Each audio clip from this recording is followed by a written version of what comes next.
What is up, everybody? Welcome back to the City Life Project YouTube channel for yet another live fight companion. Joining in on the action of UFC Fight Night, Burns versus Malott prelims, and two fun fights to start off this card. A huge ass whooping in the first fight there, takes out Siraj.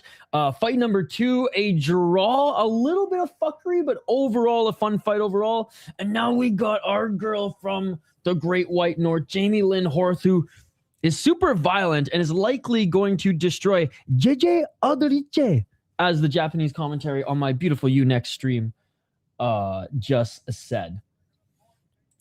Great to have you guys here. Appreciate everybody who's been hanging out with us throughout this weekend. It's been a slower weekend with nothing really Friday morning to cover.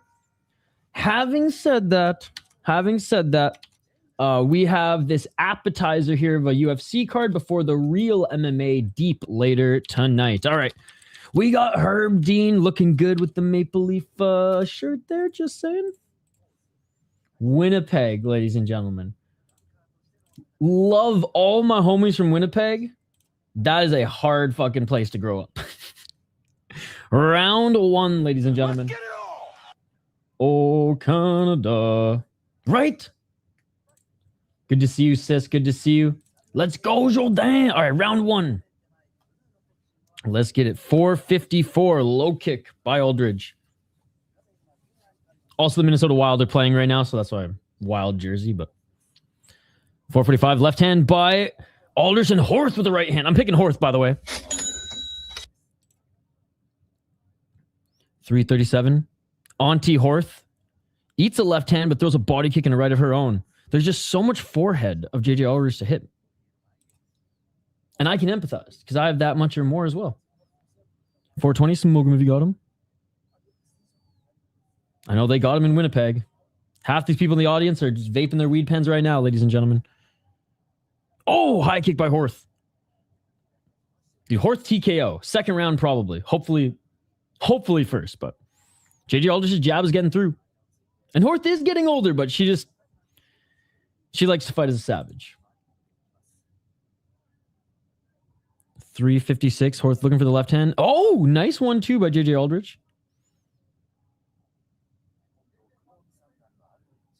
I don't even know what the odds are for this one. Low kick by Aldridge. Oh, knee by Horth. Right hand by Horth.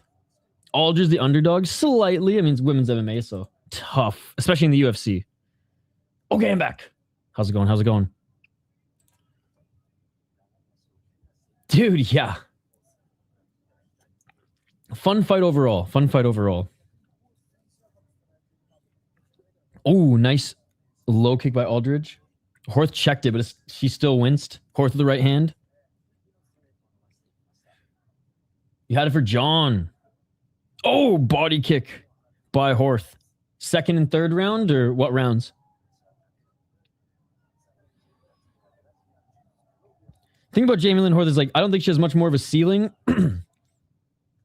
But she fucking scraps, man. Right hand by Aldridge. Aldridge is outstriking here right now, so it's scaring me a little bit. By the way, shout out to the Minnesota Wild. He just scored. Let's go, baby. Minnesota up 1-0 on the Dallas Stars. Let's go. 240. Oh, JJ Aldridge with a spinning heel kick, but Horth landed a big right hand. 1, 2, and 3. Vologdin losing, not winning the fight similarly to how he did last time. It's just that it's not even like the takedown defense. It's just like he's on the other side of control time. And, you know, he doesn't win every striking exchange. John Castaneda is like a fucking huge test for a guy right out of Contender Series, though. Like, say what you want about John Castaneda. He's hardly a gatekeeper, but, like, he's a solid roster fighter. Because win or lose, he's been on the roster for a while because he's good everywhere, not great anywhere. Shout out to the Academy in Minnesota. A lot of good wins this weekend in LFA. And they got a draw in the UFC. 144. Horth of the high kick. How's it going, MMA events vlogs? Have you gone to any events in Quebec, MMA events vlogs? And JJ Aldridge looking for the takedown. You ain't going to take down Horth that easy. You ain't taking down Horth that easy. Horth with a knee in the clinch.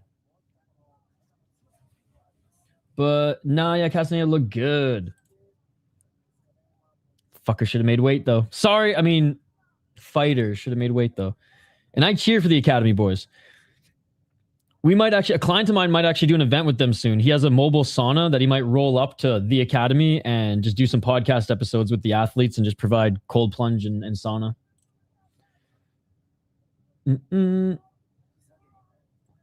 We don't know yet. We don't know yet. We don't even know if MVP is going to be doing more than one MMA event. He signed a one-fight deal, as we know so far with MVP. We don't know if there's an extension there or if he's going to, leverage that fight and sign with PFL or the UFC or hopefully Ryzen. 36 seconds. The reason he's not in the UFC is because they've lowballed him and KSW's paid him well. So if MVP is only doing 1 to 2 shows a year, I got to imagine he wants to sign somewhere else. No. I mean, what is there to recap? And I'm not a real MMA channel. 13 seconds. Sorry, what is there to recap that everybody and their dog on MMA YouTube hasn't already said? Every MMA channel has already talked about it. I mean, I'd just be repeating what everybody else says at this point, and that's called slop content. And I'm not even a content creator because I'm not a real MMA YouTube channel. All right, that is it for the first round. But you know what, though? There is a real MMA channel, Izzy, which is good to see you, Izzy. Hope you're having a good weekend. There is a real MMA channel out there, not this fake fucking channel here. Let me find it for you. We Are Ryzen Podcast. They are doing a recap. Here, I think they're doing a recap tomorrow. There you go, buddy. Hope you're making money on those slots tonight, Izzy. Should Ryzen change the rules and be more like WrestleMania and allow chairs? I think that's a step too far. At that point, you're allowing weapons to come into the equation. By the way, guys, who do you think won this first round? I think JJ Aldridge started off strong, but Horth definitely took over, and I think she got the first round. Round 2. No Calgary events yet. Hopefully, I can go to a BKFC this year. Almost had a chance at that MVP card, but I'm not going to make it. Yeah, going to BKFC in like Northern Alberta is always fun. Any fights up there are fun. 4:55 around 2.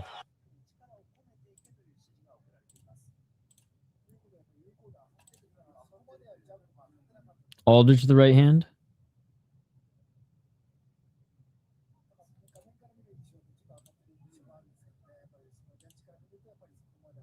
$4.36. Dude, how good was that KSW card? I give it a solid like 7.5 out of 10. But like the fights that delivered really delivered. And the fights that didn't weren't bad, but they just weren't anything spectacular. Aldridge with the low kick again. Horth with the counter 1-2. 4:17.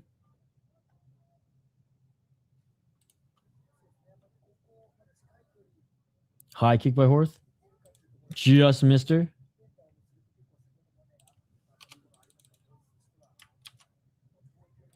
Aldridge to the left. Horth looking for that counter right, but just out of range. 6.8 out of 10. 3. What's the difference between 0.5 and 0.8? Round up, bro. I've been having to stay local this year because of travel restrictions. Can't find a sitter for my pit. For sure. One thing I noticed, every podcaster out there gave zero respect to Mula and just talked about Hagiwara didn't do well or had some excuse not being the better striker. I will say, if that's what everyone's saying, then I don't know why everyone loves Hagiwara. He is not a good MMA fighter. He's not. He's a great striker. He has not learned anything as far as grappling and just mixing the martial arts at all in his entire Ryzen tenure. Ryzen would have sent guys to deep or cut them way sooner if they didn't have one good fight on one good card, 5 years ago? So I think so many people are obsessed with him for no reason. And yeah, I agree with everything you say. I thought the American came in there and had an excellent performance and just showed that he was better than him everywhere, even in the striking department. So fucking rights. Izzy Slots knows what he's saying. Izzy Slots is a real MMA channel. I've been having... Oh, I read that. Oh! Horth with a nice 1-2. Halfway through the round. Horth. Good head movement. Backs out of the way. Those 2 shots by Aldridge. I love KSW card. Man, Khalidov looked good at first. He did. Hey, for 45 years of age and not fighting for 2 years. Hagiwara is the biggest mystery to me. And yeah, Phil DeFree, the greatest heavyweight on the planet. Izzy Slots, I'll say this. If like I did YouTube full time and it was my job and, you know, I became Fight Society because he's crushing it, or James Lynch, then I would do so much more covering Rise and so much more covering all these. I have to work. I have to work in between fight streams to pay the bills. So YouTube certainly does not. It pays a couple bills. Oh, Horth with a nice right. God, I wish they almost just squared up in the pocket there, but they reset at center, 135. Yeah, maybe someday. Hey, I appreciate it, man. Maybe someday. But, I mean, this whole started with me just watching all these fights and wanting to watch them with homies, so that's why I went live. And just getting reps doing commentary, because I do other sports commentary outside of YouTube. Aldridge has some good shots there. Horth wasn't able to react, or wasn't able to counter. Right jab by Aldridge, and Horth missing with her answering blows. Still winning the round, though. God, I wish. Oh! That would be crazy. I don't even know what it's like to have $100,000, let alone times 8. Horth missing despite the reach. Still having a little trouble with the range, right? With those straight shots anyways. And Aldridge, credit to her, has had a good jab throughout this whole fight. Like, you look at Horth, oh, there's that right jab again by Aldridge. That right jab by Aldridge is doing more damage. Horth is she's just landing more shots.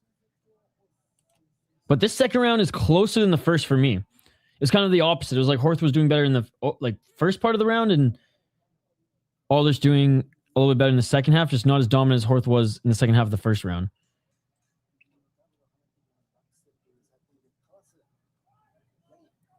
Horth with the left. Horth missing with the high kick, missing with the side kick. This could be 1-1, man. I know there's a discrepancy with the striking. I get it.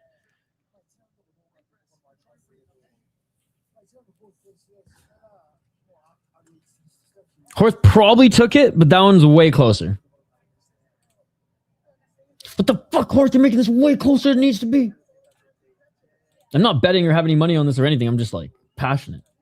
I'm just a fan of Jamey-Lyn Horth and looking a little just slower and off time here. And hey, maybe I undervalued JJ Aldridge. That very well could be the case as well.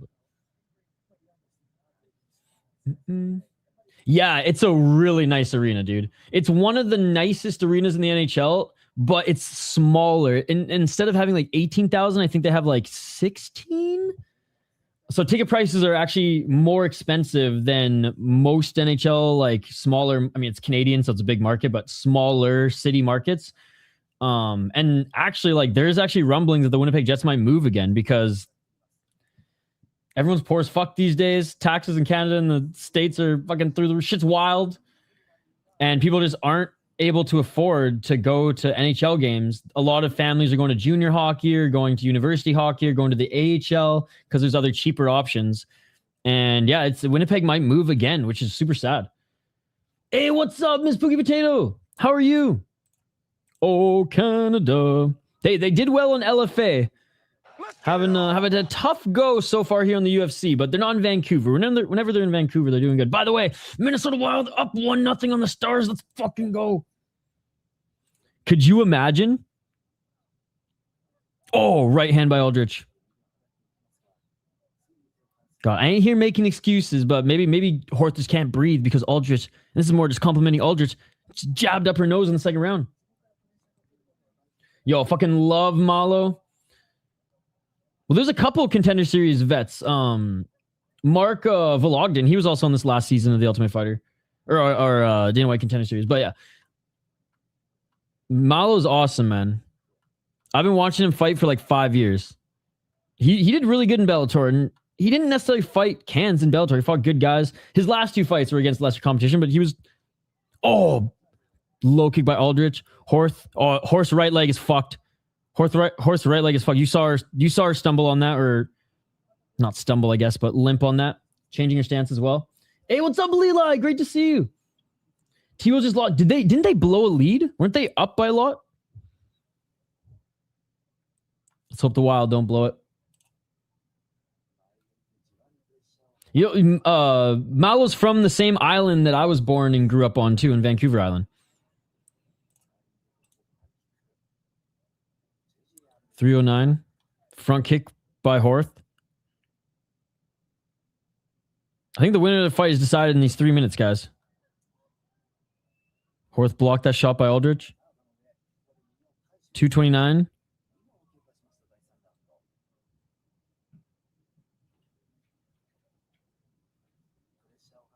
Aldrich looking for the takedown. She's had trouble taking Horth to the ground all fight. I mean, she's only tried, what, 3 times? Horth didn't even need to sprawl. Pretty easy stuff. And Leela, how you been, by the way? How's work? How's life? How the dogs? 230. A little shiner under the left eye of JJ Aldrich. She's wearing some damage as well now. Molly doing good with boxing and just make easy money. Let's go. Yeah, I mean, I think they're just going to keep giving her easy opponents, and good for her, making some money. 10 or 12 was bigger, but at one point we're down like 18, but came back to make it close in the 4th, but sold when mattered most. Rest pretty wild today, too, in my opinion. I hate saying that shit. Fucking NBA. They're all paid, brother. 2 minutes. Well, now just put on the Minnesota Wild game, because they're like, this is one of the best Minnesota Wild teams who've ever appeared in the Stanley Cup playoffs, if not the best Minnesota Wild team to make an appearance in the Stanley Cup playoffs. And they're healthy. They're so deep. They're scratching motherfuckers. It's sick.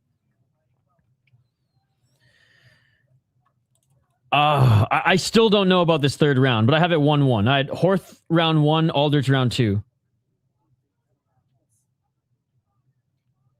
Oh, nice 1-2 by Aldrich. Even though Aldrich was down in the striking in round 2, she landed the better shots.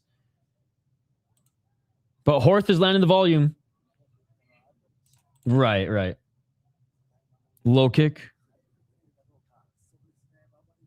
Don't leave it in the hands of the judges.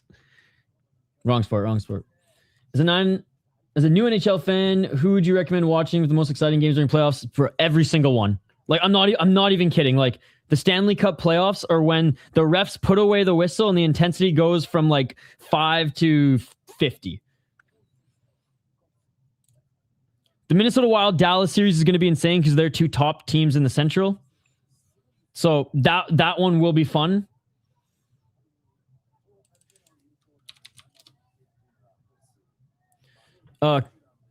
Avalanche are probably going to stomp the Kings. Flyers, Penguins, they're a rival. That'll be a fucking sick series. The fans are going to be fighting in the seats and shit. Senators, Hurricanes is going to be a fun series. Oh, low kick by Horth. But I'd say the best series probably the Minnesota Wild and Dallas Stars. Because, big left and right by Horth. Getting that Canadian crowd going. Yo, shout out to my Canadian brothers and sisters who actually go and watch the prelims. Horth swinging there at the end, and that will do it. Let's fucking go, man. Jamey-Lyn Horth, I think, did just enough to sneak this one. It all comes down to that first round.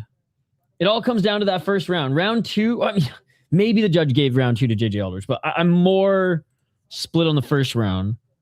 We'll see. Horth just ended the first round strong, which is why I'm going with her, but we shall see.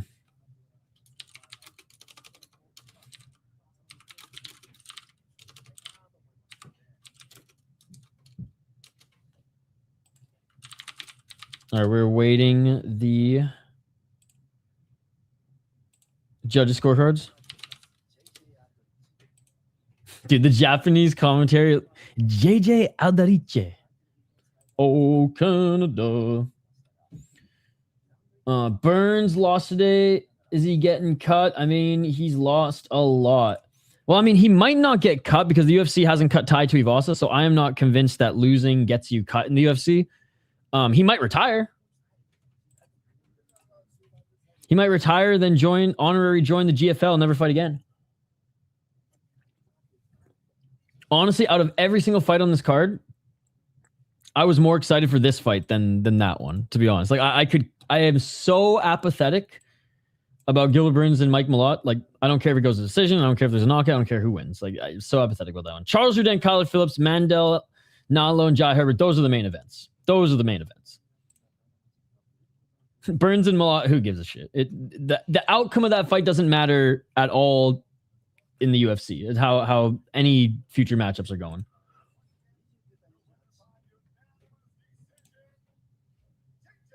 What? JJ Aldrich wins 29-28. So they had her win in round 2 and 3 as well. Round 3 was close. God damn it, Jamey-Lyn Horth. Damn. Hey, you know what, though? I will say, I'm glad that the judges gave, and I'm guessing it was round 2. I'm glad that the judges did give JJ Aldrich round 2. That means they are valuing damage and bigger shots. Because though there was a huge discrepancy here, like, it didn't take rocket appliances. To see that in that second. Okay, was it the second round? Yeah, second round. What I say? Round 2 went to Aldrich. 2 judges. That's the right decision. And then 2 judges gave her the third round. I have no issues with that win at all. I'm just a fan of Jamey-Lyn Horth, Auntie Horth. So that one hurts. All right, let's see if Canadian number 3 can get it done here. We'll put back on the flag in a moment. I just need some time to breathe. JJ with the dub. Jourdain as a wild boy on social media. He is, well, him, it's funny, he and Eamon are like the angel and devil, because it's so, they have very similar views and styles of comedy, but like Eamon is so just like cool, collected, presents it in such a non-argumentative fashion, and Jourdain is just throwing fucking matches on fire, dude. You mean they scored that fight based on the actual scoring criteria? Absolutely. JJ is a fascinating life story. Yeah, actually, look up her story. And I mean, sucks Siraj lost, but like, he had a crazy story too. All right, next fight. For a second, I thought this was that bloody butt chick. Thank God they fucking cut Dudikova. She's disgusting. But anyways, Dara Zelenziakova. That is some Russian shit right there. She sounds like a freaking character from Archer. The Iron Lady. She's 10-2 as a pro. Training out of France. 3-1 in her last 4. MMA fact. Oh, for a Fernan Lopez girl. Oof. 6 KO TKOs, 0 submissions, 5 decisions. Her only losses have been KO TKO and submissions. She's 2-1 in the UFC, 3-0 in Fight Club Set, and 2-1 in the mighty Eris FC. Beat Melissa Mullins in her last fight. Actually, pretty good win, because I know a lot of people were high on Melissa Mullins coming into the UFC. That was a really good win. Yeah. Is she good? Chat, I still don't see it. But maybe there's a certain asset of her that's just blocking my vision. But I don't know. I don't think this is a good loss. Sure, she's got some weight to her, so she's a good wrestler. I just don't think she's that great. Rendon is actually a decent win, because Rendon is a pretty good wrestler. Is she anything special? No, but coming in 6-0, we didn't, hindsight's 2020. That was actually a pretty good win. So I actually don't mind her UFC wins at all. Eris. Oh, so Mullins was the rematch. That's pretty cool. Fuck yeah, she has a good resume. Beat a 9-0 gal in MMA series, which is a decent, a little fuckery, but decent Russian league. Open Fighting Championship is a lot more like a Lash Pride, so you can understand where I'm getting at there. But anyways, pretty good fighter, pretty well rounded. going up against Melissa Croden out of Calgary, Alberta. Lived in Calgary for 3 years. One of the most underrated cities in Canada. Please stay in Canada, Calgary, you crazy fucks. Love you, but Jesus Christ. 7-3 as a pro, 3-1 in her last 4 fights. She lost her last fight. 35 years of age, certified auntie. 6 KO TKOs, never been knocked out. 1 submission, never been subbed. Her only 3 losses have been via decision. She's never won via decision. She's finished every single fight that she has won. 2-1 in the LFA and 1-1 in the UFC. Lost to Luana Santos, which a little shame in that. Luana Santos she's okay. She's okay. She's good everywhere, not great anywhere, but she's so much smaller than Croden that But you know what? She out-grappled her. And if Daria can out-grapple Croden, then we'll see. She beat Lisboa, which not a bad first win in the UFC. I don't think she's anything special personally, but whatever. Not a bad win. Certainly better than the last 2 chicks she beat in LFA. Losing Cavalcanti, no shame in that. She's actually doing pretty good at the major organization level. So that's the thing. She's kind of unproven as a pro. She beat Sierra Dinwoody as an amateur, but honestly, other than Sierra Dinwoody's height, is she really that good? I know Skate has a crush on her, which is fine. She's kind of got that what's her name? Megan Anderson vibe, but she was a better fighter, maybe. Maybe then I would swoon. All right. Both of the fighters are in the cage. Oh, I hate to go against the Canadian, but I am going against the Canadian. I'm going with Daria on this one. We're rooting for you, Croden. I got to get a Canadian counter up here. I'm rooting for you, Croden, but I don't think this is yours. Canada needs a win here. No, I'd say Daria is the better of the two. I think Croden can get it done. We'll see. Chris Cushman likes Croden, though. Chris Cushman was telling me he likes Croden. The women's bantamweight division. Do you see the BKB announcer I posted in Discord? She should be more famous. I did. They should just hire the one Russian translator. That would be nice. All right. Round 1. Let's get it. Megan Anderson was Rhea Ripley before Rhea Ripley. That's actually not a bad comparison. Good to see you, by the way. Traitor. Let's go, Croden. I don't think she got robbed. I'm glad that the judges scored it properly. Round 2 should have gone to JJ Aldrich despite the striking discrepancy. She landed the better strikes and did more damage. Round 1 went to Horth, and round 3 could have gone either way. So, Daria looks really stiff. In his post-fight interview, he mentioned he was born in Seattle, so Lance Gibson is ours. Yeah, but he's a Canadian citizen. 4'11". And honestly, if you're born in Seattle, you're pretty much Canadian anyways. If you're born in Seattle or Minnesota, you're automatically a dual citizen. Whoever has the better first round wins the fight. Yogi Show's in Grant's room. I came in to ask you if you were covering UFC, and that was right when you said you were going to ban everyone, so I went to this room. No worries, Amberly, no worries. Good to see you. Right hand by... Sorry, last name. Daria, sorry. Dude, listening to Japanese commentary say Zelenzinyakova is hilarious. Because they're not saying it like that. Oh, nice right uppercut in the clinch. Croden was trying to get that tie clinch knee, but lost it. Naked leg kicks get you punched in the face. I know who I'm rooting for. I put Vermont in there too. I want to go to Vermont. I hear they got great food and great beer. Yeah, well.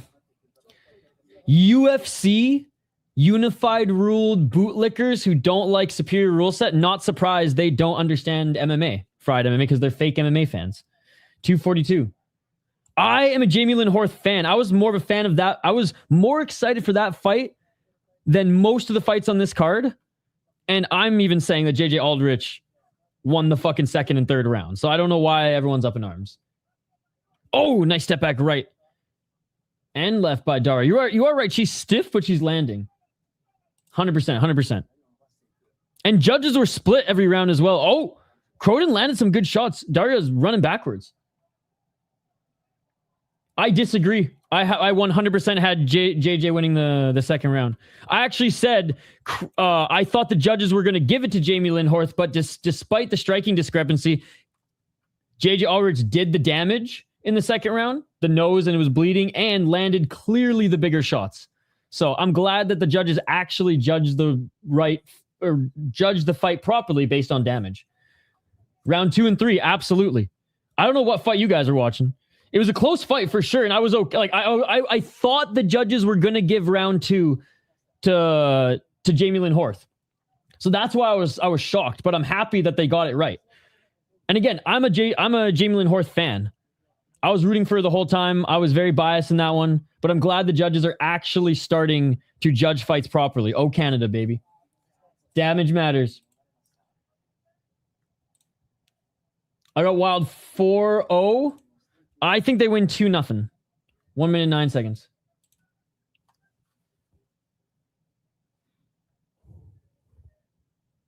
Back at center, missing with the right hand is Croden. Yeah, neither of them look super polished, but Daria's landed the better shots so far.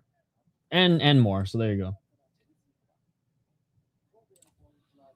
Yeah, I have no issues with it, and I think Horth should have been a little bit more of a savage in that one. She, as much as I can't believe I'm saying this, she probably should have initiated the clinch a little bit more and landed some elbows. She has nasty elbows in the clinch. Oh, Waldo sweep him. I think probably Dallas wins 2 games. Horth was winning pretty bad. Aldrich had a mouse. I agree with you because usually in Canada it seems like they pick all the Canadians, so I'm glad they're picking fairly. I don't agree with that, but that's crazy. The Canadians usually lose in Canada. Only in Vancouver do they win. She held back, especially coming off her last win. How does 2 people with a combined 6 losses in their last 6 fight make the main card? Who are you talking about, Tim Gamble? And this is the UFC. Why are you putting any weight into the UFC being better and more holier than now than any other league? That's crazy that you think that way about the UFC, Tim Gamble. I'm generally speechless that you think JJ Aldrich won that fight. Like, I don't know, insane. Well, I'm actually genuinely speechless that you didn't watch the fight and didn't watch the second round and see that JJ Aldrich landed the bigger shots. I'm blown away that you guys think that was a robbery. Blown away. Do I think it was a close fight? And am I surprised that JJ Aldrich got that based on, what was it, like the 18 to 25 shot discrepancy in the second round? Yeah. But I'm very happy that the judges scored the fight based on damage. Horth won the first round. She did more damage at the end of the fight. JJ Aldrich won the first half of that round. Jamey-Lyn Horth won the second half. Round 2, Jamey-Lyn Horth outstruck her, didn't land the best shots. And it wasn't like it was like 18-2 in shots. That's the whole other story. It was like round 2, by the way. Let's get it all. It was tit for tat for a while, and it was kind of the opposite. Horth was doing better in the first half of the round, and JJ Aldrich ended the round a little bit stronger as well. I was actually surprised that the striking discrepancy was that big. Oh, Croden cracked Daria. And then the third round, I thought went to JJ Aldrich, but the third round was very close as well. So yeah, I have no issues with that fight at all. 4 minutes and 18 seconds.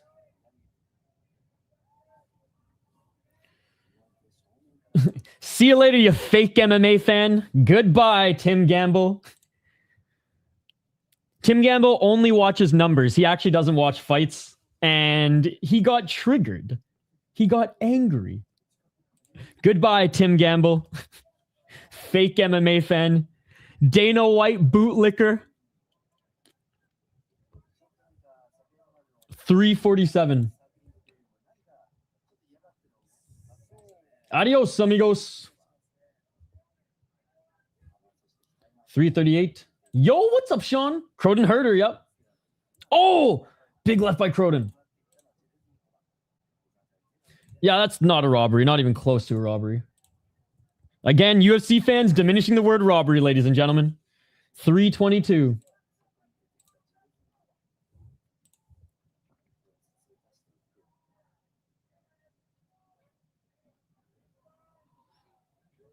It's crazy, man. UFC fans defending the UFC, then the UFC actually does something right, and they're hating on the UFC. It's typical UFC weekend, baby. 303.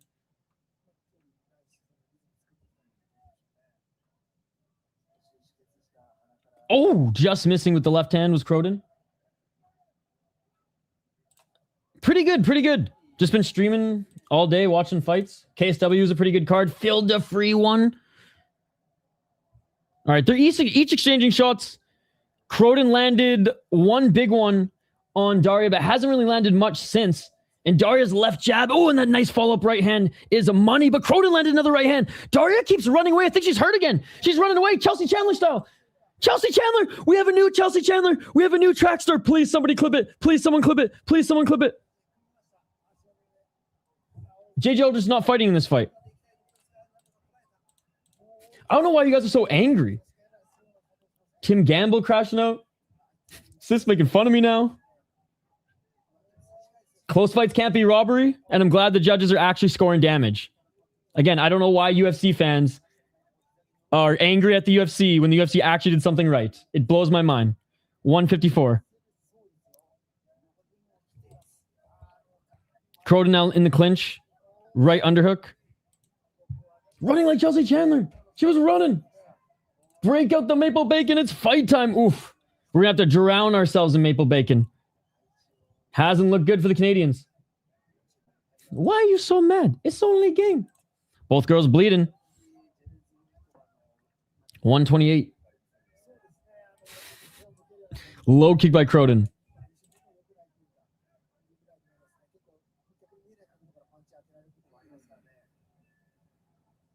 $115. Oh, left and a right by Daria.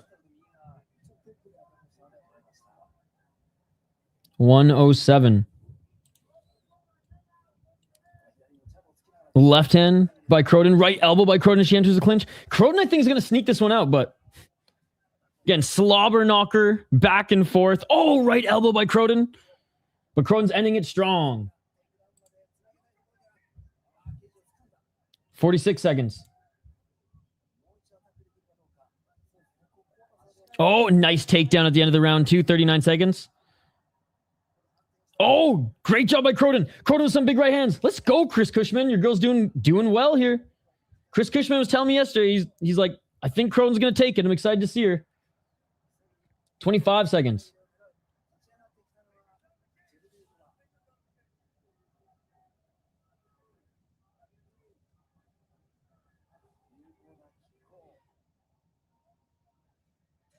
$10 seconds.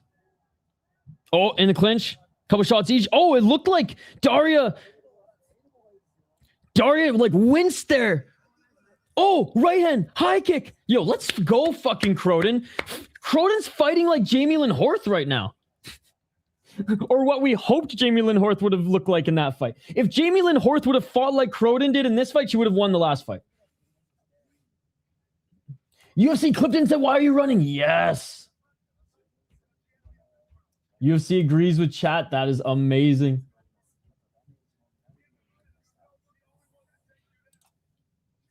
That is amazing.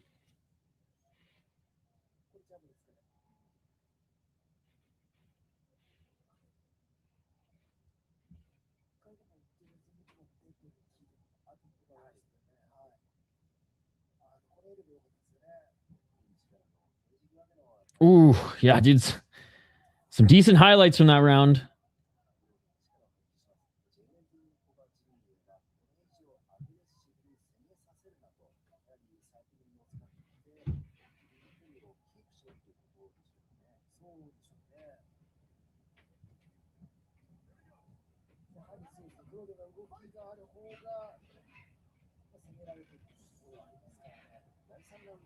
Oh, 1-2 by Croden right at the start of this third and final round.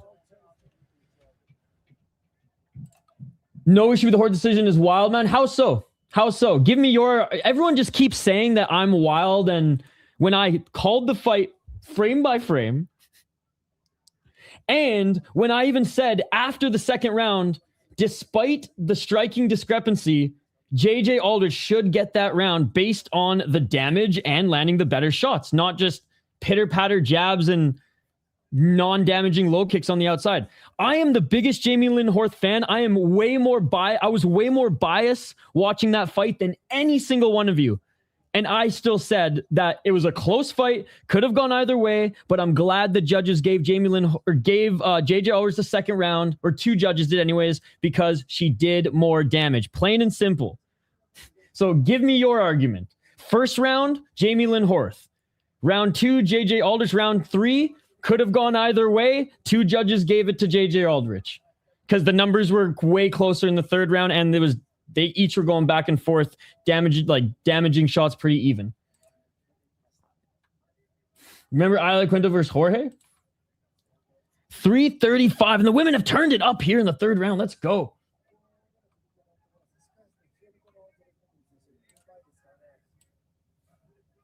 $326. Again, UFC fans are diminishing the word robbery in close fights. And it's crazy, man. That's a big example of it. That fight could have gone either way. You guys aren't even arguing. You're just saying I'm wrong, or you're just saying that it's crazy. You're not even giving any good points. And you're just saying robbery in a close fight. And again, I'm just as surprised as you guys that the judges didn't score it how they usually score fights, but they're scoring in the way the criteria says they should score them. So that's fucking awesome. All right, let's turn attention back to these women here because they deserve more of our attention than that last fight anyways. Let's get it on. 242, and Croden with a nice trip takedown. 233.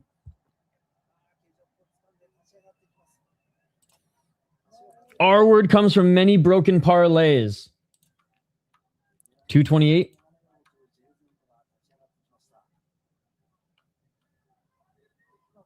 Back up to her feet. Body lock by Croden.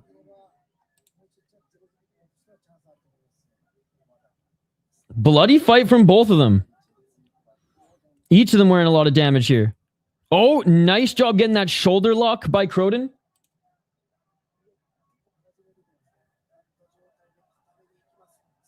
We need some fingers cut off. We need some more. Oh, another fence grab by Daria. Dude, the ref, he needs to be more vocal. Canadian refs are too nice. Canadian refs are too nice. Oh, standing arm triangle choke. Get the fuck out of here. Standing arm triangle choke. Are you kidding me? Dude, that was a terrible cage grab. All right, she goes down with it. She goes down with it. Shoulder lock here. If Croden can get her right leg around. Okay, she lets it go anyways. That position is gnarly. Yeah, they're like, there's already too much blood on the mat. We can't cut off any of Daria's fingers. Oh, great job by Croden getting into half guard. Let's go, bro. Nice superior rule set knee by Croden. Croden with the right hand. She hurt her. Let's go. Let's go.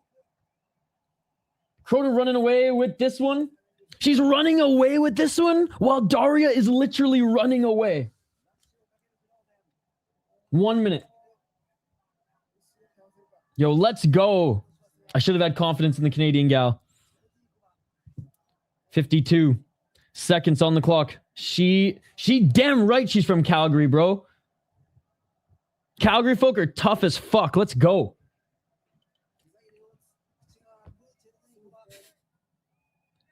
I got more fights when I lived in Calgary than any other city I've lived in North America, ladies and gentlemen. Don't know if that's a compliment, but fucking love you, Calgary. Oh! Each in Atlanta 1-2. Back in the clinch. Takedown by Croden. Croden. In mount. In mount. Elbows by Croden. 18 seconds. Daria looks like she's in hell. Oh, more elbows. 13 seconds. Daria trying to reverse, but Croden staying on top of her. Oh! Back mount. Great job by Croden. Let's go, dude. Where the first round was close. Round 2 was Jourdain. Round 3 was Jourdain. And it is all over. Let's fucking go, baby. Let's fucking go. Let's go.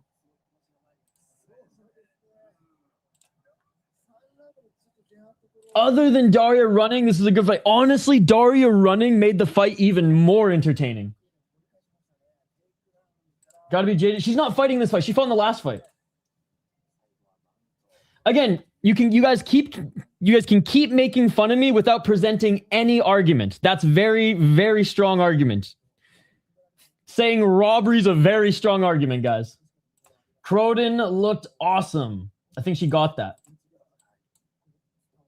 At this point, rewind the tape. I've explained detailed explanation of why that was not a robbery by any means and why it was a close fight and why the judges are based on this card. But there's no argument against this one. Jourdain won this fight. 2 rounds, maybe even 3. But round 2 and 3 for sure. You make someone run around like Chelsea Chandler and they should just DQ you right there. They should just DQ you right there. Like, there's one thing, like, resetting, and then there's another thing, like, running around. Not like a chicken, but like a freaking track star.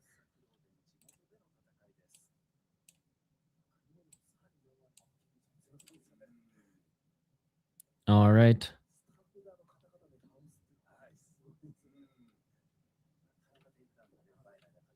That was a robbery. I'm a UFC fan. The only 2 terms I know are fraud check and robbery. They have the heart of a big bear hungry for maple syrup. Let's go, baby! We got one on the board! We got one on the board! A deserving one on the board. Oh, Canada. Let's fucking go. Let me put this up here for a little bit. Dude, what a sick fight. I thought, like, first round... Oh, Canada, baby.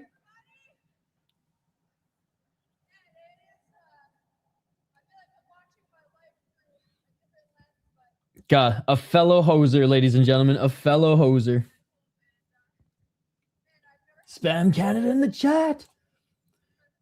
I'm a K-Mix fan, but I'm choosing a UFC card over that anytime.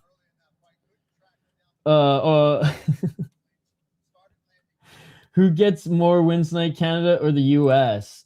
How many US fighters are on the card? 1, 2, 3, 4, 5. There's way more Canadians.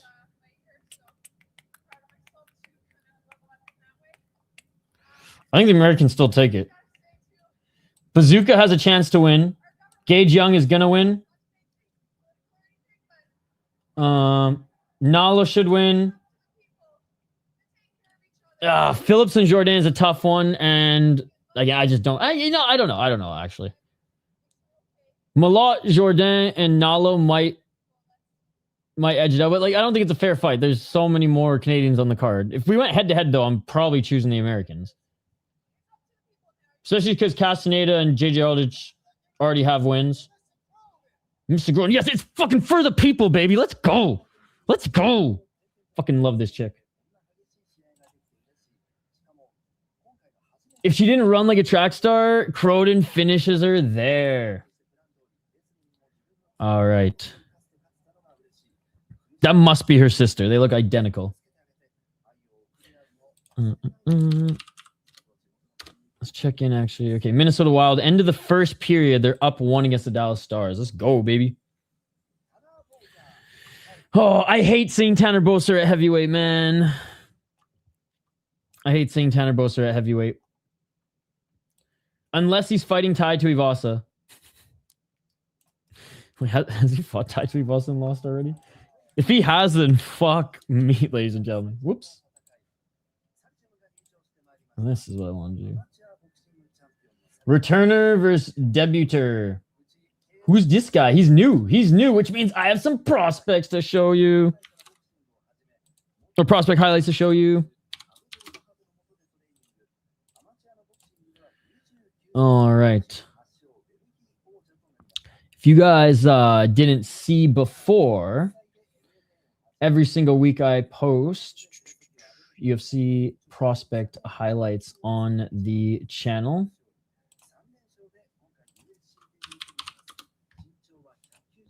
Let me bring them up here for you now.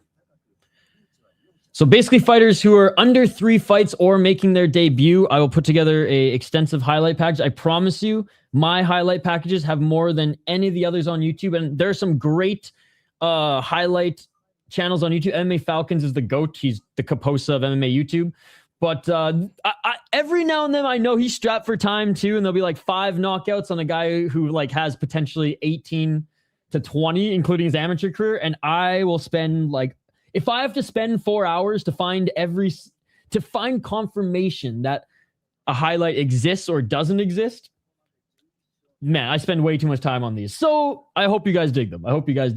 I just love watching tape and I love following prospects. That's the only reason I watch the UFC now, is because I like to see the prospects make their transition to major organization. Like I said, I could care less about the Burns and Malott fight. That fight doesn't interest me at all. I'm apathetic about that fight. I'm way more excited to see, not necessarily in this particular matchup because it's a bad example because I'm not really high on both these guys, but like in the first fight on the card, for example, I was really just stoked to see how both those guys would do in their debut in the UFC, and like Nallo, for example, later on this card. So that's my jam. That's my preferred style of mixed martial arts, is more violent. Most polished UFC fighters aren't super violent, but the prospects usually are coming into the UFC. So that's my that's why I keep following this fucking league. No. I'd probably puke if I did that. Rooting for Gokhan only because I ate at a Turkish restaurant once and it looked exactly like Mexican food. Was good. I haven't had too much Turkish food. I've had some like Turkish barbecue and I've had some Turkish coffee, which is a little fucked, but like it got me hyped.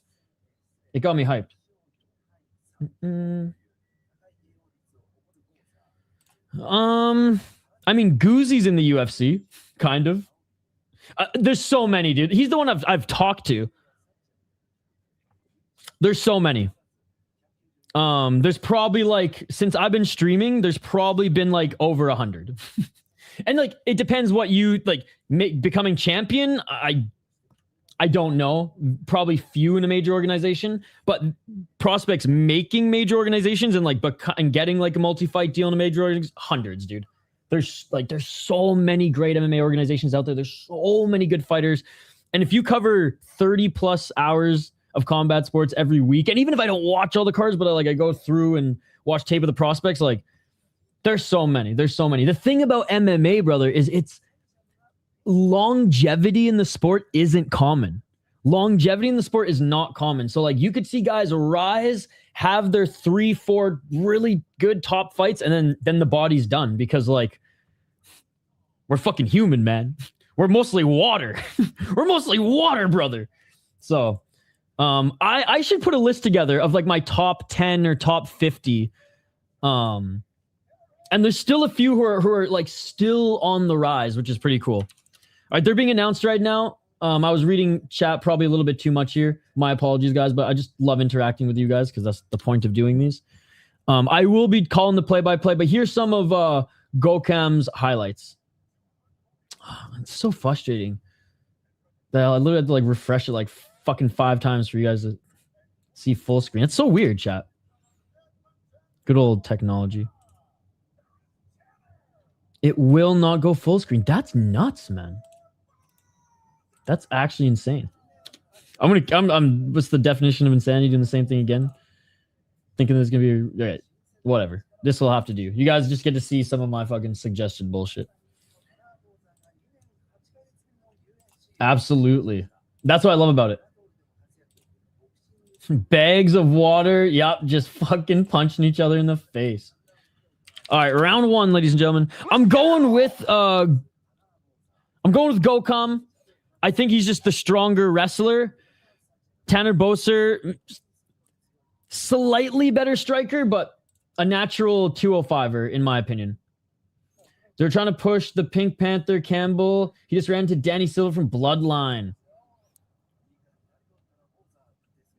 I got inscribed. You didn't mention the Bulldozers and M1 alumna. I didn't get to do the full breakdown, but fair enough. It's like NFL running backs.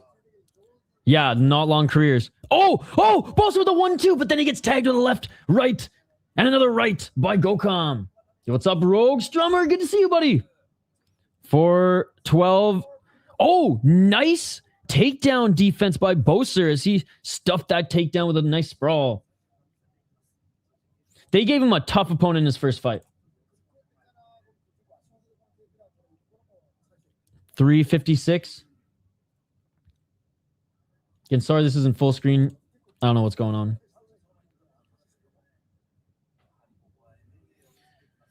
The only media to score the fight for Aldrich was Danny Segura.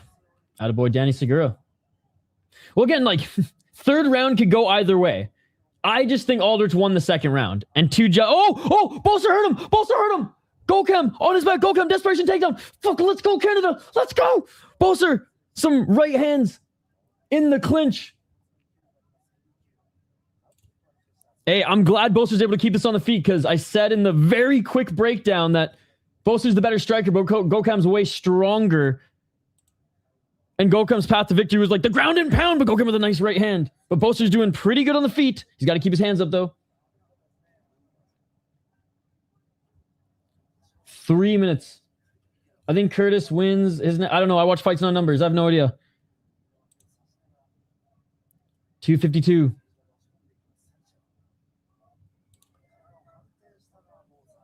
He's the slight favorite at -145. Boser the hoser. Tanner Boser. He has gained weight. He actually doesn't look as small as a heavyweight as I remember in years past. Close fight. 231. Oh, they're swanging here. Each of them threw some hooks and Gokhan landed a nice right. Gokhan's right ear seems to be bleeding. Shout out the second for Aldrich and first and third for Horth. But the craziest thing was verdict stat had the biggest robbery of the year, which is crazy to me. Yeah, these people don't watch fights. I swear to God. I swear to God. Round 3, I don't care how it went. So, like, again, Jamey-Lyn Horth could have won that fight. But people who are upset about the second round, I'm glad the judges scored it that way.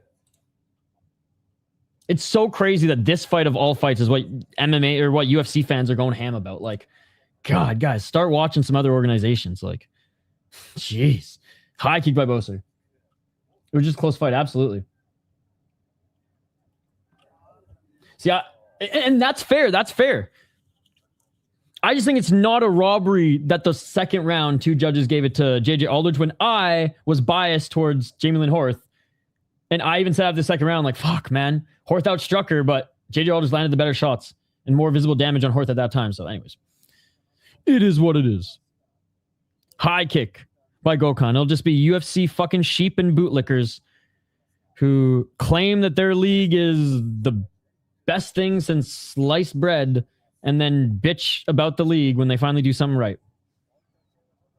Yeah, that's diminishing the word robbery and disgusting then. Oh, nice right uppercut by Gokhan. Gokhan with the right hand. Saying robbery is diminishing the word robbery, and it's very UFC plebeian of you. I gotta call you out. You're my homie, Rogue Strummer, but that is very UFC sheep of you to say it was a robbery. 42 seconds. Close fights cannot be robberies. It's diminishing the word robbery. That's why robberies, it doesn't mean anything in the world of mixed martial arts anymore because of an example like this. And I'm sorry I'm calling you out because you're a homie, but holy fuck, dude. 26 seconds. This was real MMA. When Gokhan stumbled, Boser could have just soccer kicked him in the face. Holy shit. The Wild just scored 2 goals in 5 minutes. Let's go. 9 seconds. I don't think so. I think close fights are close fights. Again, I don't care who won that one. I'm not appalled. But to say it's robbery means it was one-sided. The fight wasn't one-sided. So, like, that's why using that word is diminishing like diminishing the weight of the word as used, you know, for MMA fans. And like, so like, it's not just you. So many people do it that it's like the word means nothing anymore, and people just say robbery when, you know, they lost money on their bet. I'm not saying that's just you, but it's very, very frustrating, as you can see. I think first round went to Horth. I think round 2 went to JJ Aldrich. I think round 3 could have gone to either way. But JJ could have won round 1 as well. I just think JJ Horth ended that round way better and like clearly did more damage, or clearly landed more damaging shots.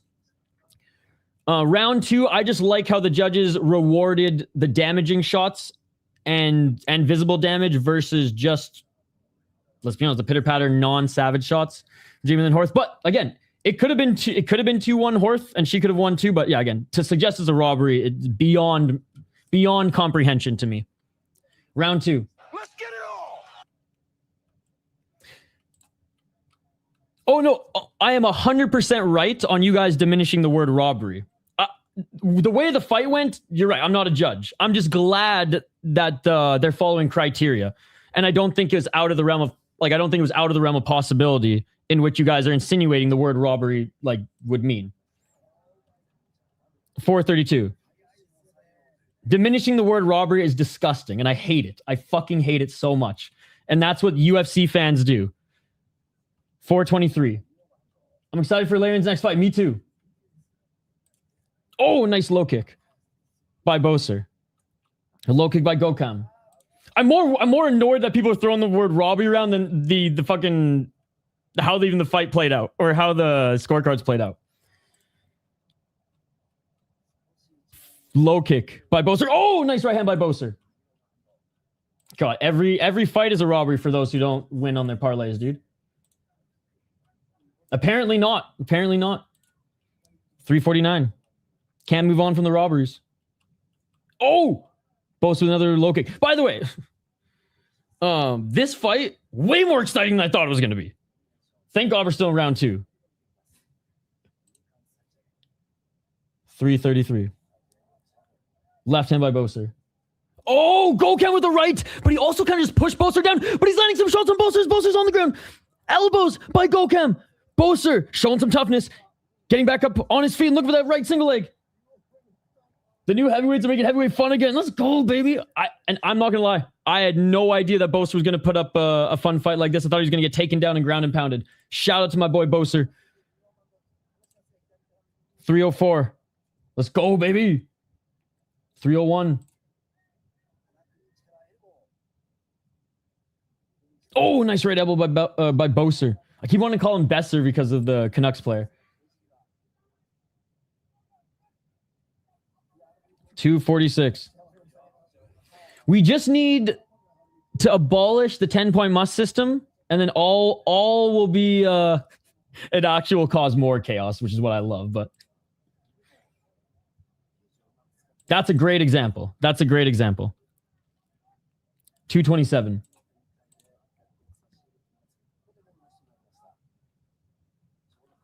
Boser, left underhook.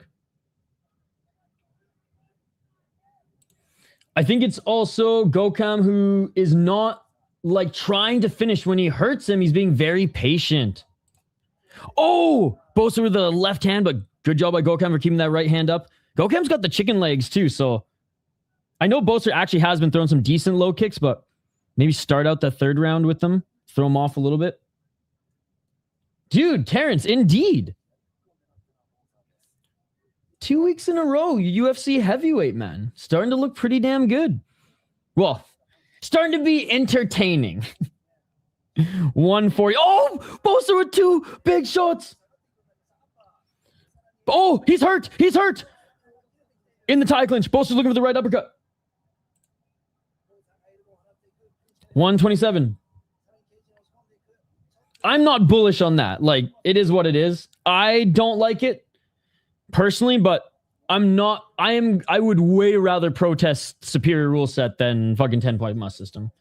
Oh, nice right hand by Gokhan. Both these guys are tough, man. The thigh Gokhan is beat up. The left side, showing some damage.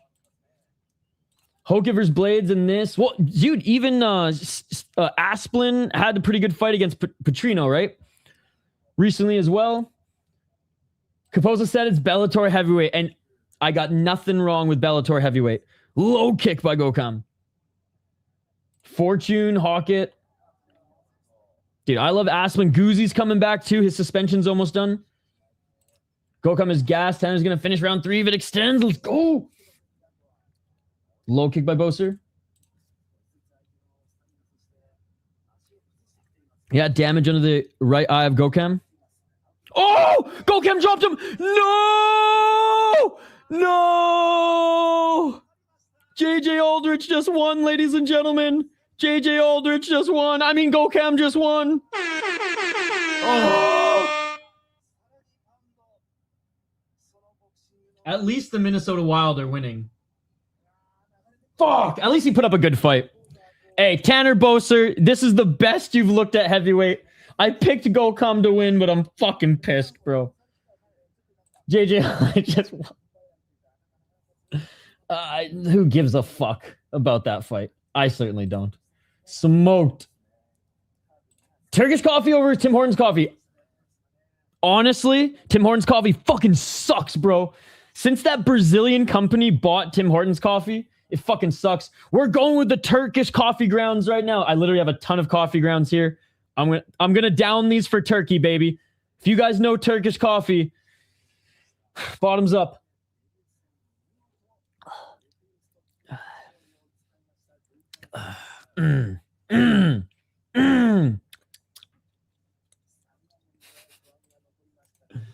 Oh, Volsiv Fedor and Botter. And I think of when he says that, so that's a compliment for me. 5 shots straight. He was doing so good. It was a great fight. Wouldn't mind giving them 100K. The taste of punishment. I will say, nobody's stock fell in this one. He was messing the leg up. It's time for French Canada Tabernacle to step up. Let's go, LeBlanc. Dude, so many people. And again, do I think LeBlanc is a high-level, major organization-level MMA fighter? No. But so many people are just so disrespectful online. Like, it's not that that's a new, oh my God, people are disrespectful online. But it's like, I thought fans of the sport actually, respected the athletes. Boy, was I wrong. He just getting trashed, man. I'm like, have you watched his tape? Like, he's nothing special by any means, but he's put on some fun fights. And do we really think Valentin is a high-level fighter? Now, if Valentin doesn't beat someone of LeBlanc's level, which is barely championship level on the regional scene, could be champion, but it's not like he's defending his belt so many times that you have to sign him to a major organization, right? He's a higher level regional fighter who's sloppy, not polished technique, but it's tough to prepare for because he beats people with these wacky fucking strikes and stuff like that. And sure, maybe it only works against lower level competition. That's where we're going to see Valentin's actually good. Because on The Ultimate Fighter, he beat guys of LeBlanc's level, but he couldn't beat anybody above LeBlanc's level. So this one, I'm actually excited for this one because I want to see if LeBlanc's as bad as you all are saying he is. I don't think he's great by any means, but people are just so fucking ruthless on social media, man. And I've even I don't delete comments, but I was deleting comments on YouTube because some of them were so bad, dude. And it was just it wasn't just oh, he sucks. It was they got flagged. They were so bad. I'm like, what the fuck? People hate this guy that much? What? Now, is he Hell's Angels affiliated and murdered some people? If that's the case, tell me and I'll hate on him too. But so what's happening? So the company that owns Burger King bought them almost more than a decade ago, and they've just turned into a fast food restaurant. They suck. Valentin's about to get slept. No, LeBlanc is fun. Now we toxic, baby. Who's this guy? It's funny. I saw a chart. It was the most popular last name in every U.S. city, state, province. It was all Johnson or Smith, except Quebec was LeBlanc and Newfoundland was McDonald. Exactly that. Yep. Oh, Gokhan didn't get the mic. Poor guy. He's not bad. LeBlanc looks slow on tape. He hasn't been tested. He's slow. He's not explosive. He's kind of flowy out there, and I feel like in a major organization, that's gonna, like, he's gonna get caught doing that. He's kind of like capoeira-y on the feet, eh? Not super high on Valentine either. Bellator heavyweights are so good. Yep. Did LeBlanc steal her girlfriend? Maybe, man. Tabarnak? Maybe. Speaking of Julien, another French-ass name, Julien LeBlanc. Let's check out some of his highlights. Again, nothing special. I just think, like, holy fuck, man. Like, people are ruthless online. Kevin says McGee versus Whiplash, June 6th. Oh, shit. That would be a sick fight, actually. Hell yeah, dude. I don't know if it's true. Why'd they announce... Wait. Please, did you hear me at the end? I did it for you, and you didn't comment. Oh, rewind the ending. I announced the winner, and you'll love it.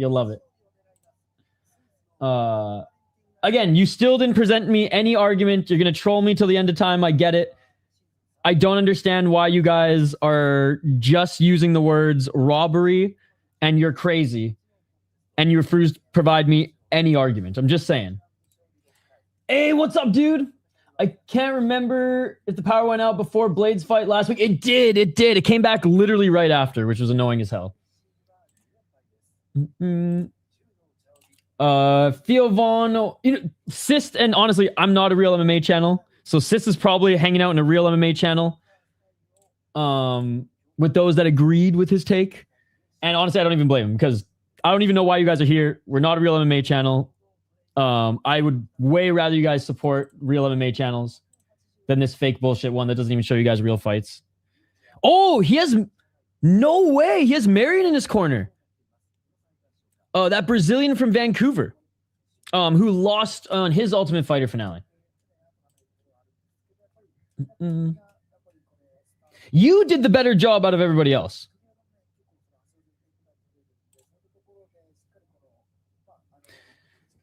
Like Rogue, as far as I'm concerned, you and I, we made good points for why either of them should win, but that's not the argument.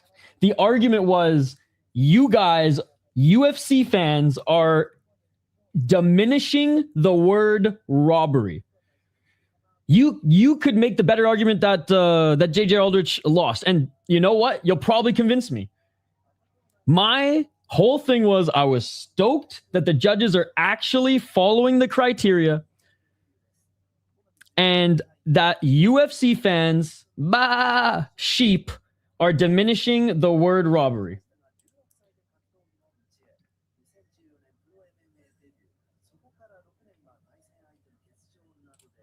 So now there's so now we're moving the goalposts? Of course we are. Of course we are. Of course we are. She lost the fight. She lost again. UFC fans moving the goalposts now, dude. Moving the goalposts now. Now we have different interpretations. Lost a close fight. Boom. Interpretation. Craziness, man. No, she didn't. She lost the fight in a close fight, and in a close fight, she didn't get the finish. She didn't.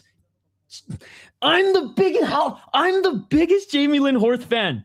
Nobody wanted her to win more than me on YouTube. Maybe even in the fucking country. I promise you that. And I'm not even mad. If she won fucking rights, that would have been awesome. But I'm not mad at all. And a robbery. What a diminished word that means nothing in the MMA community anymore.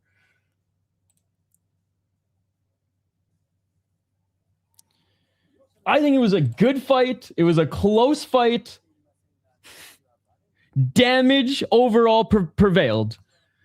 And hopefully Horth comes back with more of a killer instinct in her next fight.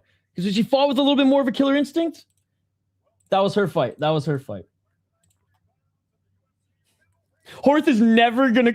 Somebody's gonna send Horth this stream. She's never gonna jump on as a guest. She's never gonna jump on as a guest. She's gonna be like, "Fuck you, you fake Canadian wild jersey wearing piece of shit," and I'll be like, "I'm a fake MMA channel." All right, let's get to this next one, ladies and gentlemen. Thank God. I mean, not even thank God. The pacing's almost too fast. That if I interact with chat, which you guys are the real MVPs, thank you so much for hanging out at this fake MMA channel stream. I haven't even been able to get through the breakdown quick, so let me just fire through this. Julien LeBlanc's at 185 pounds, 10-2 as a pro, 4 KO TKOs, never been knocked out, 4 submissions, never been submitted, 2 decisions, has only lost twice via decision. 0-1 in LFA, 3-0 in hybrid, 3-0 in samurai. Hasn't fought the highest level competitions, hasn't fought in the highest level leagues either. Beat a 6-9 guy in samurai. Before then, beat Darian Weeks. Darian Weeks is good. He was 9-3. He beat him via doctor stoppage. Before then, he beat Mark Holker, who's pretty good. He was 9-4. And then in unified, he beat a 5-4 and 6-4 guy in samurai MMA. He lost to Damien Lapilou and Joel Bowman, arguably the 2 best guys that he's fought yet. His resume is not that bad. A lot of canceled fights early on in his career. I don't know if it's because of him or his opponents.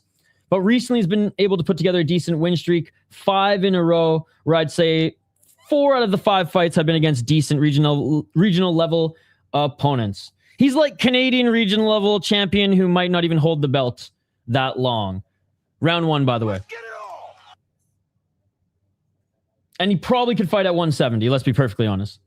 Robert Valentin, who they're exchanging some low kicks right now. Low kick by Valentin. Big low kick by Valentin. Way bigger than him. Destroying his legs. Oh, Valentin with a big right hand. Valentin, definitely the bigger of the two. Valentin landed a big right and then went for a takedown. Interesting. But he is doing a good job settling into half guard. 6 submissions for Valentin. And that's where I think, well, that's where I thought anyways he would have the advantage in this one, is the wrestling. And he's already in mount. Let's fucking go. Already in mount. Honestly, he probably could have finished it on the feet there. But yeah, he went 1-1-1 in Aris, 0-3 in the UFC. But he's been fighting okay guys. Ryan Loader on the Ultimate Fighter finale, whatever, just a better wrestler. Finney, annoying as fuck that fight, but better wrestler. And Gauthier, just an absolute beast. Nice back take by Valentin. 338. And this is what we were saying. Like, Valentin was beating this level of competition on the Ultimate Fighter, but couldn't beat that, like, step up in the UFC. So he needed this. He needed this. And he needed to show us this again. Body triangle. Trying to fight the hands is LeBlanc, but he only has that left hand of Valentin. Valentin rolling, trying to crunch his right elbow there. Great job crunching that right elbow, getting the left arm under the chin. Gave him the back. Not good for the man on the bottom right now. He has not looked good. And Valentin, he's got the choke. He's got the choke. He's going to put him to sleep or make him tap. Oh, it's on the chin. It's on the chin. It's not under the chin, but oh, there it is. There it is. There it is. There it is. There it is. It's slowly but surely sliding under. It's under the chin now. It's under the chin now. Squeezing, squeezing. He's going to tap it. It's all over. Ooh, Robert Valentin saves his UFC career in Winnipeg. Not UFC level. Robert Valentin saves his UFC career in Winnipeg. Because if he would have lost to LeBlanc, cut. And honestly, UFC probably wouldn't even given LeBlanc that many more fights. No, he's, like I said, he's regional MMA, tweener championship level regional MMA. But this Valentin needed this, man, because if he would have lost, out of the UFC. Switzerland, stand up. Not a good start for the Canadian fighters. It's because we're not in Vancouver, man. We're in Vancouver. We get that West Coast like bump without the fentanyl. If you could get Joel Bowman the channel, he would be a great interview. Once they build up a bit of a catalog, want to get him. Fuck yeah.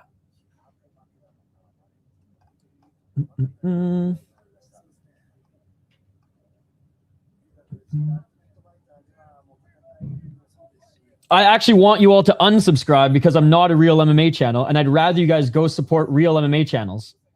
I honestly don't know why you guys are here. I wish Skate was streaming right now because he's the one I usually send you guys to, but who else is live right now?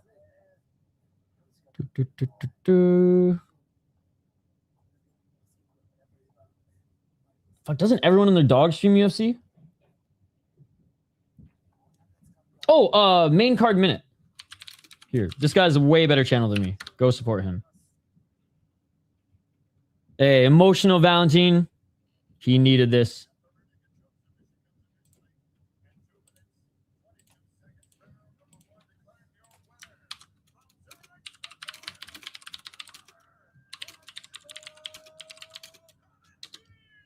Dude's breaking down. Dude, he knew. Yama streaming. Go, yeah, go. Here, let me find Yama.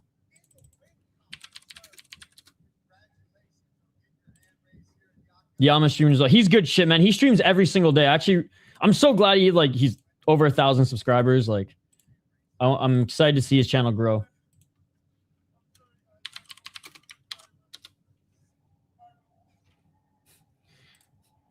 I'm definitely not a gambling channel. I'll tell you that much.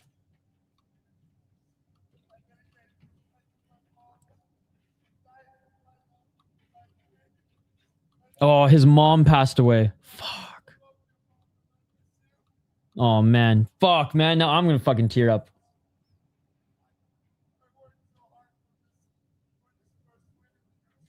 Because I've been working so hard for this first win in the UFC, and she's not here to see it. Fuck, man. This is...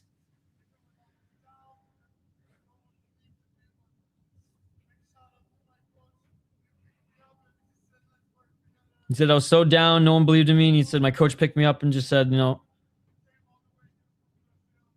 And yeah, and his boy from the Ultimate Fighter, who's in the UFC, he trains at or Marion, or you know, he's from Brazil. I got the two Brazilian Ultimate Fighters mixed up. The one from Vancouver, he's still in Vancouver. Yeah, this is Marion, and yeah, anyways, I got them mixed up. They look the same, fight similar. J.J. Aldrich, unanimous decision. Marion Santos, yes. If he can continue to make weight, he's going to be a fucking beast, dude. But he's so big for the division. Top 10 saving career moments and top 10 emotional moment. Really emotional. Nice, dude. Oh, Canada. A little Pineapple Express, baby. We gotta rock out to Electric Avenue. Yeah, dude, I'm fucking teary-eyed right now. Doing a good job holding together, but fuck, that was heavy.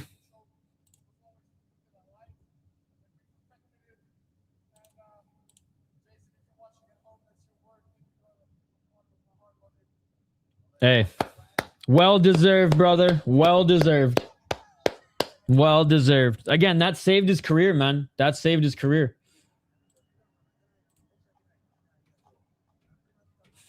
Even the Japanese commentary's tearing up.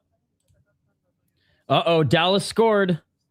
Minnesota's up 4-1 on the Dallas Stars right now. Oh, a tenor uke? Holy dude. You should send me a picture.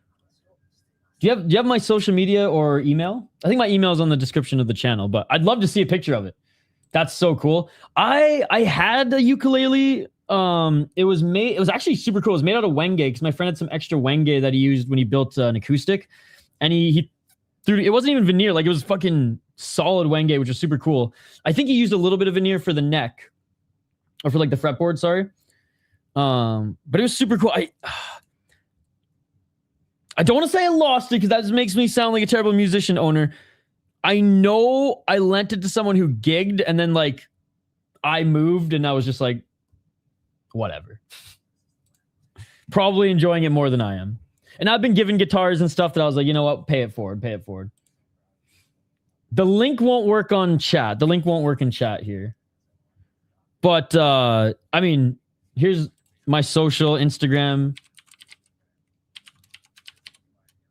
or Twitter, it's the same thing. Instagram just has an underscore under it. I'm honestly still pissed JJ won. It's so funny that like that's the fight that makes UFC fans crack. Like after having that really happy for him, after hearing that really happy for him and all he went through. Yeah, me too. Glad he's back in the win column. Never liked a dude more on tough than that Swiss schizo. He also made that terrible season so much better. Last season was awesome fights wise. This season is going to be interesting. A lot of good. I think the fights will be really good this season. Nice. Oh, damn. All the instruments. That's so awesome. Okay, sweet.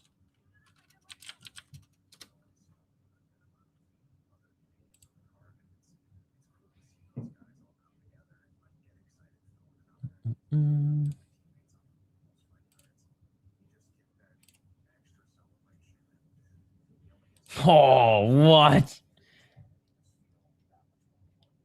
Only 130 bucks too? Fuck, dude, those travel acoustics are more expensive. Those ones shaped as a tissue box. I almost picked one of those up for my road trip.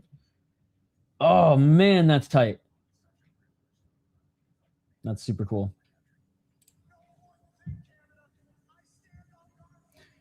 Yeah, I have two really good friends who are guitar makers, and they love doing uke jobs because they can fire through them so quickly, and they upcharge more than 29 bucks, right? So they love the uke jobs. I like those traveling guitars. Yeah, he's a natural, probably like that too. I gotta pace myself. I'm starting my second diet cream soda of the night. I just finished some coffee. Let me grab some. I might have to refill my water bottle here in a couple minutes, but I have some hydrate, some Leadwell hydrate here, chat. Soon I'll actually be running ads for this stuff, but like my buddy's company is not public yet, or the website's not public yet. So he doesn't want me like sharing. He doesn't want to pay me for an ad until like you guys can actually buy the shit. But I don't use supplements. Like I'm pretty healthy. I'm a pretty health conscious guy, probably the most out of all my friend groups. Food is fuel. It obviously what you put in your body helps or hinders your skin, your performance, your sleep, all that. You guys know that. You're all adults. You're all smart guys. I've never been one to use supplements. I'm always just like food is fuel and stuff like that. But my hippie and like crazy health conscious friend who's like, the only reason he didn't play pro hockey was because he had injuries, but like he has his nephews in the NHL and won a Stanley Cup. His dad played like high level college hockey and things like that. So he's in a pro athlete family. And he started his line of supplements that he's the same way. He doesn't take supplements or anything like that either. So he thought, if I'm going to put stuff in my body that I trust, I'm just going to do them myself and with third-party testing, connections, and things like that. And so he got me to try some of them just because I'm a guy who doesn't use supplements, and they're fucking awesome, dude. And they're very simple, like hydrate, like no sugar, all the vitamins, amino acids, collagen that you'll need to hydrate after like a sauna or a crazy workout, or if you're just a little dehydrated and not drinking enough water throughout the day. He's also got protein and a daily greens, and he's coming out with a creatine as well soon. I think they're going to launch their website with a creatine. So anyways, I've turned down some sponsors before. I will never take a betting sponsor in my life. I don't care how much money they throw at me. I love pumping up local brands, and this is like as local as it gets. A friend of mine's company. That is something I truly believe in, and I cannot wait to do some giveaways so that you guys can test out the products as well, and to give out some like promo codes and stuff like that so you guys can try it. But anyways, that's what I'm sipping on right here as we continue to rag the puck as we get to the next fight.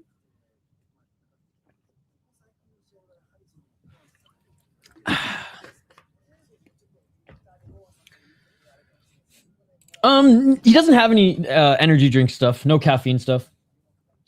I'm not a natural musician. I actually have to practice a lot. With guitar, I'm the same. Being able to like listen to stuff and sing. I'm a pretty good singer. Maybe not anymore because I haven't, if you don't use it, you lose it. But at one point, I was able to read music and just fucking, I could look at the notes and just sing the fucking, it was nuts, dude. It even blows my mind today that I was able to do that shit as a kid. So I was way better at reading music and like straight up fucking singing the tunes and shit. Like I just memorized everything. I wish I was a better guitar player, but I love playing guitar way more than fucking singing.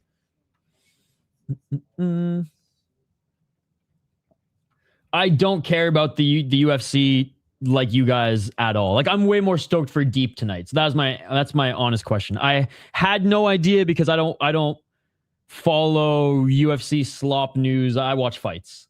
So I was probably watching KSW today when it happened. That's my honest answer. You should come over to YouTube, by the way. You should come over to YouTube. Hell yeah. Definitely once I get more of a stock and we're rolling, I'll make, especially if you come on that bike ride in Minnesota, I'll make sure that you get some. This one is just like orange. And they don't even, that's the thing, they don't have a lot of flavors for stuff because they're like, we're just gonna make just good shit. So they have orange for hydrate. Just it's a citrus taste. I add a little lime and lemon to mine, and then just chocolate and vanilla protein. Not like no sugar, which is awesome. And the fruits and greens are blueberries, blackberries, kiwis, rhubarb, red peppers, spinach, kale, zucchini. There's one other berry I'm missing, but it's my least favorite, but I usually mix it in with like a smoothie with just more like yogurt and whatever berry, or like a banana and whatever berry that like I would like the most out of them all. Burns is actually getting more fan support than Malott at weigh-ins. Did you guys see that? I didn't even watch the weigh-ins for this one, to be honest. Hey, but shout out to Burns. I mean, long time vet of the UFC, always a fan favorite. It's cool to see. I'm more of a fan of Malott's brother. I'm not gonna lie. His brother is a pro hockey player who throws down on the ice, and to be honest, I like watching his fights more. I'm being honest, chat. I'm being honest. I was so bad at music in my third grade. Music teacher kicked me off the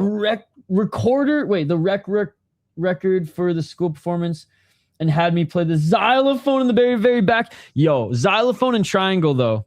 Way cooler than the fucking recorder.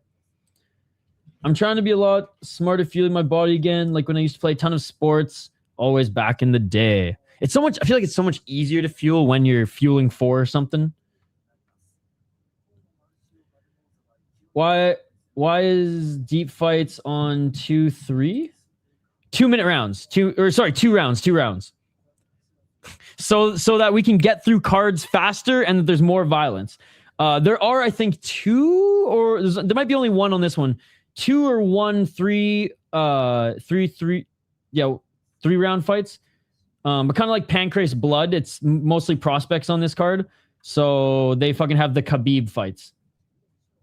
Yeah, and that one will be 6. So they have the Khabib fights, you know, how Khabib padded his record with the 2 round fights. I'm the opposite, Chris. The Rona got me. I built a company. I fucking started biking, started lifting more again, started jiu-jitsu, moved to the United States. Like, yeah.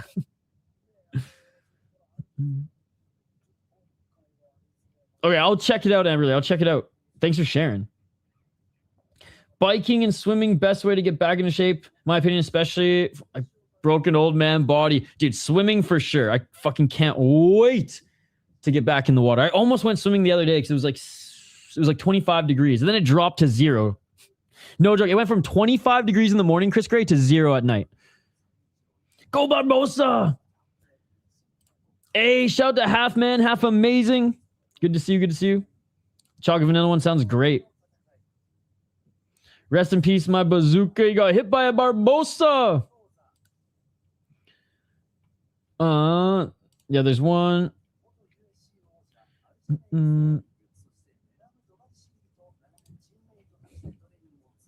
I don't think that was a robbery either. That was another really close fight. I like the argument that Burns potentially did more damage in that fight, though.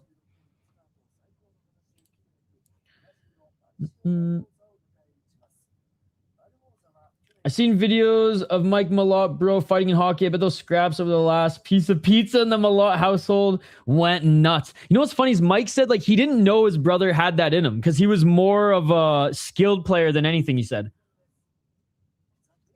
But man, when you make the big leagues, sometimes skill that you had in junior, the college level, or the AHL, wherever you play, doesn't translate over to the National Hockey League.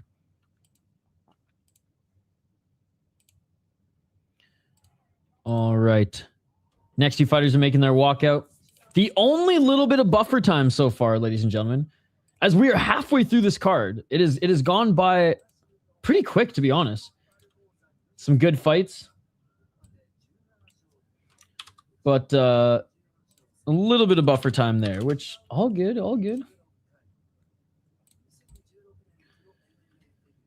No matter how much I swim, I can't improve my speed, but I still enjoy doing. I'd probably have to shave every fucking centimeter of hair off to have any sort of difference as well. Yeah, I am not a great swimmer. I just grew up in lakes and around the ocean, so I just been swimming my whole life. I'm not a good swimmer. Maybe if I wasn't half brown, maybe if I was full white, I'd be a good swimmer, but goddamn brown bones weigh me down. I don't even know if that's a thing.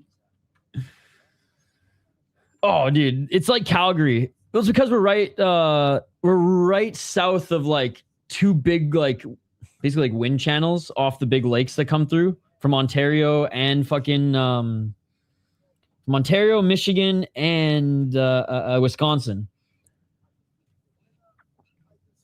But Calgary, it's kind of like Calgary, but Calgary is just because they're on like the bowl right next to the Rockies. So when Calgary gets that fucking Chinook, holy shit. It's been like 30 degrees Celsius in the summer, dead summer of August in Calgary, and the temperature will drop 15 Celsius and start snowing. It's fucking crazy. It'd be awesome if Dennis's nickname was the Buzukja. Is it not? I thought it was. Barbosa's nickname is going to be the Buzukja here soon. I actually believe that there's a ton of cities in Ontario that are probably even bigger than Winnipeg, closer to Minnesota. I'd have to look on a map, but I'm pretty sure there's at least 2 cities in Ontario that are like as big or bigger that are closer. But it's one of the closer cities. Because I think Winnipeg is like north. Actually, I gotta look again. You might be right. I think it is the closest. There are some close cities in Ontario too. But Winnipeg is bigger than those few. Because Ontario has almost 80% of Canada's population. So even random cities that you guys are like, huh? Hamilton. Quite a big population. Oh, his nickname's the Great. Tomorrow it's going to be 20 here, so we'll 100% hit the local river for the first time a year. Yeah, it is. It is. Like, I think Victoria's one of them too. But Victoria's on the fucking island, so makes sense. Yeah, you're right. I just looked at the map.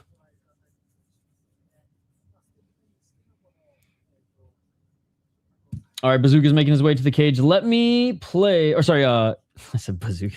It is Buzukja. Buzukja making his way to the cage. Barbosa's nickname should be Buzukja because he has the bazooka in his hands.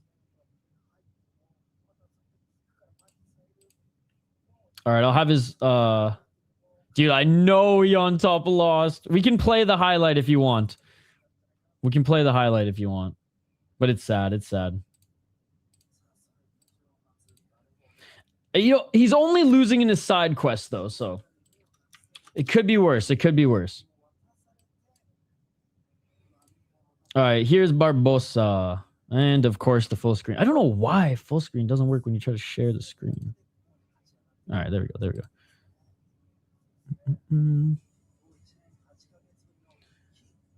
Oh, I know that's what I'm saying. MMA fans are sheep. They follow each other and don't think for themselves, and they use the word robbery to diminish fights. Trust me, UFC fans being plebeians and sheep Nothing new to me. I expected that. He barely ever gets finishes in the first, though.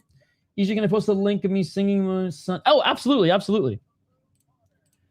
You don't have to ask for that, Amberly. The Iron Chin is finally starting to fade, unfortunately. It was weird. And again, to remind everyone, my argument is not about who won. I don't give a shit who won. I was hoping Horth would win, to be honest. But I'm glad that the judges actually are judging the sport properly.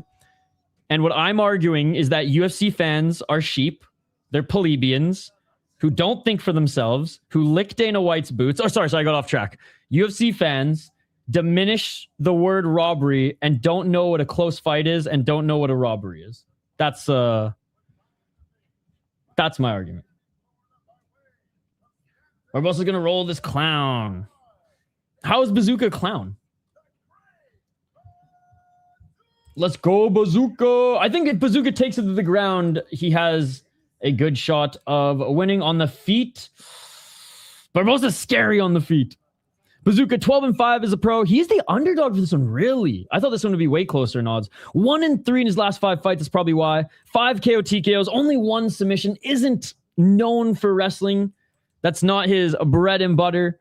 Let's get it all. But I think that's honestly one of the only, I don't even want to say holes, but one of the only ways where Barbosa has really been tested on the regionals thus far. 1-3 in the UFC for Buzukja. 1-1 on Contender Series. He had 1 fight in Bellator as well. 28 years of age. 17-2 for Barbosa. 14 knockouts, 2 submission, 1 decision. He's been knocked out twice, though. Buzukja could catch him. Barbosa does look a bit bigger than him, too, eh? 420. 3-1 in LFA, 1-0 off Contender Series. Great Contender Series win. We saw it in last season together. On a 4-fight win streak. 9-2 guy, 10-3, 8-2, 13-2. All in the first round. All in LFA. He lost to Gabriel Santos and Luis Felipe. No shame in that. I'm going Barbosa, but let's see if Buzukja can put together a well-rounded game plan against him. What is up, Degenerate Dane? Good to see you. Good to see you.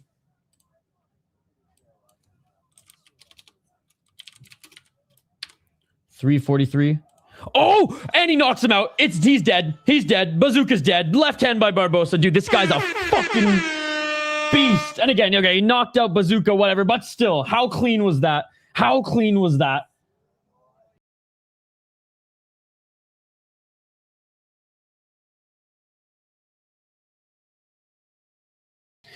I got so excited, I clicked exit by accident. That's how excited I got. I was clicking the screen in random spots because I'm losing my fucking mind. That was such a great, clean, unbelievable knockout. Oh my God. Holy shit.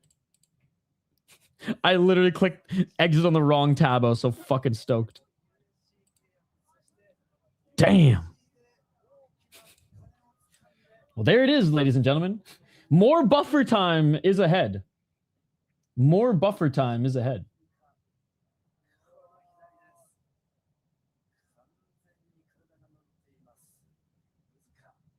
UFC fans might say that Buzukja was robbed in that one.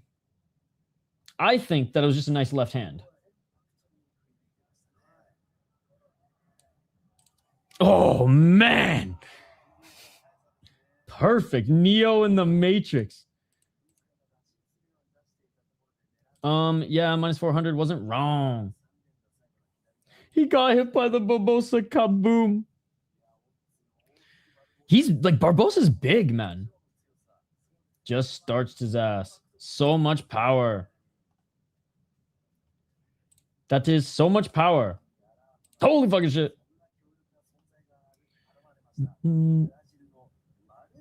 That's why he's a clown? So clown means bad fighter? I thought clown, it was like an attack on someone's character. Let me look.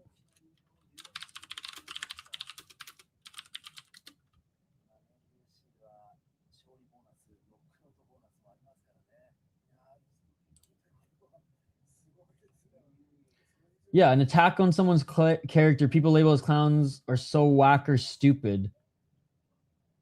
that no one takes them seriously. I guess that kind of fits. That's like the most least disrespectful thing a UFC fan has said to a fighter. So fair enough. Fair enough. way nicer than the shit fucking that I had to delete on the Julien LeBlanc video. That shit, like, it wasn't even like he sucks. It was like horrendous shit that was getting flagged by YouTube anyways. Yo, what's up, fellow Chad?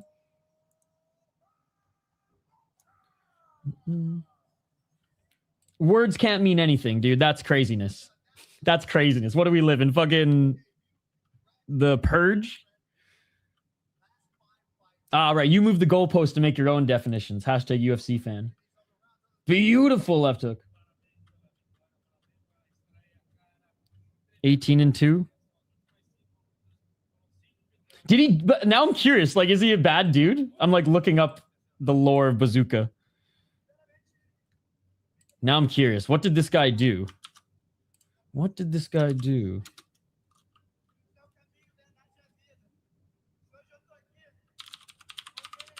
One sec, chat. I'm going to get to the bottom of this.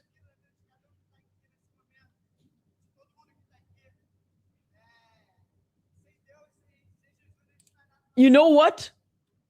You are valid. You are valid. You are valid. He's not a fine dude. Bro, Rogues, I apologize, Rogue Strummer. I will eat crow for this one. I will eat crow for this. He's not a good dude. He's not a good dude. That is hilarious.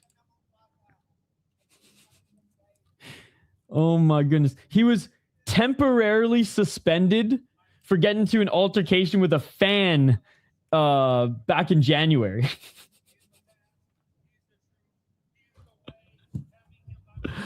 Oh, there you go. That's why I wanted to get to the bottom of it. I was like, Rogue Strummer's not a bad guy. If he called this guy a clown, he called him a clown for a reason.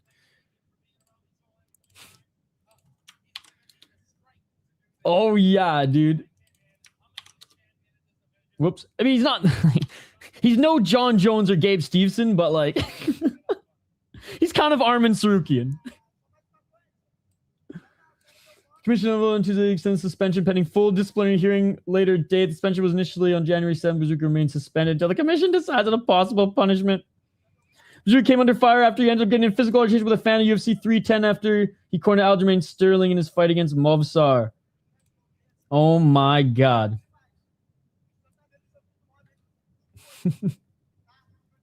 He's no Marab. Oh, that's funny. I love how, like, we were reaching there and we found something. Albanian, Armenian, same thing. I'll take with fries and a Coke. Oh. God damn, man.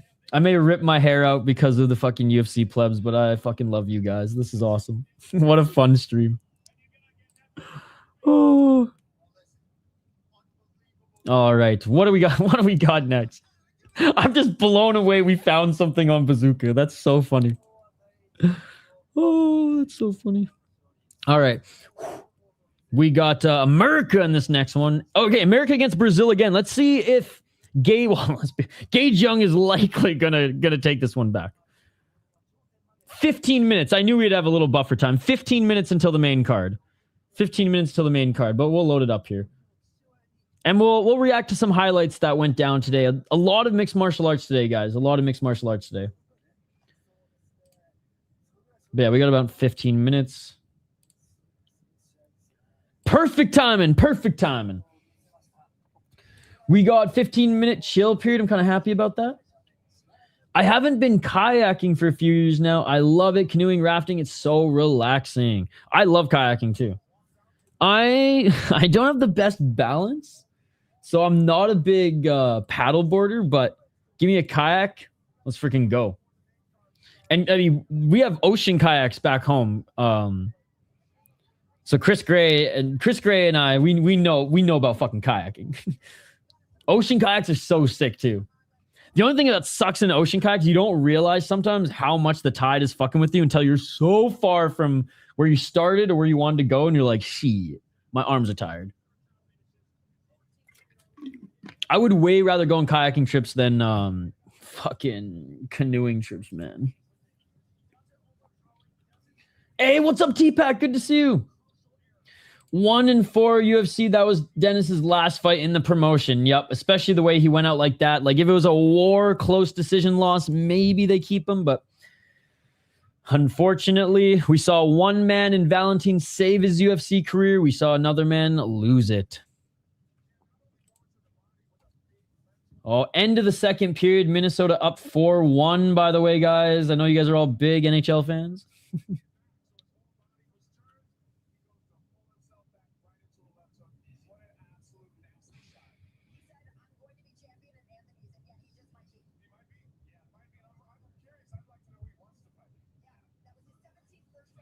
And you know what's crazy? The Minnesota Wild, they put their rookie goalie in, who's had a really good season. He started game one. A, it takes balls to do that as a coach, and B, it shows that they trust him, and that their top goalie, you know, is coming in as their backup right now, someone you can definitely trust, and someone who you know is going to play pretty good. Just Volstat, the young guy, he won the job between the pipes down the stretch. He played better in the last 10 games, so really cool to see. And only let in one so far tonight against the Dallas Stars, baby. Let's go.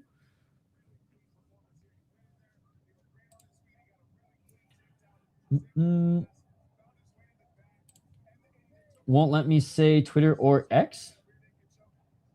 All right, sweet or sweet. Yes, please do, please do. Oh, I've never been the ocean kayaking. I love whitewater. My dad's done that, though. Yeah, river and ocean kayaking, very, very similar, like, vibe. Very similar vibe. At least one Minnesota team can win. Yo, look at Chiesa, bro. What is this, Texas?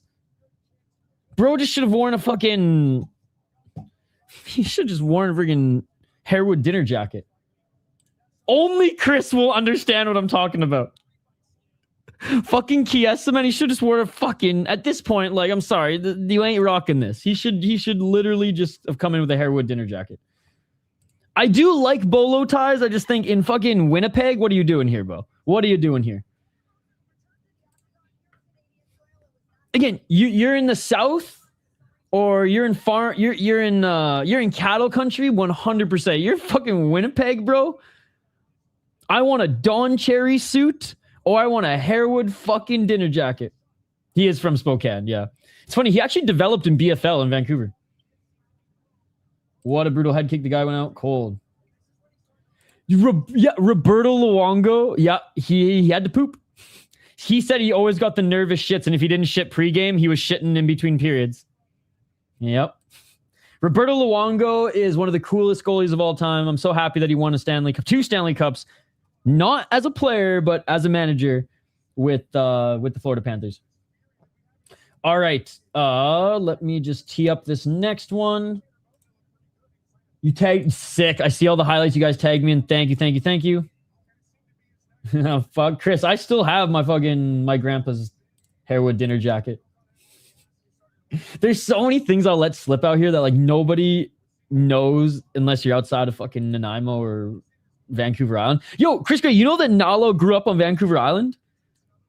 Everyone's making fun of him. Oh, there's so many people in India and this guy's not good either. I'm like, bitch, there's less than 1 million people on Vancouver Island. This guy's in the UFC, so fuck all the haters, dude.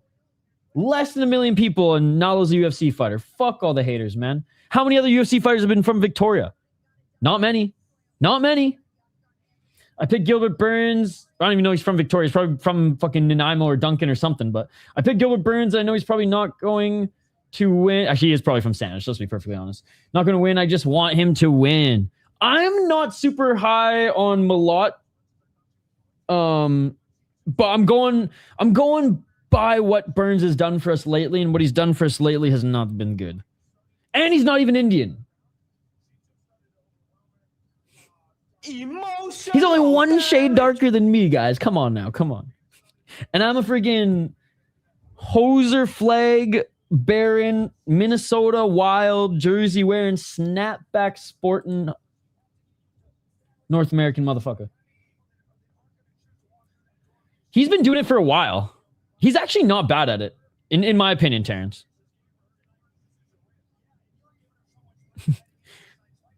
Don't get me wrong. On on his podcast, he sometimes goes off the beaten path. But as like a commentator on the desk, where you just have to like chime in spurts, I don't think he's that bad. I'm wary to hear him on play-by-play. I'm wary to hear. I think he might. I don't know. I'm wary to hear him on play-by-play. Dude, the good old days of Dan Hardy. And in fairness, Dan Hardy's doing a good job in PFL. He's doing a good job in PFL. I miss Kenny Florian, man. Remember when Kenny Florian was on was it UFC Fox? Just found out last night he's from Vancouver Island. Super cool. I hope he wins. His podcast is bad. His commentating is good. Anthony Smith is a great analyst. He's very intelligent. He's much better than that of fighting lately. Anyways, he won his last fight though, Amberly. Bare knuckle MMA. I'm a Dan Hardy fan. Stop the fight. Yo, Dan Hardy. I always loved the way he fought. And yeah, he's done well for himself. Shout out to Veronica Hardy. Yeah, he won the bare knuckle. He won the bare knuckle MMA fight. Frank Mir is really... Yep. Terrence, Frank Mir too. Yo, what's up, Outlier? Canada MMA Night. You know, City Life Project is the place to be. Let's go. Yeah, our Canadian brothers and sisters aren't doing the best tonight, but shout out to Croden. And you know what? Tanner Boser had a good fight. He lost, but he had a good fight. All right. No, he fought Amberly. He fought and won. Yo, somebody tag me in his highlight as well. And I promise we will get to the highlights. We have time. Don't worry.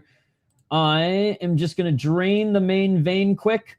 And while I do that, I'm going to leave you guys with some highlights here. Gage Young highlights. When we come back, we're going to quickly run down the breakdown of these two. And then we're just going to react to highlights that you tagged me in until the fight begins. Again, we may not have a big crowd here. That's okay. We're not a real MMA channel. There's so many other better channels out there. So many other UFC channels. We are far from a UFC channel. We don't really even care about the UFC. We're just MMA junkies. So if MMA is on, we're shooting it in our veins like the crazy junkies we are.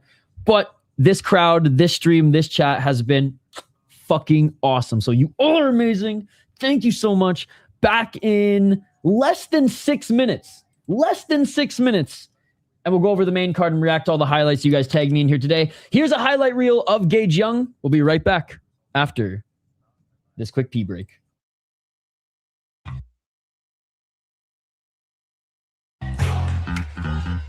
It feels good, man. It feels good, right? Right. Yo, I'm in the light at the end of the tunnel. Paper stacks, yeah, I got them in the bundles. Harry Potter breaking bread with a muggle. They said I wouldn't make it, now they looking puzzled. They said I wouldn't take it, how to go and hustle. Get the bag, it ain't never getting fumbled. In the jack, but we came up from the bottom. Through the cracks, let the light pour in. Have a blast, let the drinks pour in. Take a risk like it's a short thing. Going in, yeah, I'm going all in. Getting food out, yeah, you can bring your friends. Live right in, let's go. Come forward and dip in your toes. Let the rhythm take control. It's going down tonight, yeah. Live right in, let's go. Come forward and dip in your toes. Let the rhythm take control. It's going down tonight, yeah. I just do see you laters, no goodbyes. New flows, new highs, through the dark clouds, see the blue skies. It will be I-J-U-A. It's a new day, ride in the storm like a new wave. Shake, shake, shake, move it to the beat now. Got the heat now, deep down, we know. Dive right in, let's go. Move forward and dip in your toes. Let the rhythm take control. It's going down tonight, yeah. Dive right in, let's go. Move forward and dip in your toes. Let the rhythm take control. It's going down tonight, yeah. It's going down.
What's up? We're back. Okay. Hope you guys are enjoying these Gage Young highlights. All right, let's get back to the chat here. Let's get back to the chat. Oh, Minnesota Wild, I can't believe it. First game against the Dallas Stars. Let's go. It's only game one. Anthony Smith, yes. Drain the main vein. I forget where I heard that from, but it's always stuck. I prefer the smaller UFC live streams. Brian Stan will probably always be my favorite fighter to analyst. Yes, he was featured at a UFC. He was featured at a UFC card recently. I remember there was someone in the chat who were like, "Damn, Brian Stan's doing well for himself," because he was with his family around him and he has all daughters. And someone quickly in the chat were like, "Bro, that's his family," and he was like, "Shit." He's going to be fighting off their boyfriends, I'll tell you that much. Anthony Smith fought Gamer. Yes, he did.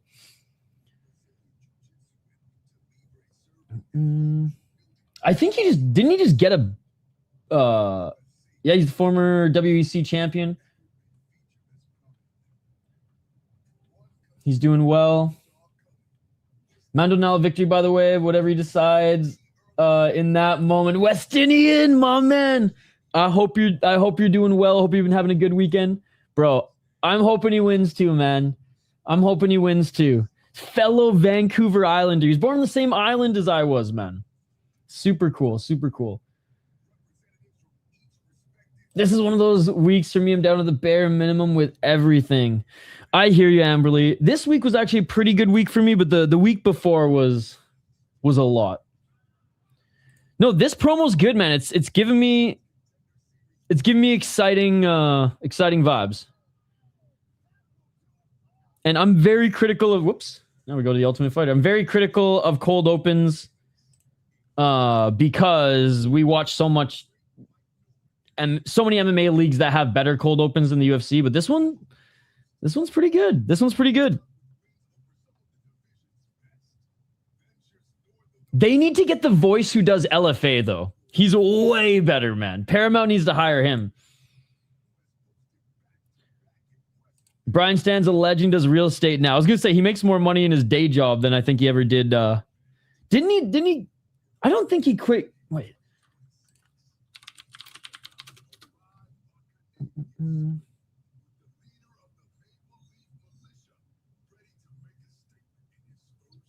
What was did he walk away because of family?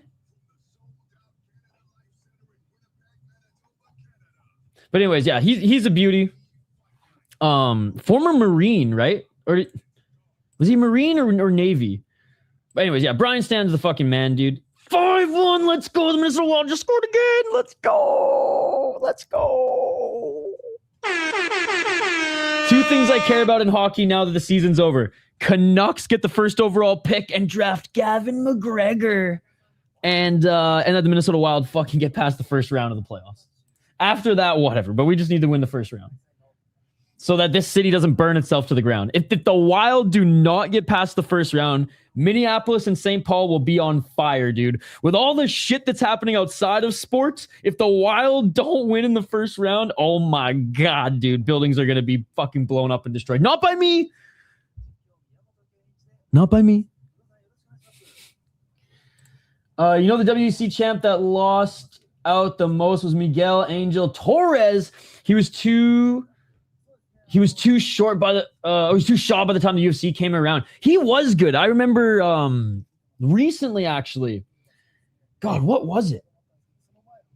I think it was a feature on the Fight Network, came up and like did a small little feature of no way, dude, you did not need to do this. We are fake MMA channel. This is a fake MMA channel. It's not real. What are you doing? What are you doing? $10 from the Iowa Speechman, and he didn't even fucking write anything. He didn't even write anything. This is just pity money for Canada losing out on this card. Is that right? Is that accurate?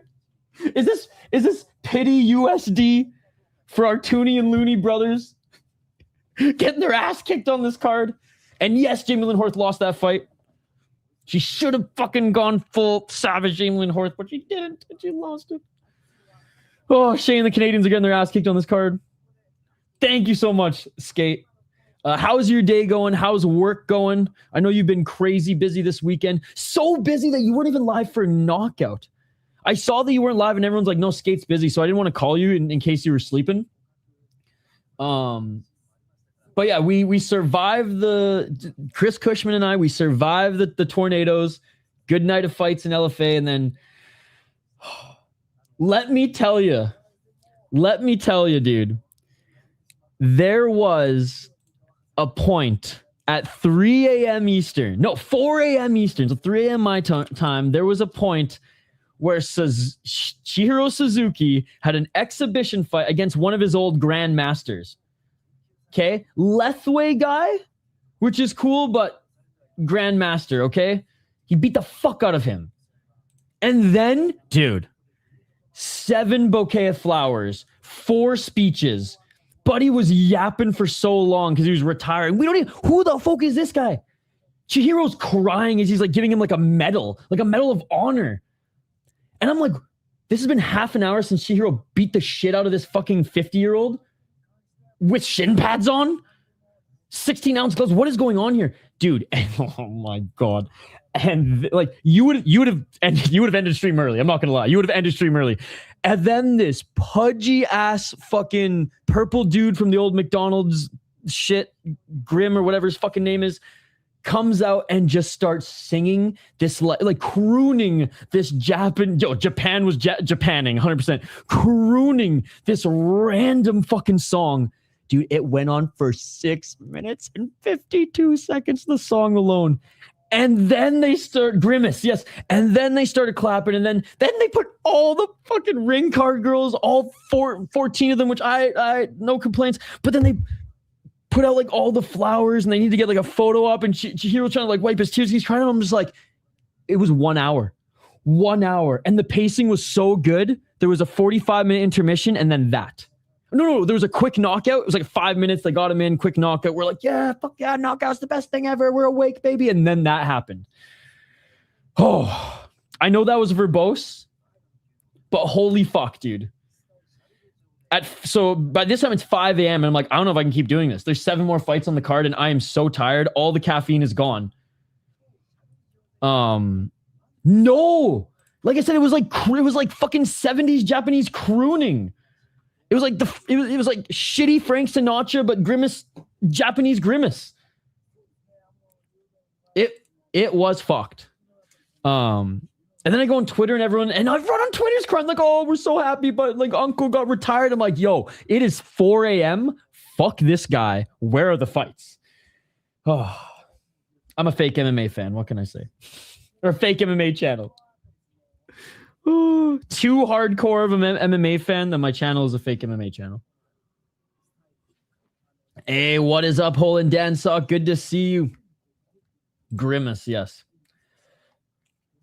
Yeah, dude, it was awesome. The Canadian won the main event yesterday. We had 2 Canadians win yesterday, Shane. Sneeve won as well. What's the most important sports team to Minneapolis? Vikings, Twins, Timberwolves, or Wild? Unfortunately, I would say it goes Vikings, Gophers. Yeah, because you said Minneapolis, not Minnesota, right? You said Minneapolis. Minnesota is different, but I would say if we're going Minneapolis, it's the Vikings, Gophers, Wild, Twins, Timberwolves. But Timberwolves are starting to gain more popularity, and Twins are starting to... Because right now, Minnesota fans are boycotting the Twins, so it's a very weird time. But I would say that there's probably still more an ingrained interest in baseball than even basketball, but that's just because the basketball team is just starting to get good. The Timberwolves for a whole generation were bad. But that was a great question. But I would say if we're talking Minneapolis, Gophers are number 2 to the Vikings, more than the Wild for sure. Because a lot of my friends didn't grow up with the Minnesota Wild. They grew up in, because Minnesota Wild didn't come into the league until 2000.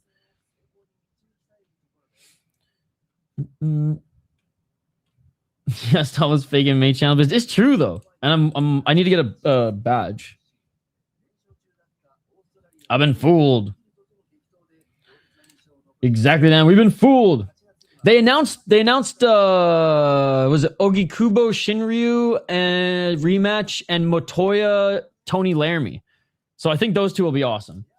I'm like 80% sure those are at least one of those two will be on that fight, if not both of them. Am I crazy? Yeah. I think it was one of the best speeches ever. He gave a shout out to, like, he made it heartfelt, and he was real, and then he just went off, and I love the ending. He's like, you think you Americans can drink? Just wait till I get a hold of your beer, something like that. It was fucking awesome, and not a lot of people stayed, Shane, when he won, but Chris Cushman and I were like, whoa, just fucking going off. No. If you can't fight in the sport, it's not a real sport in my eyes. It's just a game. Now, that is very much an opinion, and you can get paid to play a game at a very high level. But for me, a sport, and this is 100% subjective. I am wrong on this, but this is just how I view sports, and it's never going to change. If you can't fight in it, it's not a sport to me. It's just a high level game. So like box, lacrosse, curling, because yes, there's fights in real curling, not Olympic curling. There's fights. That one's a little tongue in cheek, but I've seen more fights at fucking men's league curling than than an MMA fight, than an MMA card, straight up.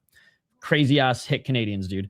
What was I saying? Calcio storico, box, lacrosse, ice hockey, and fighting. Like those are my sports. So I do stream hockey. I do stream hockey on my second channel, the Soda Pod. Go check it out. Tongue in cheek. That, like, I know, like, football players are insane athletes. NBA players are insane athletes. Soccer players are insane athletes. Like, no disrespect.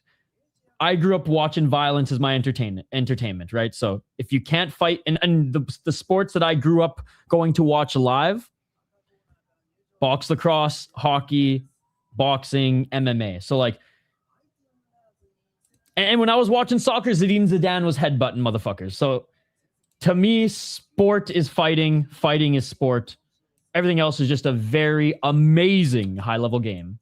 But again, I am very wrong on that opinion. That's just me being fucked in the head, and that's how I was raised, ladies and gentlemen.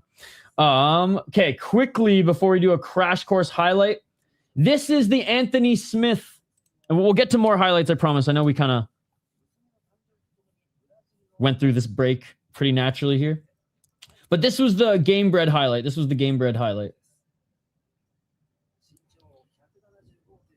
Anthony Smith getting his win. And you know what? I was happy for him. I don't really dig his Jordan Vucenic tattoo, but I was happy for him. He wanted to chug a beer after he got the call after half a beer in. Oh my God, that one was amazing too. That was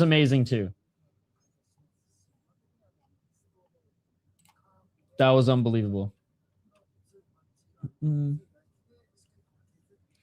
Yeah, you've done a lot of martial arts. You've told me throughout your life too, Holland Dan Sock. Be on the watch out for my Chad little brother. Going to get scholarship at 6 school in the States. Or is box lacrosse greatest, dude? Is he going to play WLA in the summer and come play for the fucking Roughnecks or what, baby? Dude, that is so awesome. Dude, box lacrosse is one of the coolest sports. It's my favorite sport. You guys don't know this, but box lacrosse, I like more than hockey and MMA. Box lacrosse is the coolest sport on the planet. It's the most violent sport on the planet, next to probably Calcio Storico and Muay Thai too. Because you cross-checking to the head is legal. It's amazing. I'm gonna watch that fight now that I know it wasn't canceled. It's fight time, baby. The fighters are in the cage. Thiago Moisés. Where's JL at? I remember JL loved fucking Thiago Moisés. I'm like semi-convinced, by the way, Mr. Showtime is JL. What do you guys think, chat? 5 minutes left. The Wild are up 5-1, by the way, against the Stars. All right, quick little breakdown. Thiago Moisés, 19-9 as a pro. You guys saw the Gage Young highlights. There's about 6 minutes of highlights there. Thiago Moisés, 2-2 in his last 2 fights. Fighting Nerds and American Top Team. 4 KO, TKO, 8 submissions, 7 decisions. 8-7 in the UFC, 1-1 in LFA, and 1-0 in Contender Series. Dude, Thiago Moisés has been super active since 2018, given that that's when he came into the UFC, and he's already he's not Uncle Moisés in age, but he's Uncle Moisés in fucking fights, I feel like. Did not look good against Jared Gordon his last fight. Let's be honest, Jared Gordon didn't look the greatest against him either, but it's fucking Jared Gordon. We know what he is. Beat Trey Ogden, whatever. At this stage in his career, you got to beat the Trey Ogdens of the world. Ludovic Klein's still a great fighter. No shame in losing to him. Good win against Mitch Ramirez. Prospect coming in. Benoit Saint Denis did what he did against him. His last good win was in 2023 against his last best win, better win was back in 2023 against Costa, Melky Costa. Has had a solid UFC career, to be perfectly honest. Came in, fought some really good guys. Benil, decent guys. Kurt Hollbach at the time. Ismagulov, Michael Johnson. Has wins over Michael Johnson, Bobby Green, Alexander Hernandez. But has just seemed slower, has just seemed a little bit more chinny. And it seems like wrestlers who have good striking have the answer for his, grappling and jiu-jitsu game. And his striking was never like top tier anyways. Round one, let's get it. Gage Young, G-Money. Never been knocked out, 6 KO TKOs. Pretty big for the division too, as you can see here. Looking for the high kick. 1 submission, 3 decisions. Great kickboxer. And he has really good wrestling as well. 1-1 in the UFC, good stuffing the takedown by Young. And he lost his Contender Series fight. Went back to FAC, which FAC is the Alash Pride of the United States, let's be perfectly honest. Came in and lost to Evan Elder, which I was like, oh man, I was really hoping he'd beat the fucking Phenom. But had a really good win against Mahachete, which he's solid. So 1-1 in the UFC, and Thiago Moisés is a name that I think he should be able to beat at this stage in his career. If it was like 2-3 years ago, probably Moisés wipes the floor with him. But based on what I've seen lately, I'm not as confident with Moisés, especially if he can't get the takedown. I'm going with Gage Young, Shane. It's worse. Well, it was worse. I don't know what it is now, but because I'm not paying for FAC now. But it used to be worse than A1 Combat in the sense that it was just James Krause A, co-running it, and B, just using it as his fighters. Kind of like some of the promotions in the New England area where the New England cartel used to just funnel their fighters through there and give them easy matchups.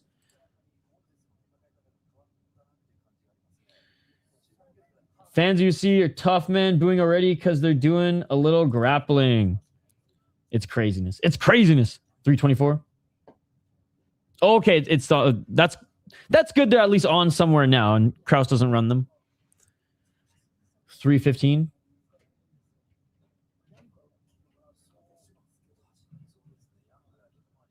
Right jab by Gage Young, low kick by Gage Young. Oh, nice left hook by Young. Yeah, I can empathize. My dad's the fucking hardest worker I know, and he's still crushing it in life. 251, and his story's crazy. 245, low kick by Moisés, low kick by Young.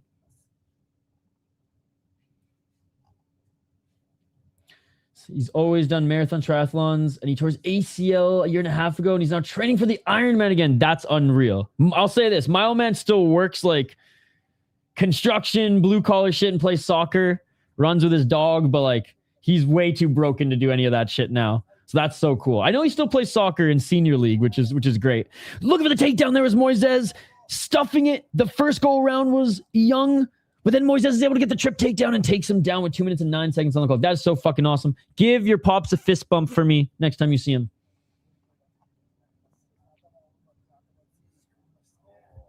$159. Nice job by Moisés getting that left hook in. Oh, right hook in too. This worst case Ontario. Even though we're in Manitoba, this is the worst case Ontario for Gage Young. Are Brazil really going to go 2-0 against the Americans here? Come on, USA, let's go. 138. Body triangle isn't secured just yet, but Moisés is firmly on the back of Gage Young, and he's trying to go for that rear naked choke. We have our first backpack of the card. Backpack,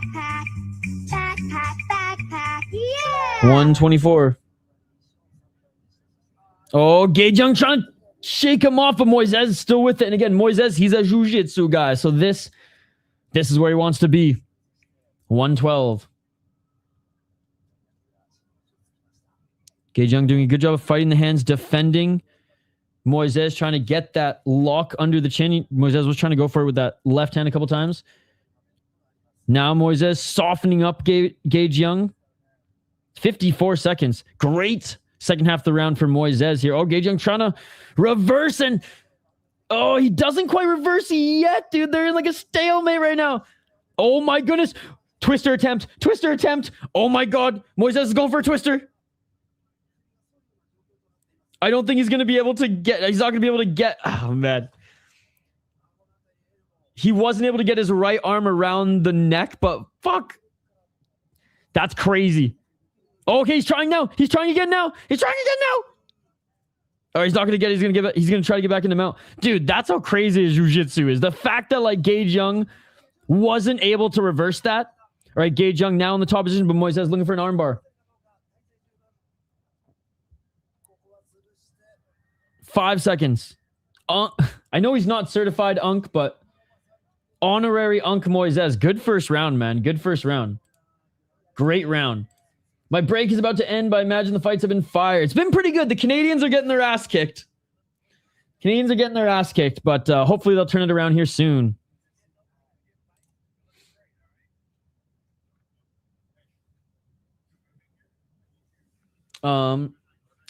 In better news, the Minnesota Wild are up 6-1 against the Dallas Stars, baby. Game 1. Game 1 in Dallas. In Dallas? I think so, yes. Love the profile picture. Bertebiev, Montreal, Russian fucking machine. I do like watching him fight. Sounds good striking it. So hope you're having a good shift. And if you're up later tonight, I know you're working, so you might not be up late. We will be live for Deep. That's a whooping. At home in game 1. Woo!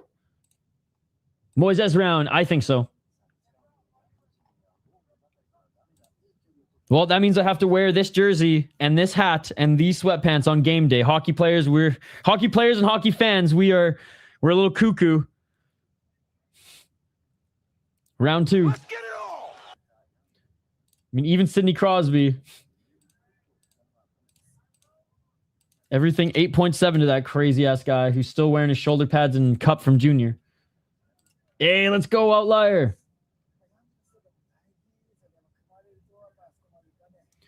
Tots. I'm a big tater tots guy. I was meant to end up in the Midwest. That's a great fucking question, by the way. Oh, I love that you're a fucking food guy. 417. Low kick by Gage Young. Left hand by Moisés. Low kick by Moisés. Gage Young needs some big moments on the feet here. 403. Right to the body by Young. And again, Young, he is the better striker. Moisés, a lot of experience in MMA, but I truly believe Gage Young is like the better kickboxer.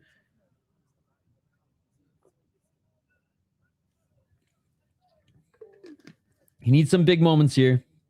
Oh, and it's Moisés with the big moment with the big right hand. Gage Young with the left hook and Moisés looking for the left single leg. Good takedown defense by Gage Young. I'm not big on watching hockey on TV, but it's fun live for you. Oh, yeah. It's one of the most fun sports to go to live other than, I would say, like live MMA or probably box lacrosse. But most sports live are fun. Like even baseball live is fun because you're just drinking beer, eating food, and laughing. Oh, nice teep by Young. See, he's a kickboxer. Fuck, I should have made poutine tonight. God damn it. Left by Young and ducking under it is Moisés. Young with a great sprawl. 250. I grew up on like at the rink. Every Friday went to BCHL games. Every Saturday went to WHL games. So like live hockey, it's like my church. I'm not a big religious or spiritual guy or any of that stuff, but like sports is like my escape. And like I said, the first ever spiritual experience I had was watching Anderson Silva fight. I was like, humans aren't supposed to do this. This guy is him. And then being at a hockey rink during a game, hearing the ice, hearing the puck and the stick on the ice, getting that chill from just it being a cold environment, drinking some hot cocoa, or like that shit. That's another time where I've been like, this is magical. This is different than just, human reaction to things. 156. I love ball food, dude. Left by Young, double left jab by Moisés. Low kick by Moisés. Even though they've been on the feet for the second round, 1 minute 45 seconds. Very tit for tap and a lot of feints. Not a lot of overcommitment. Left jab by Young. Young with the left as well. The Spider King, Belfort was the crack that got me addicted to the sport. Love to hear that. Dude, when he beat Dan Henderson, I was like, what the fuck is going on? Who is this? Who is this fucking guy? 154 or 114. What football is to Americans is what hockey is to Canadians. 1 minute on the clock. And Minnesota has the best of both worlds. Oh, right to the body by Young. I think Young did enough to get enough points to win this round. Oh, but Moisés there with the right hand. Moisés another big right hand too. It's fucking tough. It's a tough round to score, but I'm giving a slight edge to Young. Young with the right, Young with the left. Oh, Moisés cracks him with a body shot though. I think he slipped and it knocked him down, but that could be a big moment on the judges. 28 seconds. Double left hand.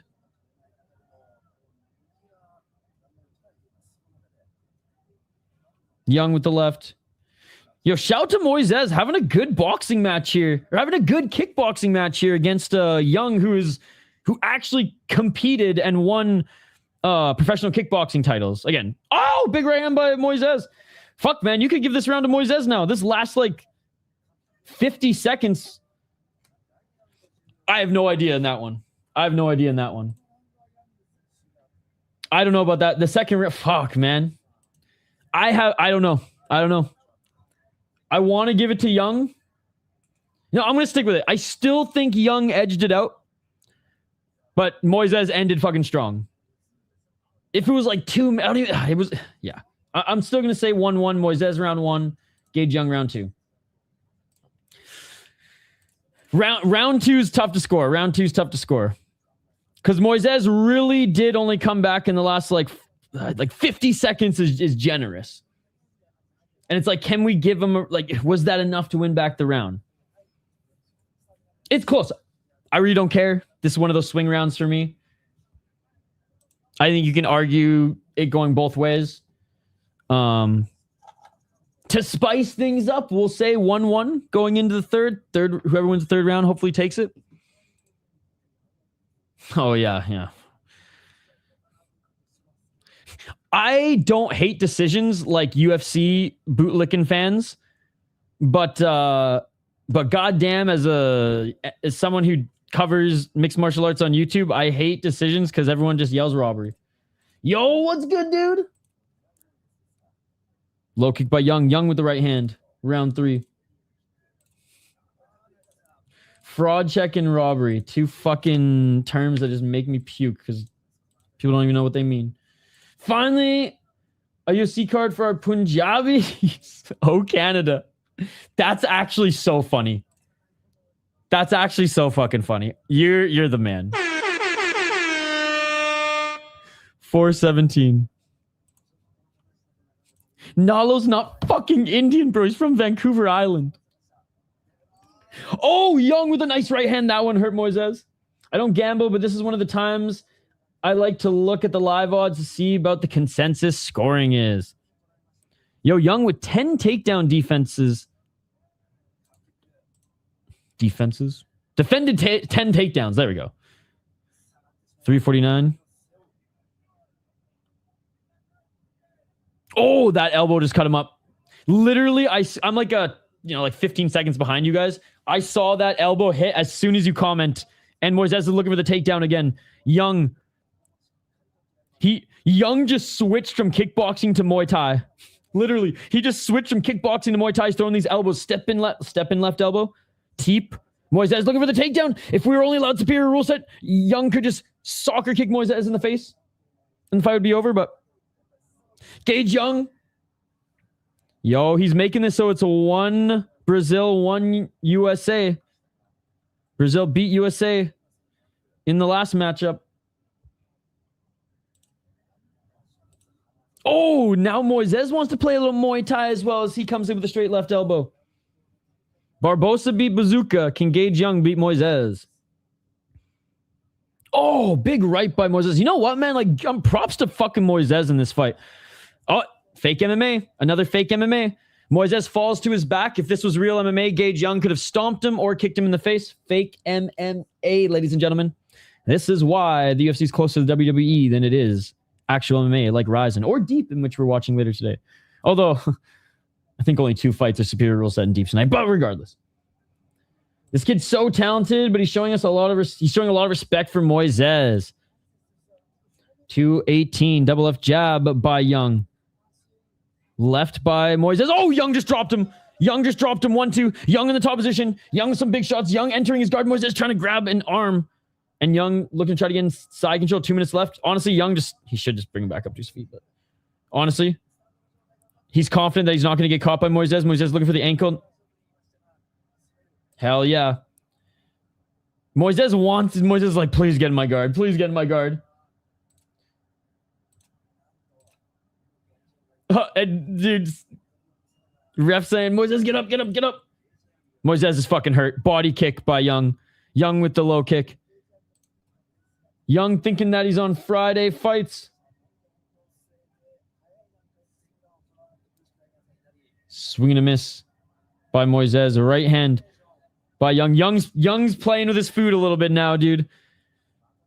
120. Oh, Young with the right. Young's going, what? I'm the best kickboxer UFC, baby. I'm the best kickboxer. He's not that level yet, but... Oh! And then Moisés, dude. Moisés with the big left, and... Oh, Gage Young says, fuck that noise. Left hook, body kick. Moisés with the right. It was probably around about the second round. This is a good fight. Oh! Moisés with the right. Dude, this is a great fight. Shout out to fucking honorary Uncle Moisés, who's not a certified unk because he's only 30, but in fight years, he's definitely an unk, but he's having a scrap here. This is the type of fight that's going to keep Moisés in the UFC for another one. Oh, Moisés with a big right hand after he eats a right elbow by Young. Young with another left. Young with a right to the body. 23 seconds. Big knee by Young. 15 seconds left. Oh! Moisés with the left hand. Yeah, but he's been in some fucking wars. Oh, they're swinging in the pocket. They're swinging in the pocket. Let's go. Let's go. They didn't even need to point at center. Each of them throwing hooks. Moisés with a 1-2 and a high kick. Let's go, dude. Fight of the night, bro. Fucking rights, man. Fucking rights. Great fight. Great fight. The only thing that sucked about that fight is that fake MMA. Fake MMA. But you know what? Like KSW, sometimes fake MMA can be entertaining, and this one was. I just wish we saw a couple soccer kicks, but that's neither here nor there. Yeah, I always think he's like 35, 36. Woo! Yeah, let's see who gets robbed. Yeah, it's definitely 29, 28, Young. Moisés round 1, Young round 2, Young round 3. At worst, a draw if they did give Moisés the second round. Give Young a fuck. You can't even give Young a 10-8. I wish you could, but you couldn't even give him a 10-8 for that third round. Let's be honest. That shit would be wild. And I would say shit judging because I don't think. Maybe the fans get robbed in that one if it's a draw, but.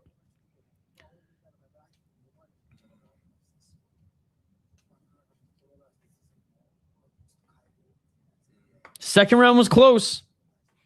Second round was close. We can't let that third round distract us from the second round actually being close.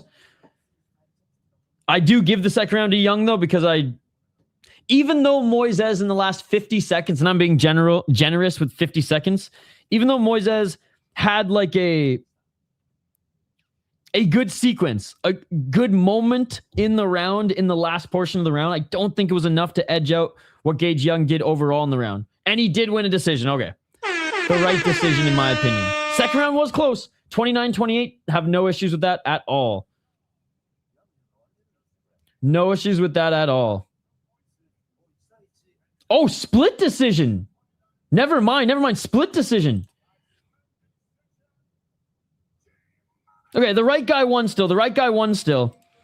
Sorry, I'm like listening and like half looking at it, and then I saw the S here.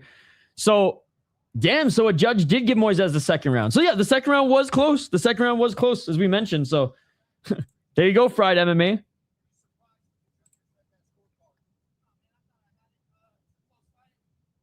Hey, Gage Young even said close fight, so shut the fuck up, everyone who's saying he almost got robbed. Yeah. No, no issues with it.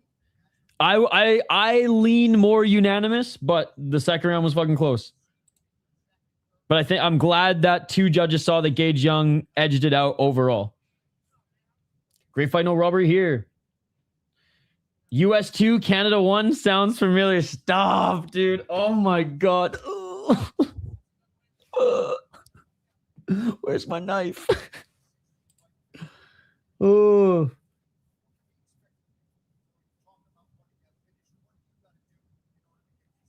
Goo finally admitting he got a big problem since his UFC trip. He got it. What does that mean? Just posted a community note saying, sorry, missed today's event as it's only 2 in the last 7.5 years he didn't cover. Damn. Is he like sick or something? He just hates Canada that much, dude. I think the MMA guru just hates Canada that much. No, all jokes aside, I hope he's okay, but damn.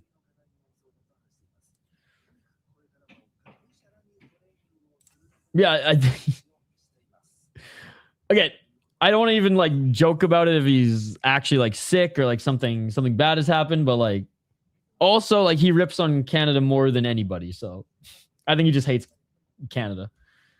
No, I changed my mind about the second, but it def was close. I'm probably sure Nallo is a South Indian name and Jai is an Indian name too. One is from the UK, one is from Vancouver Island. Again, I don't think Nallo's Indian. But I did, you without knowing, made an awesome joke. Like Chris Gray. Like I about spat out my Tim Hortons coffee. UK and West Africa. He's not Indian. Oh, that sucks. Man, being online that much all day, every day, the lack of sleep he gets, how much he's grinding every day. I mean, I get it. And I don't get it because like I get that too from YouTube. I get it from other things, right? You get mentally drained from other things in life. Like 2 years ago when I was, slowly building my small little clientele here. Fuck, man, it was stressed. And there were some days where like you'd have good meetings and it didn't work out. And then sometimes you have small clients who don't fucking pay you. And like, it's tough. So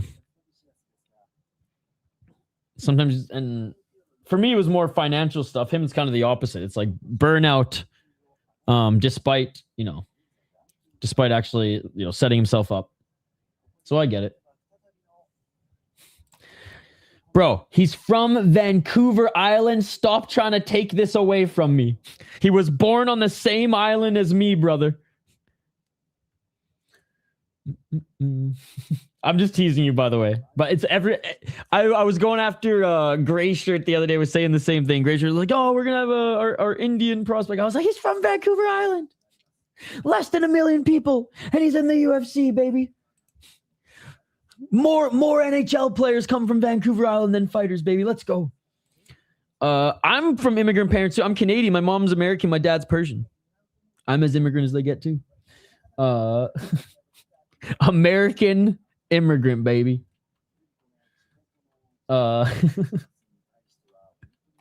American immigrant in Canada, baby. Did you see the clip of Sakuraba Senior telling Sabatello, "You're the champion. You need to finish your next fight"? And Sabatello was like, "Shit, yeah, I'll finish my next fight." Dude, it was not Sakuraba, it was Sakakibara.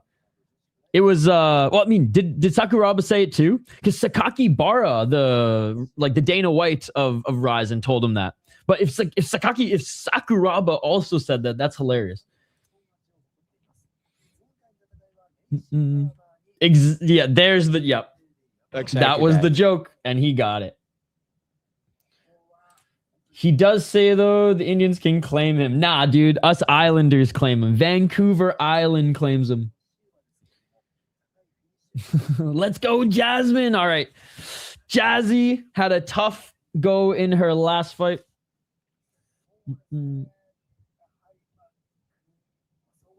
Yeah, it's definitely a bit of anti-Canadian spite. Also not trying to be a doctor, but I noticed with the 4 years watching him, he had similar problems as me with like horrible anxiety and OCD. And again, I don't know much about him personally. He's always supported this channel, so I have nothing against Guru. I think that he's given way too many shout outs for this fake ass, shit ass MMA fake YouTube channel. But when you're online all the time, it's not healthy. And I know James Lynch calls me out. Isha, you gotta touch grass. I think I touch grass more than people think.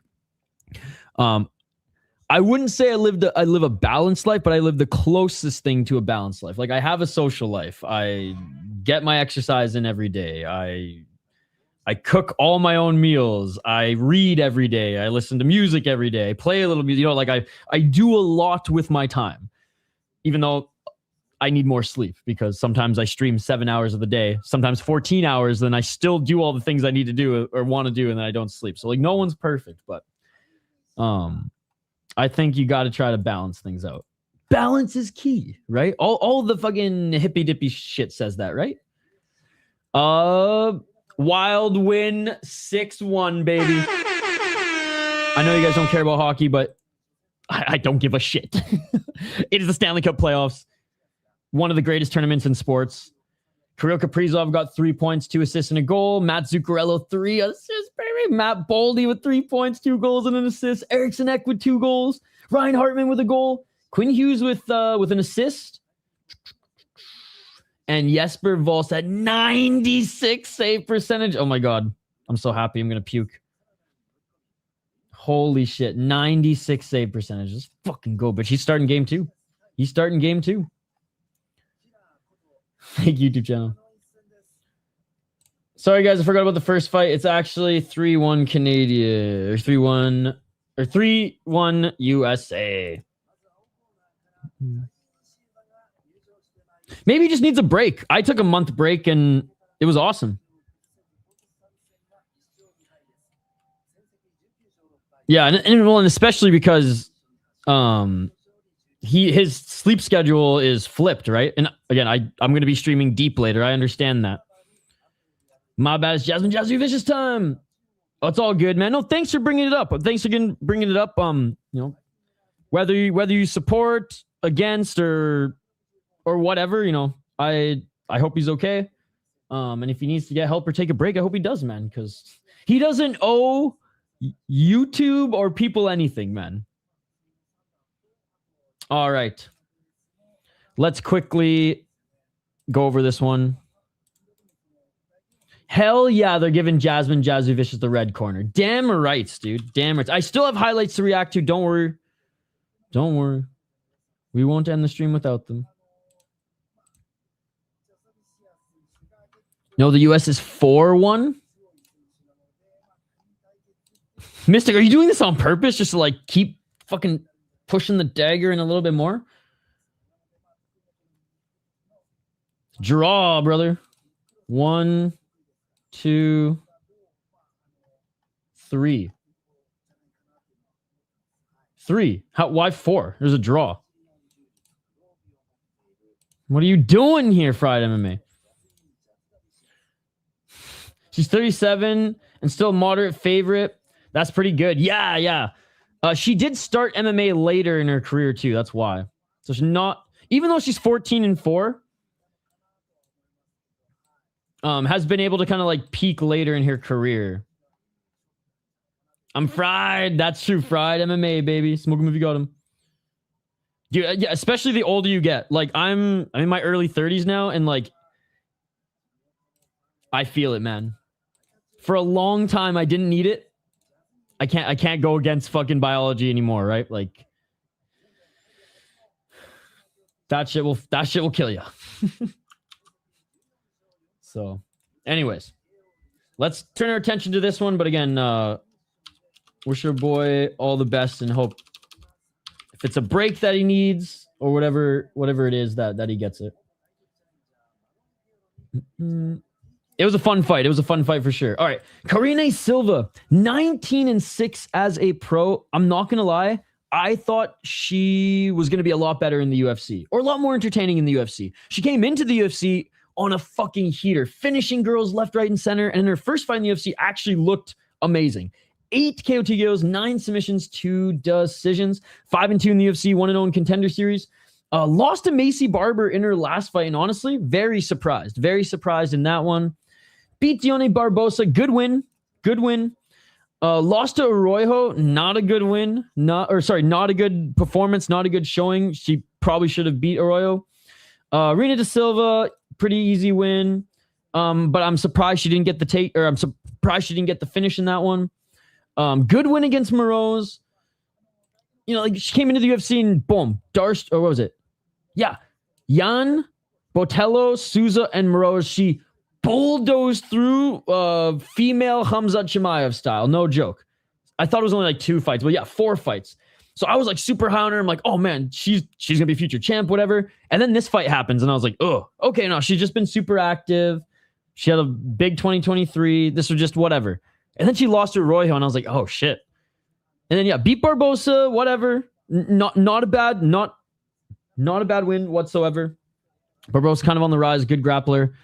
And then takes a step up in competition to Macy Barber, and just Macy Barber's a step up in competition you can't beat. That's not good. That's not good. Not to say Barber's bad, but still, like you can't get past the test. So this one's gonna be interesting. Because jiu-jitsu wise, she's good. Striking wise, some nights she's good, some nights she's not. And honestly, that's like Jasmine. Jasmine striking some nights is good, some nights it's not. Sometimes I just don't understand, like, where did this boxing come from? Some nights it's like, oh damn, yeah, there's that Ronda Rousey style striking I remember. What Jasmine Jasudavicius is, she's good everywhere, not great anywhere. She's got really underrated wrestling. She's a strong chick, woman, beast. Little bit chinny. Again, weird striking, but sometimes it works. But it's her wrestling and her tenacity just to beat you the fuck up on the ground. And yeah, and that's just her mentality. 14-4 as a pro, 3-1 in her last 5 fights. Pretty big favor here out of St. Catharines, Ontario. No idea where the fuck her accent comes from. That shit ain't even Canadian. That shit ain't even Newfie. That shit ain't even Quebecois. But we love it anyways. Out of Niagara, top team. 2 KOTGOs, 4 submissions, 8 decisions. 8-3 in the UFC. 1-0 off Contender Series. She was on a hell of a win streak before she lost to Manel Fior. Just a way better striker. Oh, in the black kit, not the red kit this time for Jasmine Jasudavicius. Beat an older Jessica Andrade, beat a Mayra Bueno Silva. It's actually not a bad win. Again, they both beat De Silva, but she was able to finish her. And Fatima Klein was a really good win as well. Lost Trace Cortez and Fior and Natalia Silva. These losses aren't bad. Tracy's like better than most of the women. She's fucking awesome. And Natalia Silva is annoying. She's like the William Gomez of the female UFC fighters, but it fucking works for her. Whatever. I'm scared, but I'm picking Jasmine. Let's go, baby. If Karine Silva, put it this way. Jasmine, higher floor, lower ceiling. Karine Silva, lower floor, higher ceiling. If Karine Silva fights like the old Karine Silva, she's gonna absolutely destroy Jasmine Jasudavicius.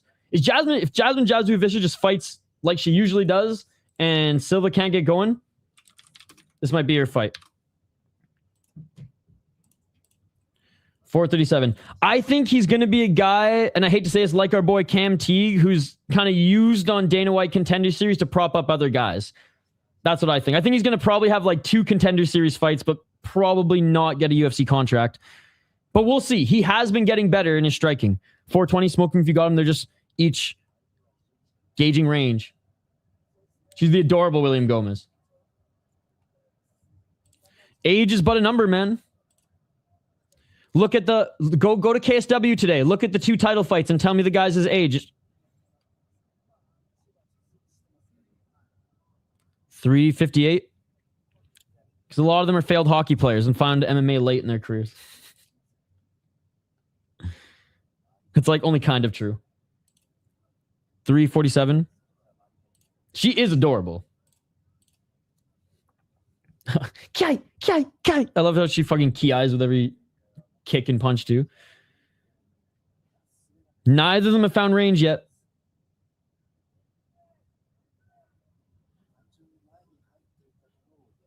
$326.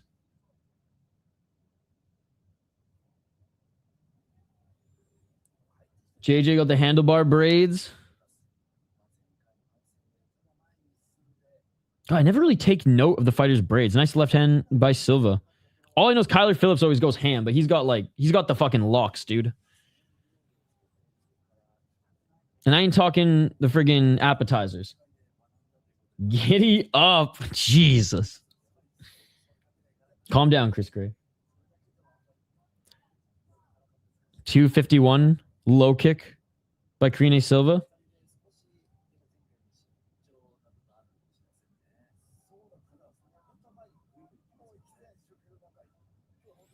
Do you see Kyler Phillips fit a media day? It was so funny. Yeah. He's got swag. That's what the kids call it, right? Swag. Maybe talking about Kyler Phillips. I haven't even seen the ones that he sported yet today. But I know his are always crazy. 218. Sorry, I didn't mean to judge.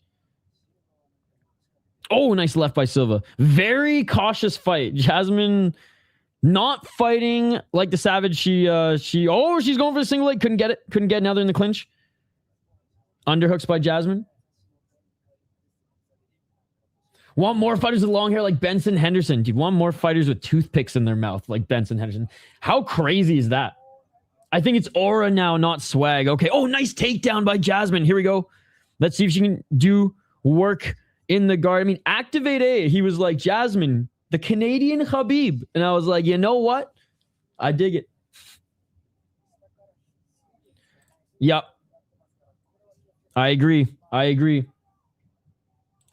Dude, and he had a mouth guard in too. It's like, what the fuck, dude? Oh, high guard here by Silva, looking for the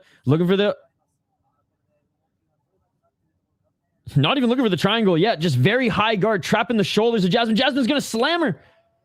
Now she's looking for the armbar. Jasmine's going to try to slam her, even though she's only on her knees. Very high guard here by Silva. It's just a high guard. It's like the highest of guard. And usually you try to set up a triangle with it, but she's not. She's just literally trapped the neck of Jasmine, is taken away.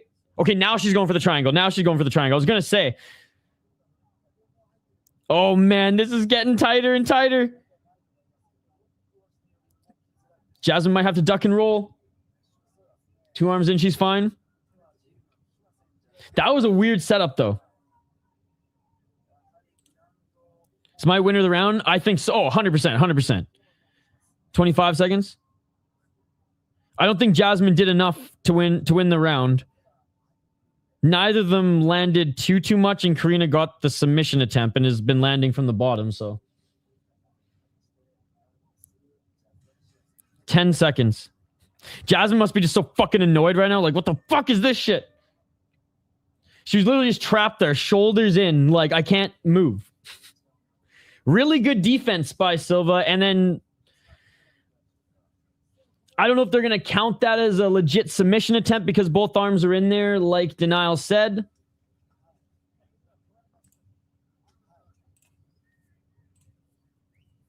She needs to do more Zercher squats so she can get the slam power. Jeez.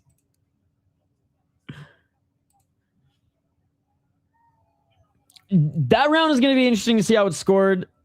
I feel like Silva got that one. That round stopped when there's 5 seconds left? Bro. Is this going to be Kyle Nelson 2.0? What is this? Rampage guy. I don't know. She's not Asian enough for Rampage. Damn, I thought Jasmine would win because she was vicious. I was wrong. That girl went Spider Monkey. Yeah, they blew the horn way too early. Winnipeg. Stop smoking all that dope.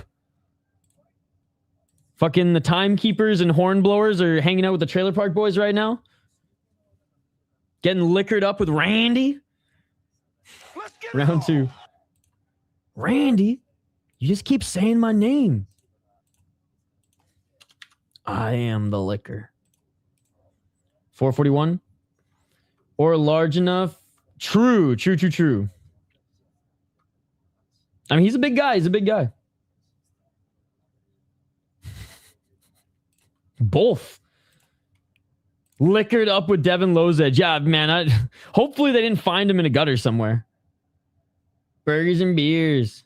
419. Leahy, you're drunk again.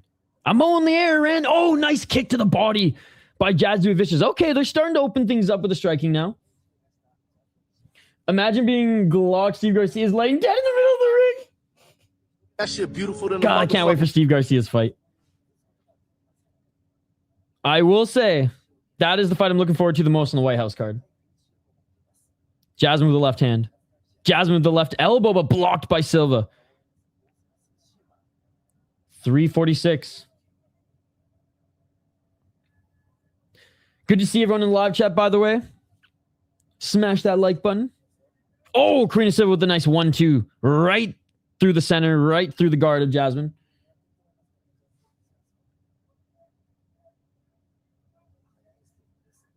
I have no idea what you're talking about. He might actually be dead in the middle of the ring. Give them both 350 baht. Yes. They better allow them to do a walkthrough. If they don't allow them to do a walkthrough, is it really is it really an American card? Bryce Mitchell can play the bagpipes. America. Front kick by Silva. Bryce Mitchell was playing guitar for a fighter in PFL the other day who was walking out. He was singing too. It was awesome. They tried to get Guzzi to go to this. He was in Oregon already, but they forgot Canada hates criminals. Yeah. Oh, drop him for the guillotine. Okay, back up to her feet. Ooh, Karine Silva almost dropped for the guillotine and she snatched Jasudavicius' neck. It's so funny you say that. I literally just got a text from Guzzi like 20 minutes ago that said, hey, I was in Oregon just getting back home because I was going to see if you wanted to meet up yesterday. 223. Ah, okay.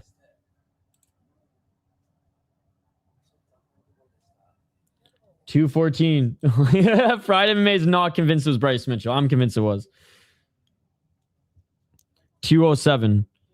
Bro, you're telling me that wasn't Bryce Mitchell? That was the most redneck Irish song I've ever heard in my life. Oh, and Jasmine gets the takedown right into a friggin' headlock again here. This one's a little bit tighter. Jasmine's just trying to pass guard first here. It's more...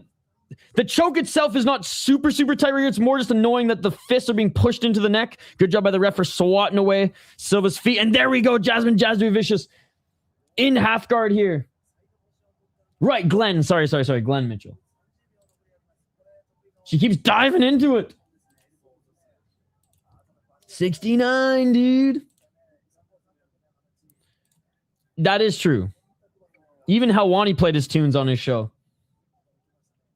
114. Back in side control. If we were allowed grounded knees, Jasudavicius could just knee Karine Silva in the face. Seriously, fake MMA, ladies and gentlemen. Fake MMA. Oh, I can't screenshot it because the UNEXT won't let me, but fake MMA. If this was real MMA, Jasmine, 4 knees to the face right now, it's over. 4 knees to the face right now, it's over. Fake MMA. 55 seconds of this fight. Second round, ladies and gentlemen. Fake MMA. This is the most fake MMA I've ever seen in my life. Fake MMA. Jasmine now could hit her in the head with both knees if this was real MMA.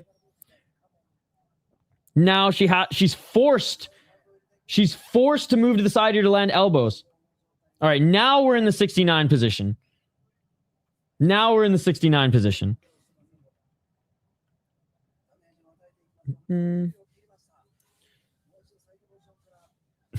21 seconds. Back inside control. I ain't reading all those guys. She does, dude. Now back to side control. Oh, nice right elbow by Jasmine. Again, if we were allowed real MMA rules, Jasmine would have clearly won this round and or finished the fight. But 1-1. Karine Silva round 1. Jasmine Jasudavicius round 2. Way better round 2 for Jasmine than round 1 for Karine. Basically.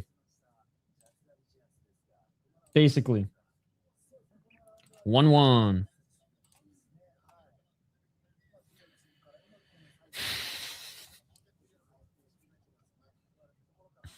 I say 1-1, I agree with you. Look, you just got smacked. Did that? Fuck you, you bitch. Fuck yourself!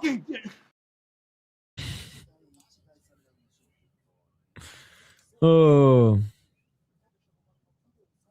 You know what's funny is I bet Sakaki Bara-san would let Guzi come to Japan. Oh, yeah. Mark Kearney. Not allowed. I mean, I bet he could come up through Alberta. They're based, or Quebec. They're both independent, right? They're trying to be.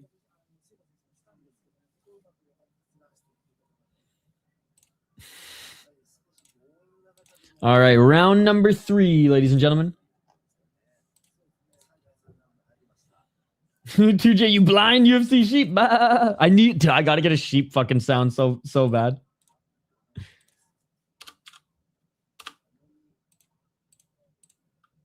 $4.45. Yo, shout to Sis, by the way. He's been crushing it on his YouTube streams as well. He streamed the last 3 days all morning. I was working Friday morning. Sis is fucking streaming. I took a coffee break. I'm bitching about Tom Aspinall in the chat. He took it like a sport, or took it like a champ. He's a good sport about it. We are men, ladies and gentlemen. We are men. And honestly, even some girls probably watching are like, 4-16. Nice left hand and a right hand to follow up by Jasmine Jasudavicius. Overhand right by Jasmine. 4:09. Right? Dude, sometimes you're way up there and you don't even know. And then sometimes the stop sign goes from stop to arrêter and you're like, oh fuck. Nous sommes pas dans États-Unis maintenant.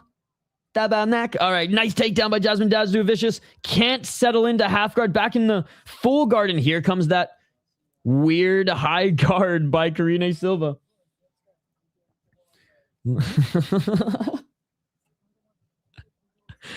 Oh, man. I always forget about that song. Dude, the one and only. He may as well call it himself Gist, not Sist. Gamer guy, YouTube 21, baby. 3-12. Oh! High guard again. She's trying to get that triangle. Doesn't have both arms in. Only the left arm is in this. This is not good for Jasmine Jasudavicius. 2:54. Good job by Karine Silva. Controlling that shoulder. Great job by Jasmine getting into side control. Dude, that was sick. She got her left arm around the heel, pushed up over, and then just shifted right, and she was able to pass into side control. That was a great pass. Fuck, her wrestling is so good. Bro, Canada ain't got no NCAA, and her wrestling is damn good.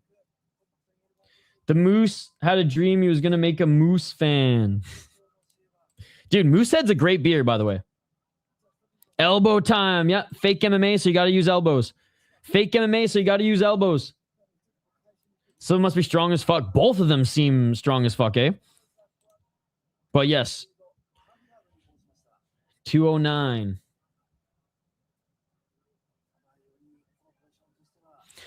Yeah, it was the Fish and Wildlife sign in both French and English, and saw Trout Lake that at the time was just found 3 years prior on the way per the signs. Oh, cool. Fucking love trout. Half guard now for Jasmine. Left to the body. It's frustrating. She can't get in a position to get a good punch in.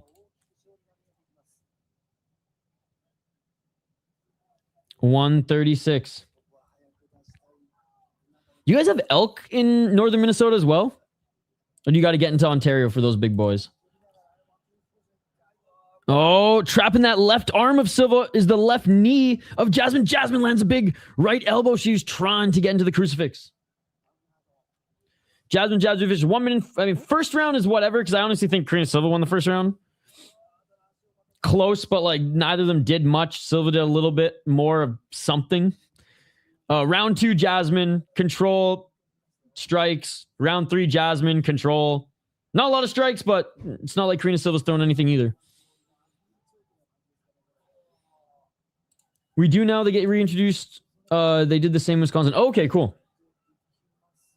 You know what's crazy? Where I was in 45 seconds, by the way, Karine Silva with a crazy fucking... I don't even know what you call this, dude. Crazy guard. Her right arm is under the left knee. This ain't no buggy choke attempt, even though it looks like they're all tangled.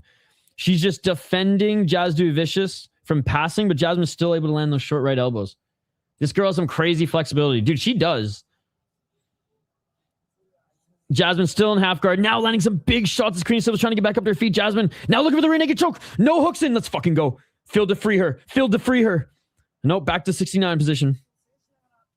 5 seconds. Hey, honestly, great third round by Jasmine. Just beasted her way to a win. Made it ugly. So this is probably a fucking nightmare in sub grappling. Hey, let's go, baby. Oh, fucking Canada. Let's go.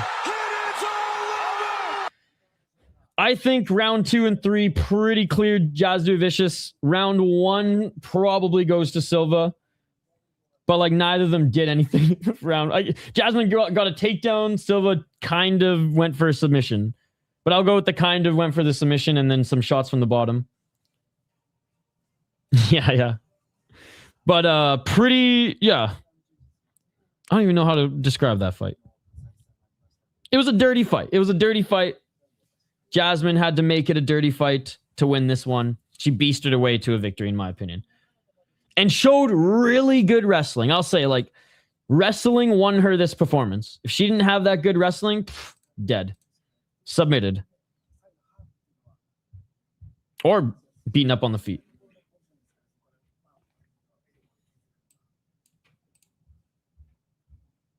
It was grueling.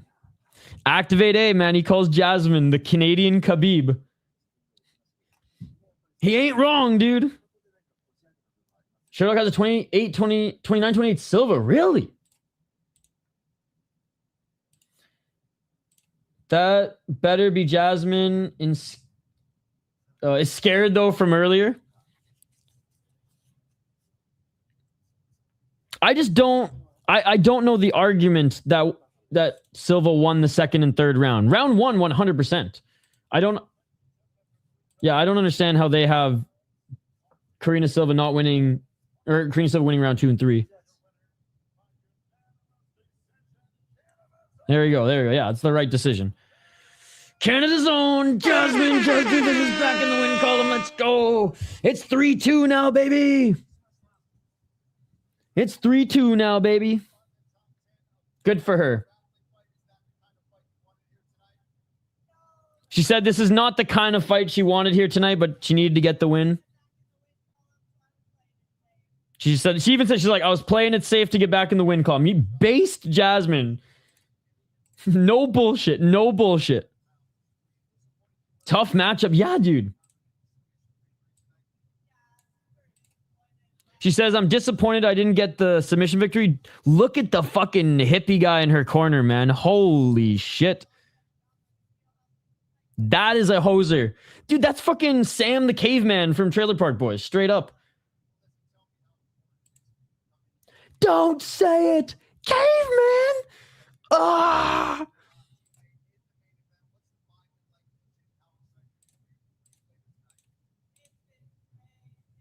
It's just so crazy. She has no family that's French, and she's not from BC or Newfoundland. Yeah, her accent is so unique. I be cracking. Check, check, check. 1, 2, 3. Check, check, check. 1, 2, 3. I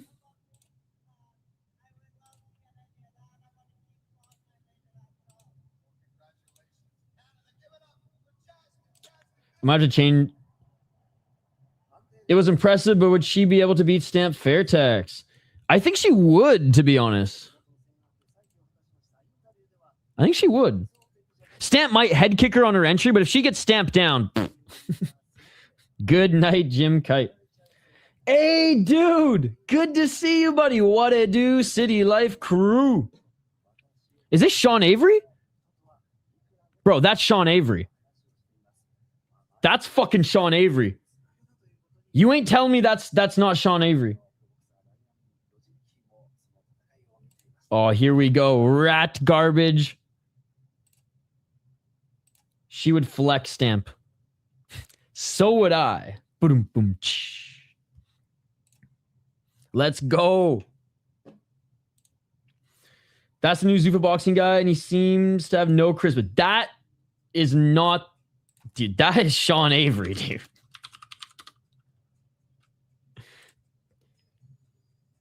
That is fucking Sean Avery. Who's also a fighter, but he fought in hockey. That was... What the fuck? That is Sean Avery, bro. You're telling me that wasn't Sean Avery? He's been in some good fights. He alone forced a rule change in the National Hockey League. He was such a fucking prick. And he will say this with pride. He used to take his stick and go in front of the goalie and go like this. Literally go like this in front of the goalie. And there was no rule against it. So after that game, literally halfway through the season, immediately in the rule book, can't fucking... I don't even know how they word it, but they call it the Avery rule in the official rule book, which is crazy. Remember I said Sean beats Hamza when the time comes. I think Sean Avery would beat Hamza Chimaev as well. To be honest, Sean Avery, he's a fucking good fighter, man. He's good looking though, whoever that is. He's actually an actor now, Amberly. He ended up kind of getting blackballed out of the NHL because he talked a lot. He dated Alicia Cuthbert at one time, the girl next door. And when Dion Phaneuf, captain of the Maple Leafs, started dating her, he got suspended from the Dallas Stars for being like, he walks on camera and he's like, oh, I just wanted to say, I think it's really funny that guys in the league want my sloppy seconds. And the Dallas Stars are like, get the fuck out of here, bro. We don't need this shit. We don't need this shit. I feel like the Chimaev-Strickland fight has the potential to be the most boring title fight since Yoel versus Israel. What was more boring? Yoel Israel, Ngannou Lewis, or Rose Carla? Let me know in the chat. Because those are like the most boring big three that come to mind. All right. God damn, dude. I'm always stoked to talk about Sean Avery because he was a rat in the National Hockey League, but he was our rat. He never even played for the Canucks, but I fucking loved Sean Avery. And his podcast now is insane. He just talks nonsense, but it's like he's like the Chael Sonnen of the NHL. That's probably the best way I can describe. He's like the Chael Sonnen of the NHL. Half the time you don't know if what he says is real, but you know his stories are accurate because they're with other like general managers or players he played with or old coaches who like didn't like him but now are chill with him. So his stories are accurate, but some of just like, I heard this and this. It's like, did you? How Nallo makes 155 is insane, by the way.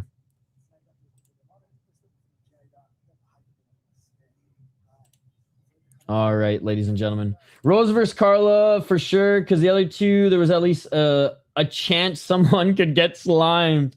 I mean, Rose was head kicking motherfuckers. Just like that. All right, Mandel Nallo, ladies and gentlemen. This is my main event. Could care less about Burns and Malott. This is my main event. This one or the co-main. These are the people's main events. 14-3 as a pro. He's actually coming in as the favorite. Now training out of Montreal. He's out of TriStar, but born in Vancouver Island, ladies and gentlemen, on Vancouver Island. On a 4-fight win, or 4 fights in his last 4 wins in his last 4 fights. Sorry, getting hungry. Out of TriStar, 8 KO TKOs, 2 losses via knockout, 6 submissions, 1 loss via submission. So he's gone out on his shield. No wins or losses via decision. That's what we like to see.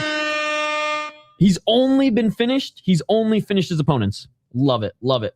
4-3-1 in Bellator, 1-0 in Contender Series. Sorry, Froze. Bellator's been on a run in the UFC lately. Hey, what's up, dude? They have been on a run in the UFC lately. He beat a 13-4 guy in Contender Series, and as you can see here, he's about to knock him out. In Samurai and BTC, he didn't fight the best guys, okay? He didn't fight the best guys in Samurai or BTC. He is the Samurai MMA champion, but he didn't fight a great guy to win that belt. I'm just calling it how it is. But I will say, he only took those 2 fights because he was in kind of Bellator purgatory, right? Like, Bellator didn't, or more than 4 fights, sorry. Bellator didn't re-sign him after his last loss in 2023, and they went into the PFL phase. So he went to XMMA, tune-up fight, got a knockout in the first round. Another tune-up fight in MMA Mexico. Just trying to get fights here, right? Almost fought bare knuckle MMA and game bred MMA against TJ Brown, which would have been such a sick fight, dude. I will use the word. Us fans were robbed of this fight. Emotional damage. 27-12 guy, a little bit better competition. And then Robert Saras, who's again a little bit better than competition, but mostly just staying active so that if and when the UFC called, which they did, Rat Garbage would be ready. Jai Herbert is a tough first fight in the UFC, ladies and gentlemen. Jai Herbert is a tough first fight in the UFC. Jai Herbert, 13-6-1. He's 37 years of age. Damn, I was gonna say far from like the young up-and-comer, Jai Herbert, but like, yeah, he's certified unk right now. 9 KO TKOs, been knocked out 3 times, been submitted once, won 3 decisions, has lost twice via decision. Nallo, I do think, has a little bit better grappling. Jai Herbert's takedown defense up against the cage is not bad. Really good kickboxer, has nasty kicks, has really good elbows, actually has some pretty good power. Nallo, I mean, he's been cutting this weight his whole life. That's always just my concern with him. It's like, man, you cut so much weight because you're fucking huge at 155. But he always seems to finish guys. Or more often than not, finish guys. 3-5-1 in the UFC. You got to imagine that this is probably Jai Herbert's, fight for your contract type fight. 5-0 in Cage Warriors and 3-1 in the Mighty Bama. And that's why I'll always have respect for Jai Herbert, because Bama was awesome.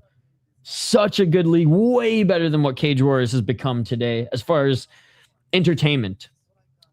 Lost a split decision to Chris Padilla. Well, actually, for some reason, I thought he lost to Bedoya. I take that back. This is probably not his last fight in the UFC. For some reason, I thought he was on a 3-fight losing streak. But no, he did beat Bedoya.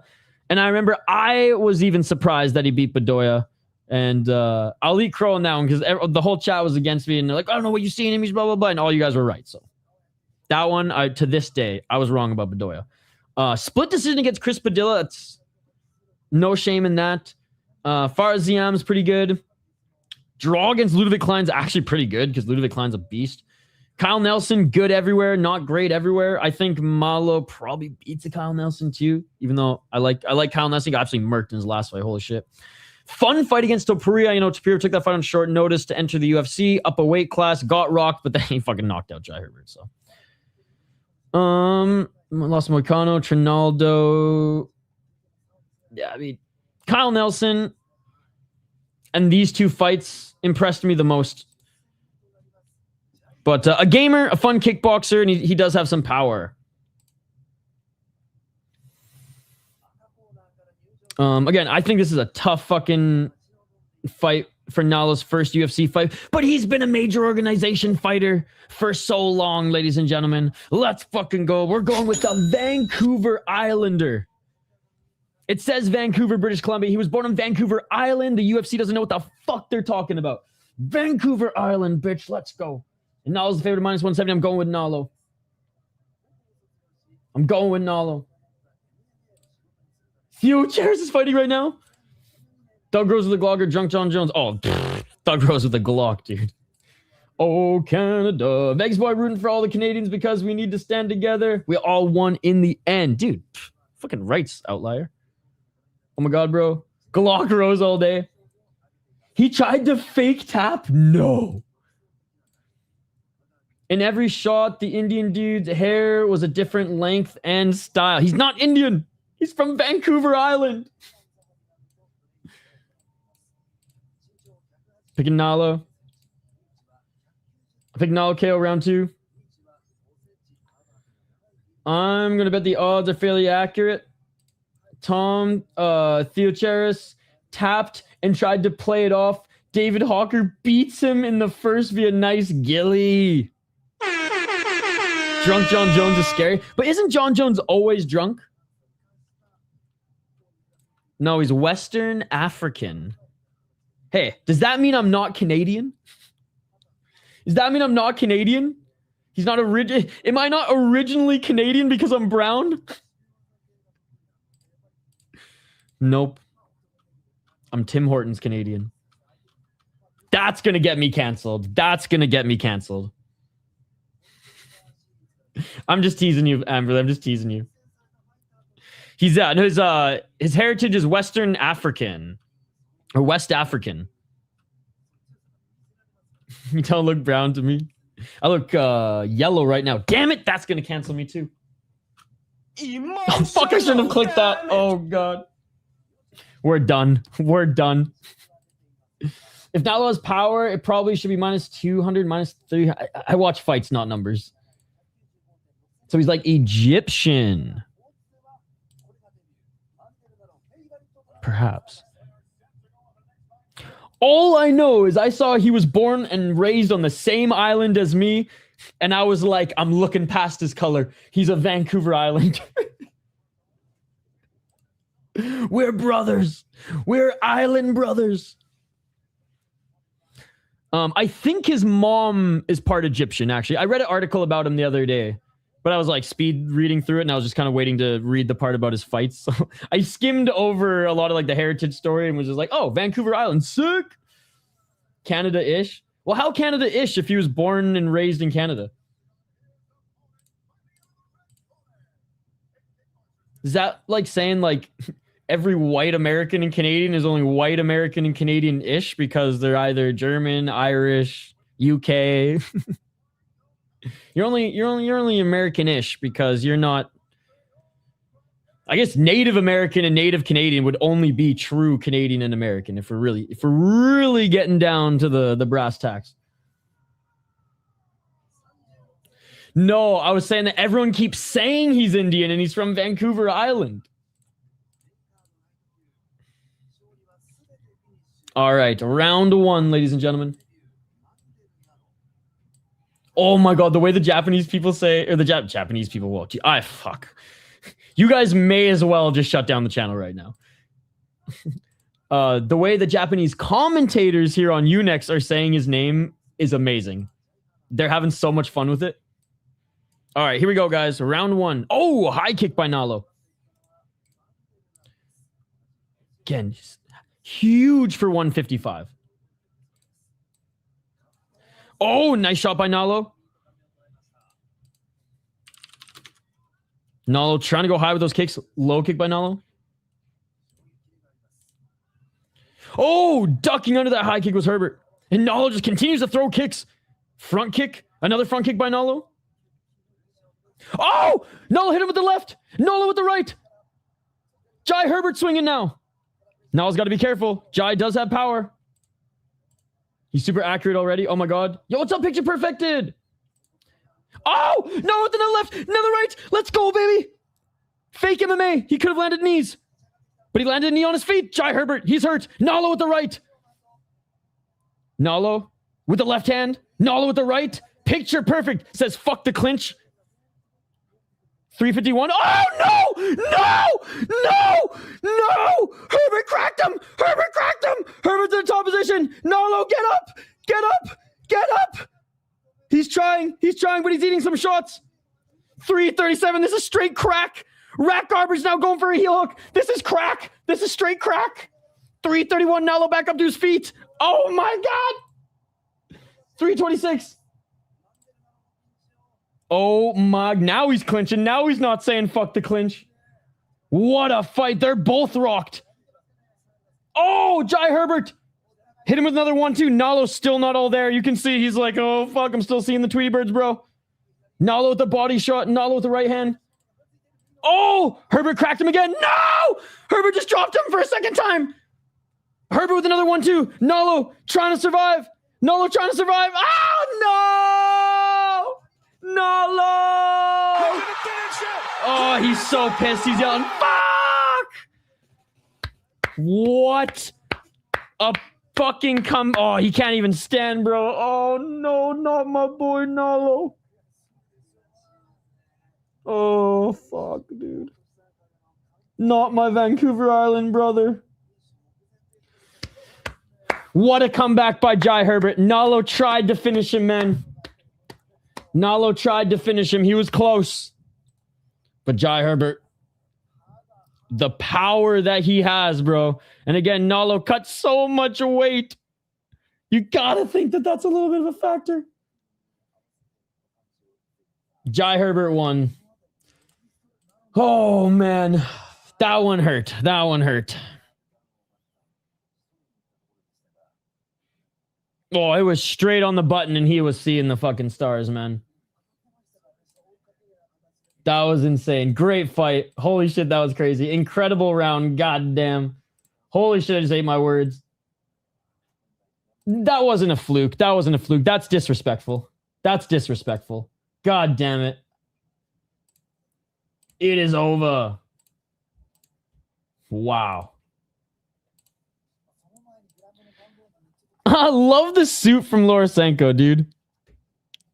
Sick tie. I didn't even know she was on commentary because I'm watching UNEXT. Sick fight. In like 3 minutes, Jai got dropped like 4 times and Nallo twice. Insane. Give them fight of the night so they could afford some of those special supplements, right? Oh, great display of respect between the two.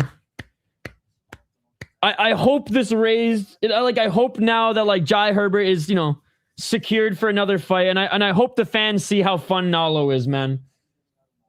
Nice. Shit, I can't believe I said he's not the same after it knocked his head off and he does that. Agree, crazy fight. Mars Nallo melted. That is good. That is good. Ah. Oh. Nothing but respect for Jai Herbert, man. Like I said, I do like watching him fight. Tough fight for Nallo to come in his first fight, but honestly, he almost finished him. I personally wouldn't, but you can put round of the year. I think round of the year is fair, and there've been some good round of the years so far. They both almost got knocked out. Then Jai came back and knocked the dude out. That's def round of the year. I mean, oh. Again, I'm usually unbiased. That fucking hurt. And again, Vancouver Island more than Canada. Vancouver Island more than Canada. Jai playing to the crowd a bit.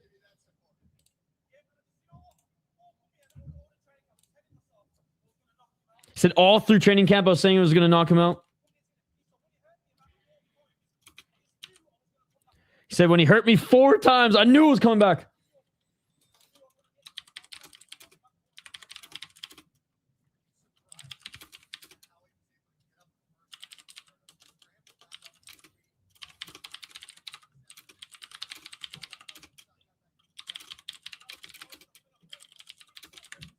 Sorry, one second. I'm just tweeting about this. I have to vent somehow.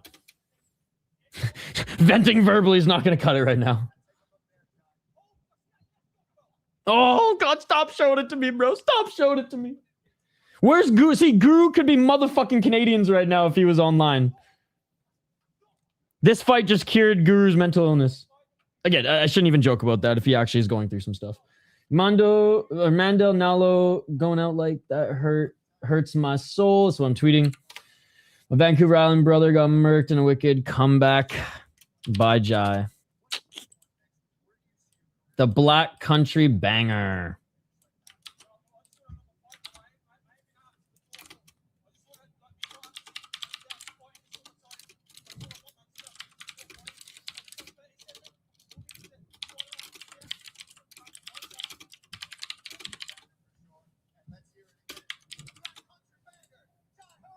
If we're allowed real MMA, I'm just going to say it. Nallo could have kneed him in the face at one point. All right. Yo, what's up, Alex? Synergy FC main card starting now. My guy Nate is up very soon. Hey, shout out to Nate. He said it hurt at the knockout power and boom, he starched up. I wish I didn't say it. Jai looked dead to rights, bro. I mean, come on. Jai needed that win. All right, Jourdain Malott needs to save the night. Honestly, it's been a pretty good night of fights. The Canadians are losing, and I'm in good spirits. Put it this way. The Canadians are never going to win a lot unless they're in Montreal or in Vancouver. They lose in every other province. They lose a lot in Edmonton. They lose a lot in fucking Calgary. They lose a lot in Winnipeg. They lose a lot in fucking, did I say Toronto? Toronto. Meant for the Canadians. It was all Nallo until it wasn't. And that's why I love this sport. Even though he was my guy, that's why I love this sport. Amazing nights of fight so far. Starting with, and again, I've only really been focusing on KSW and UFC. You've been watching everything. So shout out to Fried MMA. Watching Synergy right now, too. What a beauty, man. You're a young city life. A young city life. All right. Co-main event. No more highlights because both of these guys are established fighters. It's crazy that Charles Jourdain's been in the UFC for so long. His brother in the UFC now as well. Really wicked boxer turned MMA fighter. Just gets injured a lot. That's the thing. I think is he older? He might be older than Jourdain by like a year or two.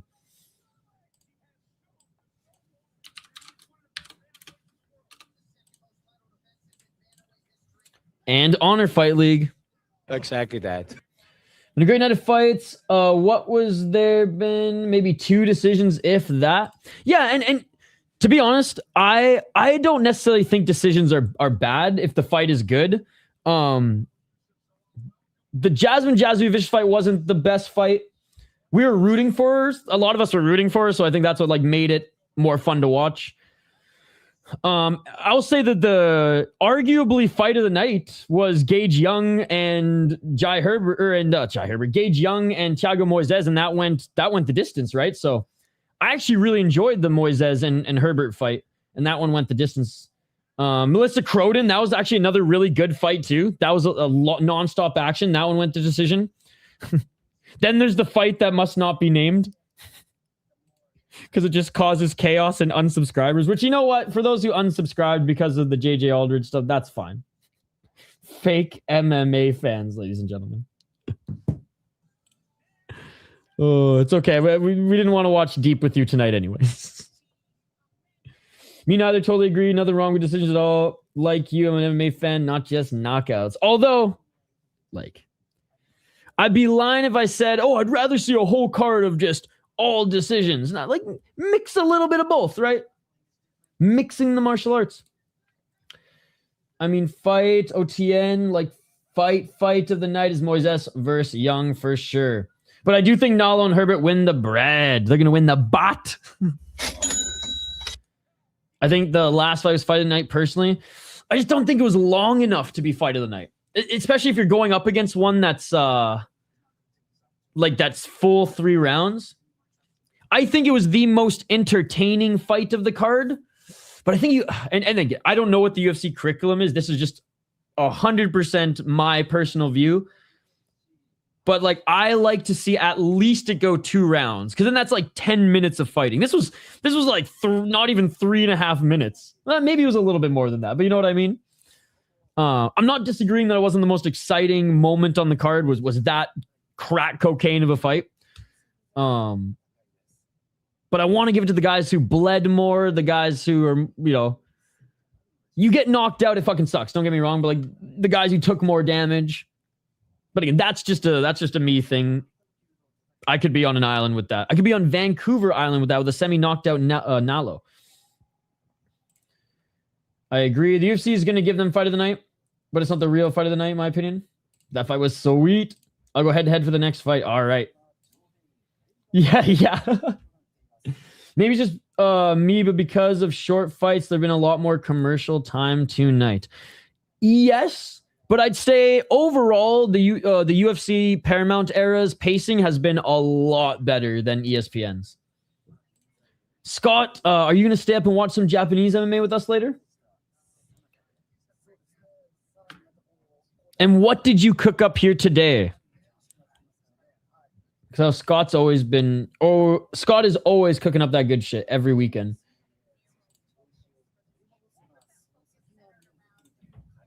All right, so let's get to the co-main event.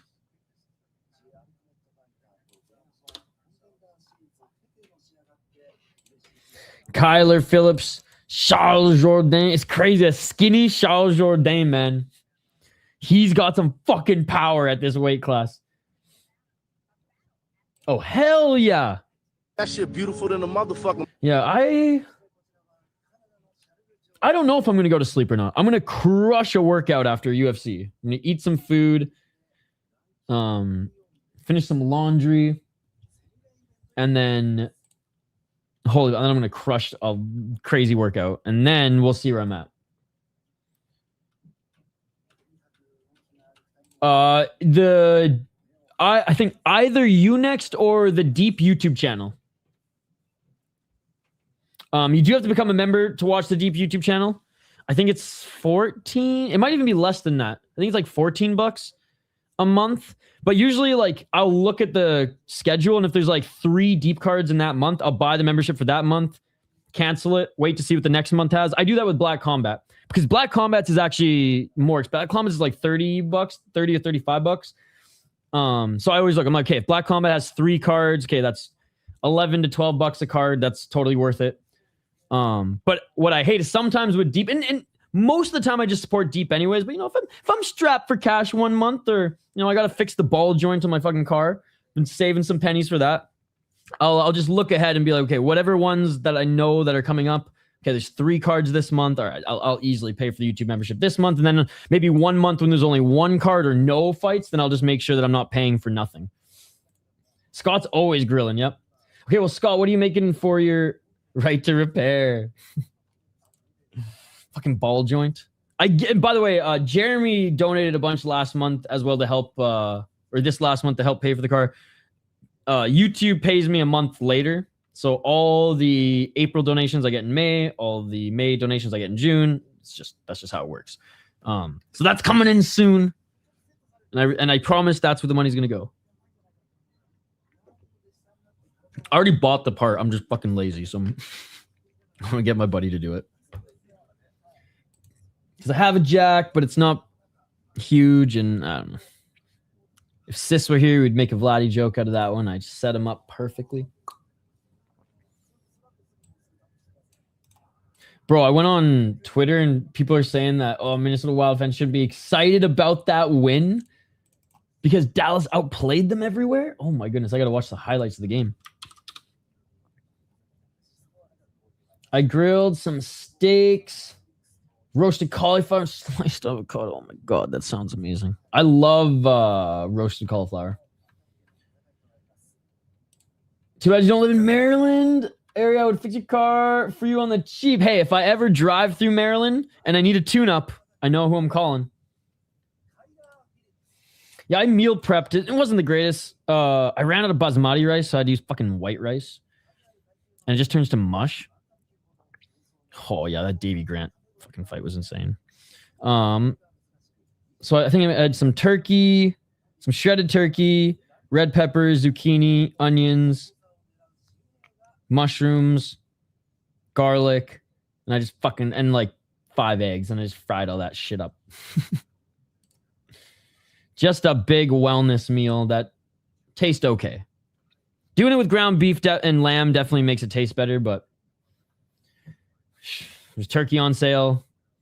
Fucking shredded that bitch up. Dude, I totally forgot Kyler Phillips was on Dana White Contender Series. Or not Contender Series, on The Ultimate Fighter. It's pretty good. Way better with lamb or ground beef, but you know what? It's healthy. It's filling. And I don't get bloated after it, so that's why I can eat that, and then half an hour later I can work out. It's pretty easy to digest.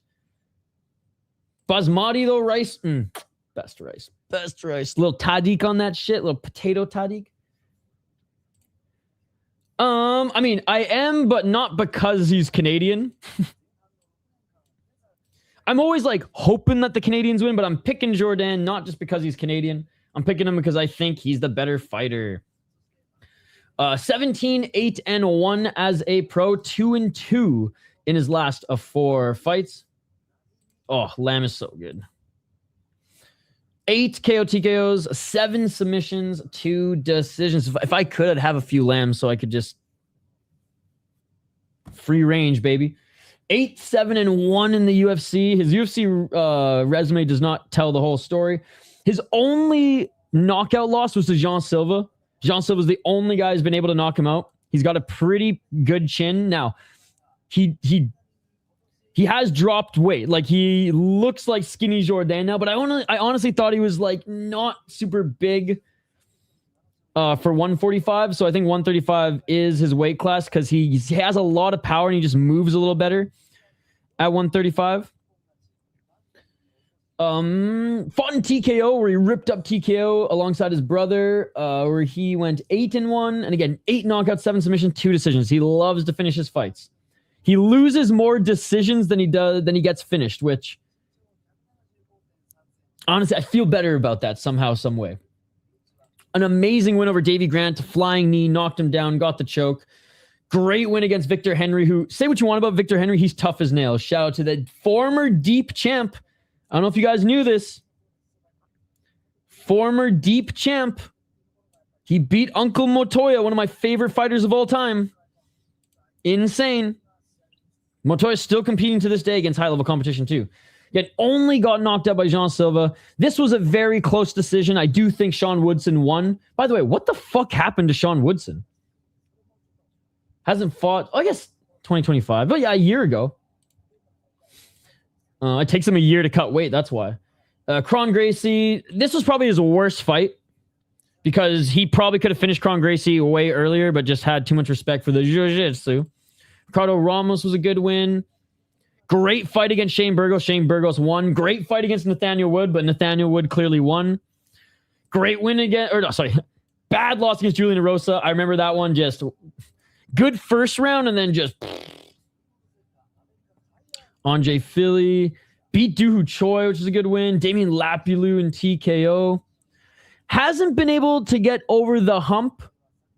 And I'll say Sean Woodson aside, hasn't been able to get over the hump because Shane Burgos, say what you want about the PFL Shane Burgos, the UFC Shane Burgos, like, he was going places. Nathaniel Wood, I don't know why he's not ranked. That's why the rankings are not real. Fake MMA league. The rankings mean nothing. Nathaniel Wood should be ranked. No shame in losing to him.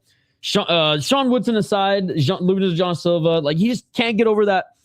Like, he's a roster fighter. He's a UFC roster fighter. He's not a I'm not even using the literal rankings, but he's not a highly ranked UFC fighter yet. He's still relatively young, despite all of his experience. He's only 30. He's a very good grappler. He's got nasty jiu-jitsu, and his kickboxing it's wild. Kyler Phillips, insane karate and kickboxing. Also insane taekwondo. Like, his karate, taekwondo, and kickboxing, like, his just martial arts striking arsenal is insane. Kyler Phillips always is wicked dangerous in the first round. Fights with fights with virtuoso. You know what I mean? Like, it's almost art the way he fights as a martial artist, but he gasses. He's like Roman Dolidze. You know he's gonna gas after the first round.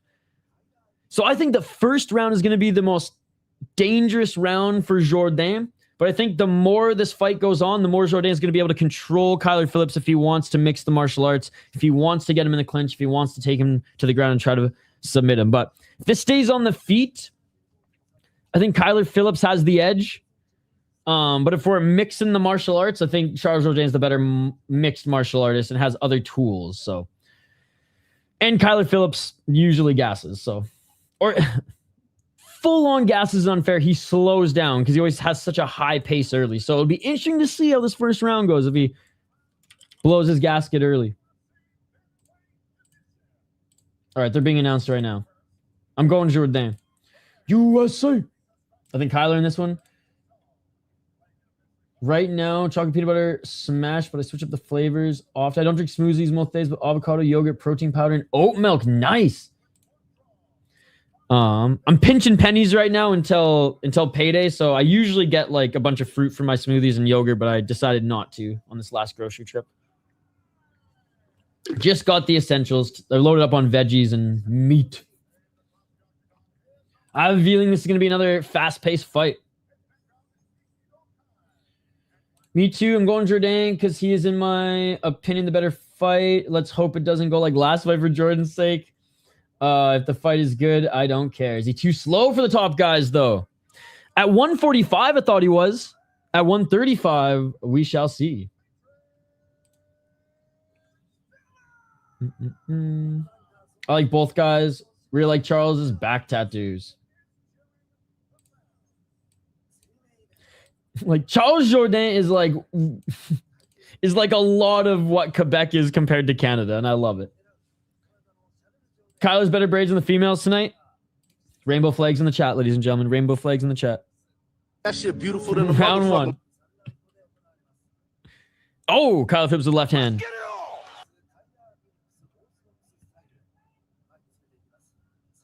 449. Especially with the mohawk, fucking Jourdain, or like the faux hawk. Jourdain looks extra skinny. There we go. Jourdain looking for that patented flying knee way out of range, and Kyler Phillips almost snatched the foot right up from under him. Front kick by Jourdain. Kyler Phillips went for the takedown early.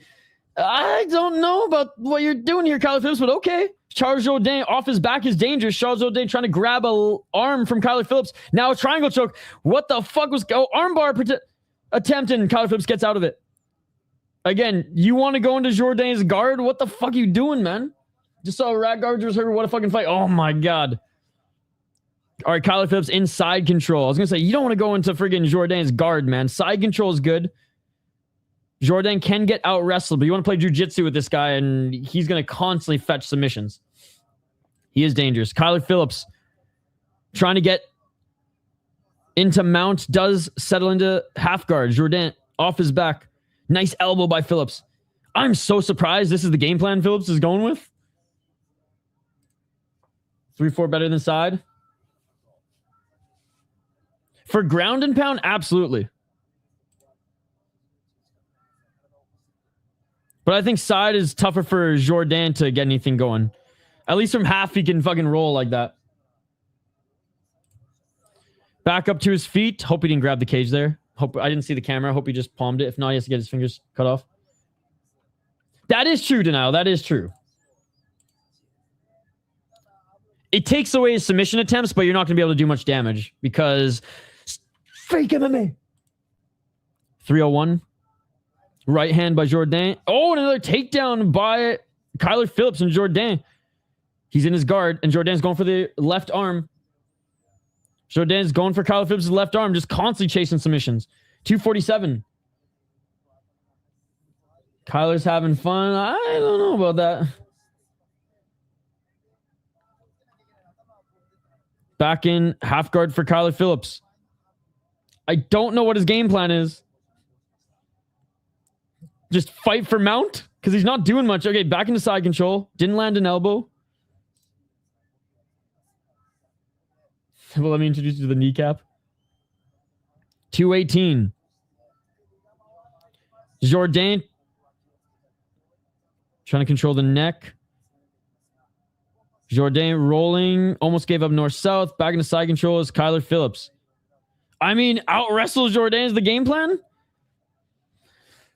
You're playing with fire, but he's having a successful first round. I'll give him that. He was smiling. 152. Right hand by Kyler Phillips.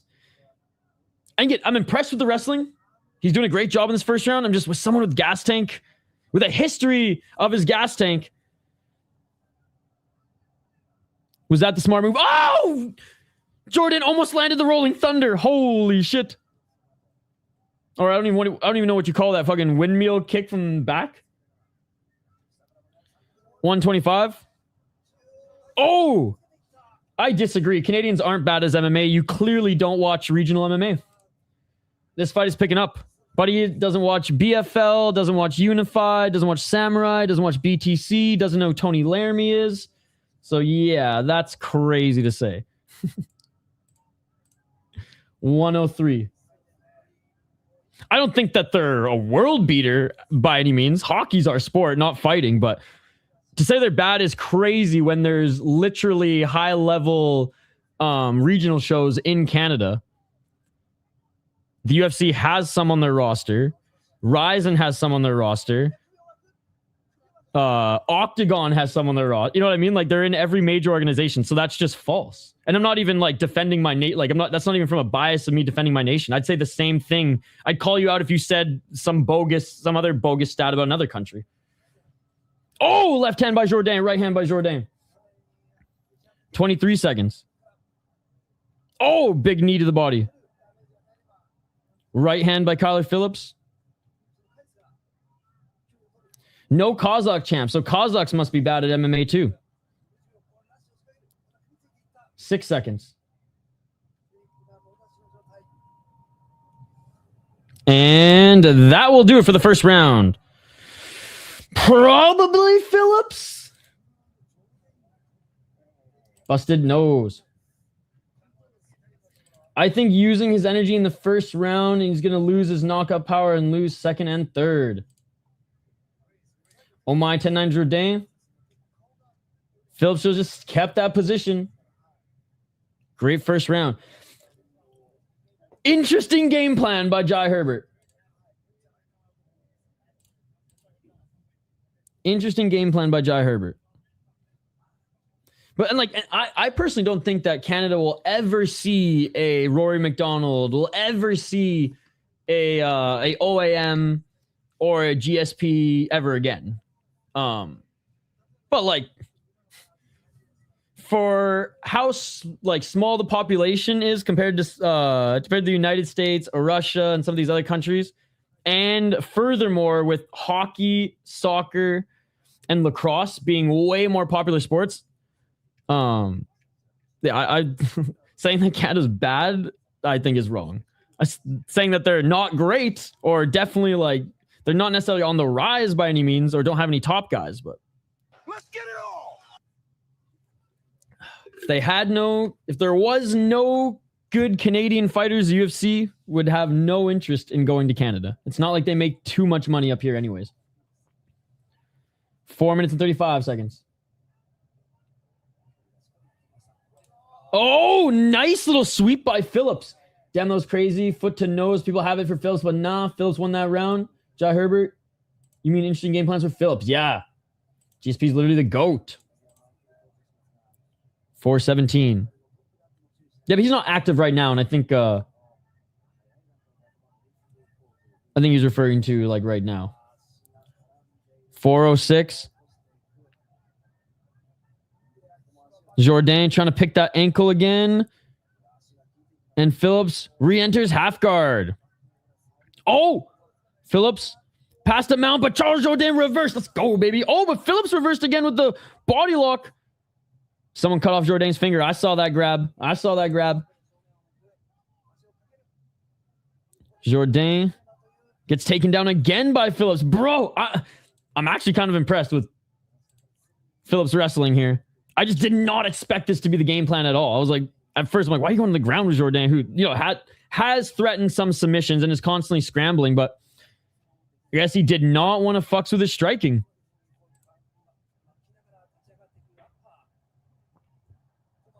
Back up to his feet is Jourdain. Underhooks, single leg. He's trying to defend it. Can he get out of it? Jourdain. Oh, tried to drop for the guillotine, but couldn't get it. Back up to his feet. Knee by Jourdain. Right hand by Jourdain. Front kick to the body by Jourdain. Is Kyler Phillips slowing down? Is Kyler Phillips slowing down? No fucking way. Oh, sorry, this is round 2. I have round 1 up. My bad, my bad. Fake MMA channel. Fake MMA channel. 250. Jourdain's cooking him on the feet. That's why he's wrestling, I think. In the first round, he wasn't, though. Now he's starting to land some good shots for sure. Nice right uppercut by Jourdain. Kyler gassing as usual. Dude, he's straight up. He's the fucking MMA lab Dolidze. Right hand by Jourdain. And that's why overall I question the wrestling. Oh, Jourdain trying to get that flying knee again. Phillips is gassing. Awesome fight, though. Definitely mixing the martial arts, which I did not think Phillips would do so. Props him for trying. Oh, left hand by Jourdain. Jourdain tried to do the GSP Superman punch, but was running too much for that one.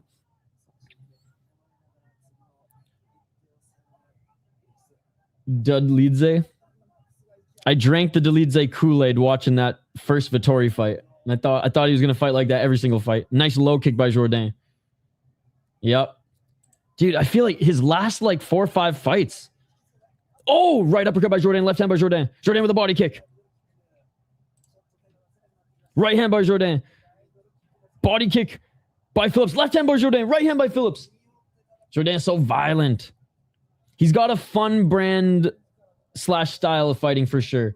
And his brother's similar, but just more an upright boxer. Less crazy. Less jumps, less spins, but just a very good technical boxer. And he's fought enough MMA now where like he's kind of just made it MMA striking. So his body work is paying off. Yup. And just when you said that, I saw a knee to the body. Great fight in the crowd is booing. 104. I can't hear the boos, but I'm on the Japanese commentary. 58 seconds. Jourdain's going to take this round 2. I got it 1-1 going into the third. Round 1's close though because speaking of spinning back fist, Jourdain with a spinning back fist and a nice little judo throw. And he's able to stay in the top position. He's caught the right arm of Phillips. But Phillips turning. Fake MMA, fake MMA. This is fake MMA, ladies and gentlemen. This is fake MMA. 34 seconds. Mark it. 34 seconds. Fake MMA. If this was real MMA, Charles Jourdain could knee him in the face. UFC's fake MMA, ladies and gentlemen. Like this channel, UFC's fake MMA. Back up to their feet. Knee to the body. High kick by Jourdain. Jourdain with the left. Eats a right hand by Phillips. Right uppercut by Phillips. Why did Phillips waste his gas tank wrestling in the first round? I guess he won the first round, but... Jourdain continuing to bang as he walks forward. Front kick by Jourdain. Does have to keep his hands up. Flying knee by Jourdain. Rolling thunder attempt by Jourdain. Fucking love the way this guy fights, man. I fucking love the way this guy fights. You got it with 2-0. And again, round 1, tough one to score. But round 2, I am very confident. Very confident that Jourdain took it. I'm giving round 1 to Kyler Phillips. But I don't know shit. I'm a fake MMA channel. 1-1, but the first could go either way. Pat McAfee just went through a table. Is he okay? I have it 2-0. Oh. Remember what Whitaker said about Vettori when asked if he thought he could improve in his skill set? He said, what? Get better at taking punches? True. Great round, but I think Jourdain needs a finish. Round 2 could go to Phillips. I don't think round 2 could go to Phillips' way. Didn't land any, like, maybe landed like 1 or 2 pretty big shots. Jourdain did more damage, landed more menacing shots, and outstruck him. All three check boxes. And actually defended takedowns and reversed positions, so I don't think Kyler Phillips won round 2. Round 1, definitely with the control time. There's an argument for it. And it's not like either of them did too much damage. Yet they won 6-1. I didn't watch the game. People are saying that they actually didn't play a good hockey game, but the score, like they're lucky that they scored, basically. I gotta rewatch the game after this. But hey, glad they got the win. in Dallas. Nice left hand by Jourdain. I think Phillips had more time of control on the ground, but we will see. Yeah, but not in the second round. Not in the second round, he didn't. In the first round, yes. Not in the second round. Nate Perez fights next. I'm nervous. Go, Nate Perez! Left by Jourdain. Oh, Kyler Phillips has fucking come to fight here in the third there. Third now. Third there. 1-2 by Kyler Phillips. What am I even saying, chat? Phillips, a last wind here. Nice right hand by Phillips. He's outstriking Jourdain in the start of the third round. Who wants it more, baby? Tit for tat. Oh, and Kyler Phillips now looking for the takedown. Jourdain almost grabbed the cage. Thank God he didn't. His whole hand would have been cut off there. 3:37. Kyler Phillips trying to brute his way into mount. Jourdain back up to his feet. Kyler Phillips with the body lock. Right hook by Phillips. Hey, Kyler Phillips broke his takedown record. His previous best was 4. He got 6 on Jourdain, which I'm actually a little surprised. Right uppercut by Jourdain. Left elbow by Jourdain. High kick by Jourdain. 3-0, and this is where Kyler Phillips fades again. 3-0-3. Left hand by Jourdain. See, so I think Jourdain is going to be a forever roster fighter because he puts on fucking bangers, man. Oh, big right uppercut and left hook by Phillips. This 2 minutes is up now. He fades. It's still a close round, man. Jourdain looking for the flying knee. This one might be better than Moisés and Young. Honestly, first round was a little stinky compared to that one, but good fight too, man. Good fight too. This is what I thought Kyler Phillips would do in the first round. Oh! Jourdain went for the flying knee. Kyler Phillips, great read by Phillips. Just catches him midair and slams him to the ground. That was great. That was a great read by Phillips. Jumped into his arms. And it's like Jourdain's just so crazy, man. Oh, but he's going for the submission. He's going for the Kimura. Straight armbar. 2-0-1. At least he's going to get a submission attempt. Is this Dirty Dancing? 154. It doesn't look like Phillips is phased by it. But Phillips is the one defending. 144. Still going to look good in the eyes of the judges.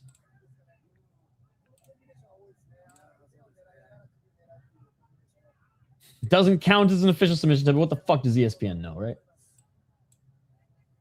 Back up to their feet.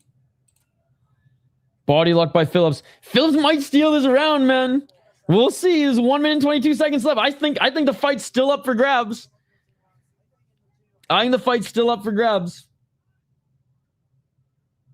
Kyler Phillips is cut based on him. He took Jourdain down. He's cut on his left eye. Oh, beautiful throw down by Jourdain. Jourdain with a front kick. Jourdain with another knee. Caught was the knee by Phillips, but Phillips couldn't take him to the ground. Phillips bleeding from his left eye. 49 seconds. Left elbow by Jourdain. Jourdain with a front kick. He loves that front kick. Am I that behind you? You already know the decision? Okay, I'll refresh my stream in a little bit.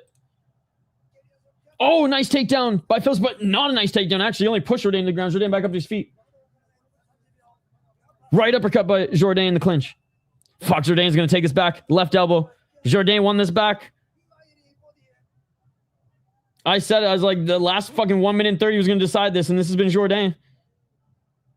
And again, the first round might have gone to Charles Jourdain. I think they're probably going to give it to Phillips. Phillips going for another takedown, but he can't get him down. Sorry if I think I'm like a minute behind, so I'm going to refresh my whole stream and everything here in a sec, guys, but I just want to finish the fight myself, and that is it. Rolling Thunder, it lands. All right, I'll be back, ladies and gentlemen. Don't go anywhere. I'm going to refresh my whole shit and restart my computer. Let's go.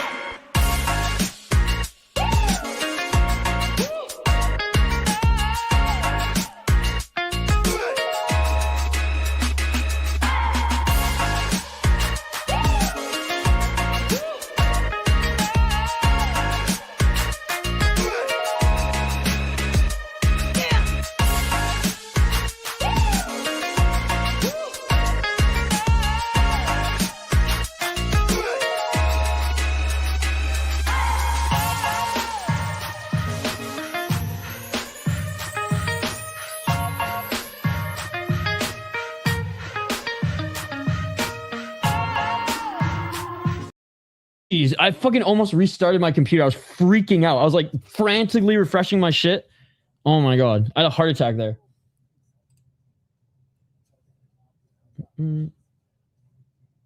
Dude, I'm sorry. There's no way he won the second round. I don't. You can't even make an argument for it. I'm sorry. Like, because he didn't get a lot of control time in that round. Round 1 and 3, he could sneak it out. Round 2, there's no way. There's no way. Because that one, Jourdain checked all the boxes. Submission attempts, reversals, and he outstruck him. Round 3 was back and forth, and Kyler Phillips got control time. Round 1 was all control time Phillips. So I definitely can definitely agree with round 1 and 3. I can't agree with round 2. There's not a timeline or scenario where I can agree with round 2.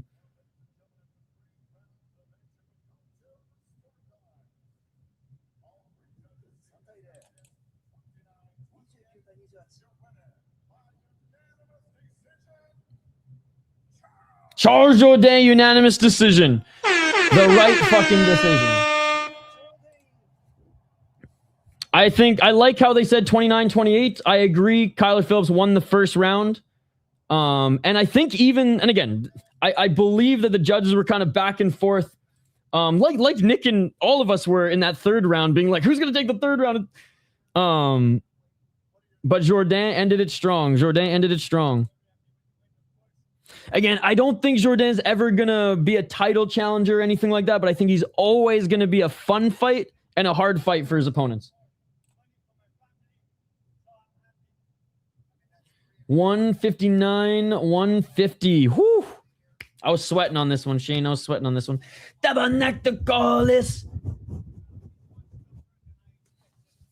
Charles Jourdain said Phillips is way tougher than I expected. Let's go! He's saying, what's up, Canada? Hey, again, I agreed round 1 and 3 definitely could have been there, but I just... What'd he say? He said he wants a main event. I love you guys. Yo, fuck Montreal. I mean, I love Montreal, but go to Quebec City. Or go to fucking Laval, dude. UFC Laval, UFC Quebec City, and Charles Jourdain main event. Let's fucking go. I don't think he's ever going to get a main event because of... He's never going to get a main event outside of an Apex because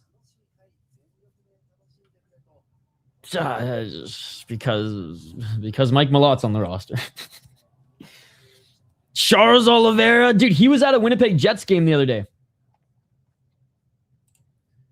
Mr. Perfect looked damn perfect. That shit beautiful than a motherfucker. This fight was awesome. This card has actually been really good.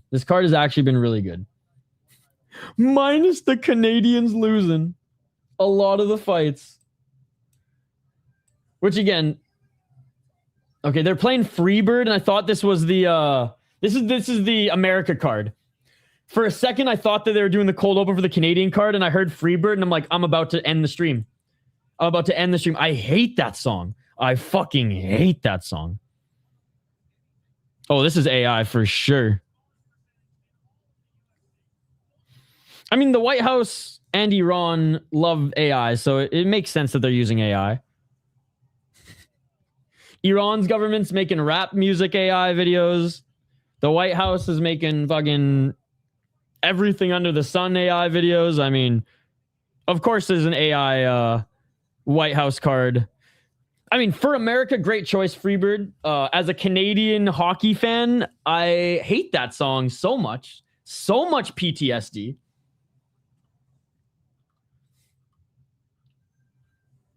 Yeah, because he's the more popular Canadian fighter right now. And he probably is better, let's be honest.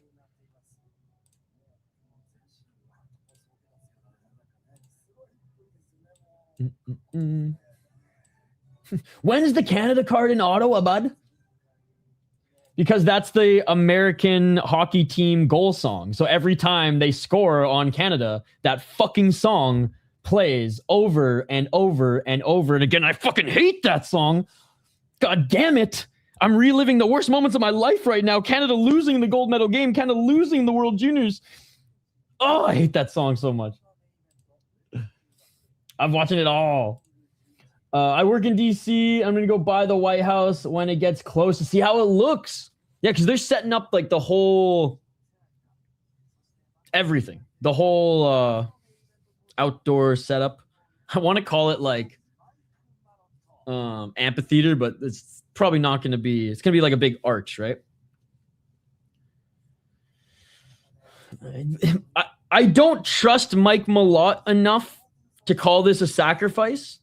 I think he's probably going to win. I just... correct me if I'm wrong, chat. I don't think Malott's as dangerous as people make him out to be. Now, I don't think they're saying that he's like a beast out there and his striking is to be feared and his jiu-jitsu is like insane or anything, but and at this stage of Gilbert Burns' career, I'll say that no one's saying that about him. At one point, you were like, oh, fuck, Burns can submit you and knock you the fuck out. But Uncle Burns right now, oh my God, dude, he's in his fucking Tony Ferguson face. He's in his BJ Penn face. Let's hope he doesn't go full BJ Penn, though. Goddamn. Mike Malott, proper Mike Malott. 13-2-1 as a pro, 3-1 in his last 4 fights, a respectable 3-fight win streak. 34 years of age. Actually, Shane, he trains with Devin Lozedge, the guy who won the LFA main card last night. Even though they're both Canadian and they dabble at Niagara Top Team, he actually also trains at Team Alpha Male. So he goes back and forth. 13-2-1.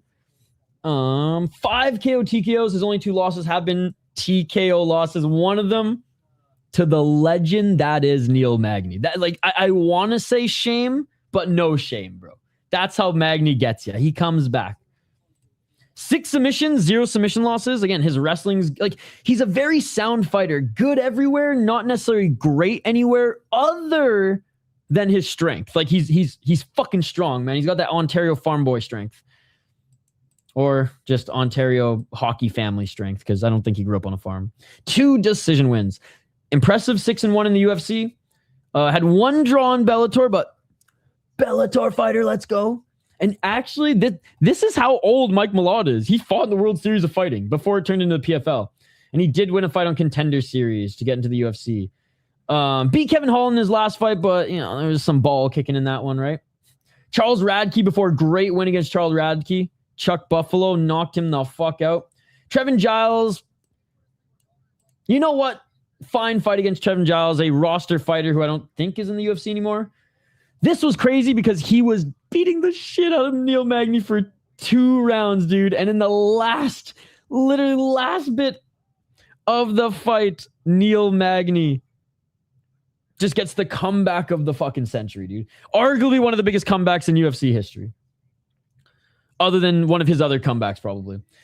Beat Adam Fugit, Adam Fugit's a North American kickboxer. That's pretty much it. Who beat Kinoshita.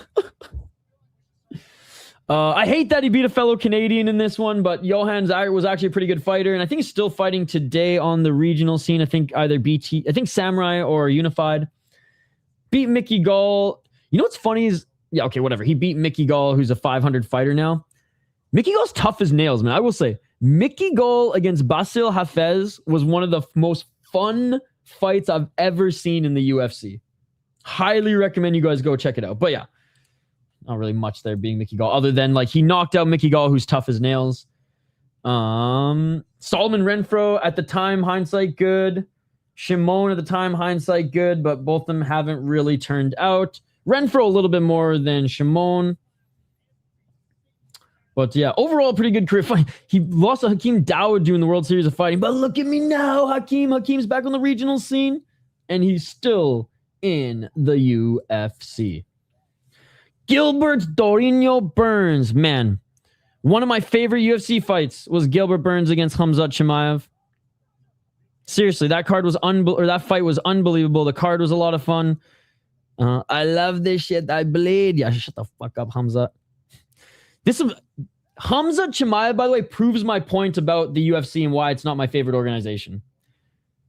When Khamzat was hungry and a prospect, look at how awesome his fights were. As soon as he became an established name, I know there's a lot more with Hamza because visa, injuries. I'm being cheeky, but still. Seems to happen to the best of them. Once you become a name in the UFC, you just stop fighting fun fights because you've already put together your tape. You've already put together your reel. You've already put together your legacy. Gilbert Dorino Burns, 22-9 as a pro. 0-4 in his last of 5 fights. 39 years of age. Oh, man. 6 KO TKOs. I mean, he found his power early in the UFC because he wasn't even really known for his jiu-jitsu in the UFC. He was known for his jiu-jitsu outside the UFC. By the way, fun fact, Mikey Musumeci got his black belt from Gilbert Burns. 9 submissions, never been submitted. 7 decisions, has lost 5 times via decision. 15-9 in the UFC. Got murked by Michael Morales. Got out-grappled by Sean Brady. Got outboxed by Jack Della Maddalena. And got out everything by Bilal Muhammad, dude. This one broke my fucking heart, dude.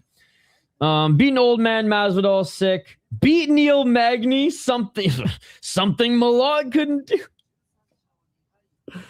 But this was the beginning of the end.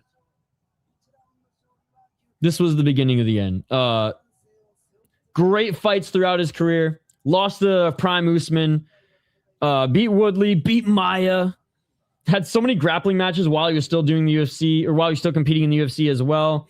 Only losing to Craig Jones, but he beat some really good guys. Sakuraba, Jake Shields, Eve Edwards. Gunnar Nelson. Mike Davis.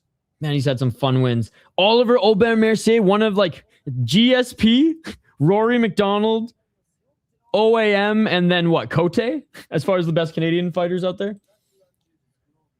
Lost to Dan Hooker early. No shame in that. But yeah, what a fucking career for Gilbert Burns. He has had some time off, 11 months, which is good. Mike Malott definitely been a little bit more active. Fought 5 months ago. 11 months, and then a year and 5 months. So 3 fights in a year and 5, where Gilbert needed the time off. He needed to see if he still wanted to do this. He gets a main event here, but will we see the old Gilbert? Or will we see the one who's a little slower, a little chinny, and one who almost panic relies on his jiu-jitsu? We shall see. Now, Malott's no fucking Sean Brady, so I don't think he's going to manhandle him too much, but we shall see. Armin's not even on this card. That is my thought on Armin. He's not on this card. All right. Holy fuck, I missed a lot of comments. I don't think I'm going to be able to get to all these guys, but... Hey, let's go, Amberly. You would not like Freebird or Len Skidard in general if you ever lived in Alabama. Do you know how many times I've heard Sweet Home Alabama? True. They run that shit into the ground 20 years ago. It's an attempt, at least, I guess, is what I'm saying. Setting up Gilbert to lose for the sake of Malott winning at home. Dolhood. Correct me if I'm wrong, but Burns' last great fight was against Hamza Chimaev. That was like his last most like fun performance, but he's had 2 wins since then. No, but somebody tagged me in that shit. Hey, Brandor, speaking of curling, shout out to the fucking one of the best curlers in Canada. Brandor, how you doing, man? It's been a while. Yo, Brandor, if you're staying up late tonight, I will be live for Deep at 3 a.m. Eastern, so I think for you, only midnight. You should join, man. Hey, Brandor is one of our OG subscribers. He's from Canada. He's from British Columbia. He's from my fucking home. My home province. Although I forget if you're in British Columbia now, but we don't have to talk about that. How's it going, man? We haven't even talked since before the Olympics. Fucking Pokegate. I have so many questions. What's up, bro? I don't care about the main event at all, Volcan, to be perfectly honest. All my people's main events are done. Thinking Burn sub, not KO by Morales. I know that, but he lost all of them. No, he didn't lose all of them. Or decision. This card's been great. What are you talking about? Don Fry's watching Unified. He's getting Unified mixed up with the UFC. This card's been awesome, dude. What are you talking about? He lost Shimaz. You correction still. incorrect. I love Sweet Home Alabama too. Oh yeah, he lost to Chimaev, but his last best fight was against Chimaev. I like a lot of music. The songs give me nostalgia, of course. I don't think it's been as good as the last 3 weeks, but yeah, definitely not an ass card at all. And dude, the Canadians have been losing, and I've said that. My parents' band played both Sweet Home Alabama and Freebird. The band called Curtis Lowe is my favorite. He's gotten 2 wins since then. My mom had the Leonard Scaler record to the one with the marijuana leaves on it, and everyone on the band. Dude, that's crazy. Gilly. I still think he had a better performance against Khamzat Chimaev, personally. Dude, why would I look? Hey, no. This is one of the craziest. Love you, Dan Fry, the mustache guy. But we've had some crazy comments today, chat. This might be one of the craziest ones. So I've watched every single fight. I have called every single fight. I am in good spirits after 12 hours straight of streaming today. If this was a bad card, none of that shit would be good, first of all. Second of all, why would I'm just going to go on Tapology and look up the stats of the card because, numbers and fucking Tapology outcomes tell the story of the fight. I love you, brother, but that's craziness. That's craziness. I know MMA Guru fans, and I got nothing against Guru. He's fucking awesome. Hate Canada and hate Canada cards, whatever. That you guys do you. But to say this is a bad card is crazy, man. Awesome TKO. Fun fight that ended in a draw. This fight wasn't great, but did it cause some controversy. Melissa Croden, great fucking fight. Tanner Boser and Gokhan, awesome heavyweight fight. So much fun. And then Gokhan knocks him out. We got a quick submission from Valentin. Everyone wanted to see Valentin come back and get that win. He got it. Barbosa, insane left hook. Gage Young, fight of the night before either of these two. This fight wasn't great, but hey, a lot of us were rooting for Jasmine, so it's like, whatever. The Canadian Khabib got a boring fight win, but glad she got back in the win column. So yeah, this wasn't the best fight. This round was awesome, except for my Vancouver Island brother losing. This guy, he told me to go over the fight, and he's proven himself wrong. Charles Jourdain, Kyler Phillips. Weird game plan by Kyler Phillips, but second and third round were awesome. And this main event, I'm apathetic on. I'm not going to lie. I could care less about the outcome. I could care less about this fight. But hey, it's been a fun night of fights. It's been a fun day of fights. Hell yeah, let's keep it going, baby. Let's keep it going. UFC fans, man. Bah. Plebeian sheep. They just have to follow the leader. If the leader says it's a bad card, it's a bad card.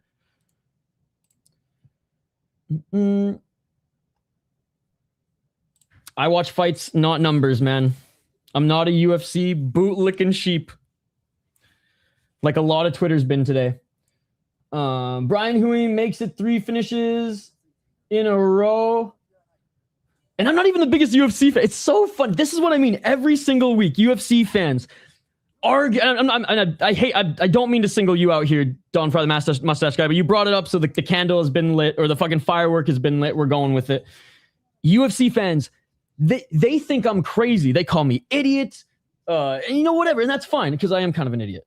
But they come after me for, you don't think the UFC is the most entertaining league? What's wrong with you? Blah, blah, blah, blah. And then every single week they hate on the UFC. I don't understand you guys. I call it how I see it. If it's a bad card, if it's a bad fight, I say it regardless if I like the league or not. The Canadians are losing. The only fight I cared about on this card, my boy lost. And I'm not calling this a bad card at all. This card exceeded everyone's expectations because everyone was saying it was going to be such a bad card. And I said, I think the prospects are going to deliver, and so far the prospects have delivered. Gilbert, please. I'm ready for Gilbert Burns. He's awesome. I do think he's been hurt one too many times at this point. Boom time. What about Wayward Son by Kansas? That show Supernatural got me into that song. Do this for Canada, part of NATO. This is an important loss, and go to the Ukraine. Maybe. We'll see how. It depends. I think it depends on how the loss goes. Great comment in Maine. Let's fucking go. It's a fantastic song. He's a strong wrestler, but like he's good everywhere, not great anywhere. Was that? You have a very high bar then for mixed martial arts. Komen was awesome. I don't know what you're watching. So one round makes a fight bad. Again, Don Fry the mustache guy. You're the most bougie MMA fan I've ever come across. Because if it's not Hockett versus Blades, Don Fry the mustache guy does not like MMA, ladies and gentlemen. Hey, it's great to see you too. Because they were good fights. When the best they have is, it has nothing to do with the best they have.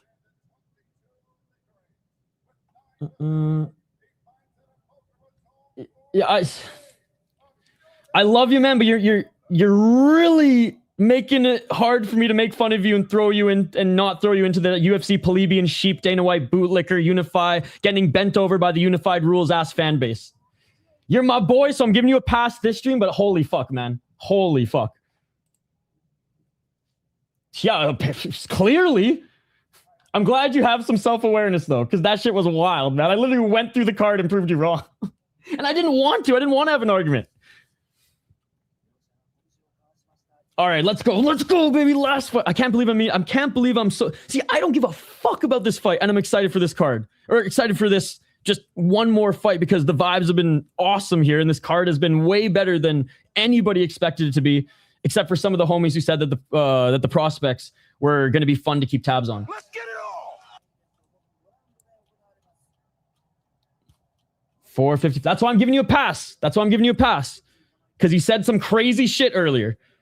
Just because you don't necessarily watch or like MMA as much as kickboxing doesn't make it ass when the sport is actually doing what it's supposed to do. Now, do I think there should have been some superior rule set on this card? Absolutely. But you can literally, well, I'm not going to make you do this, but at points I even said timestamp this.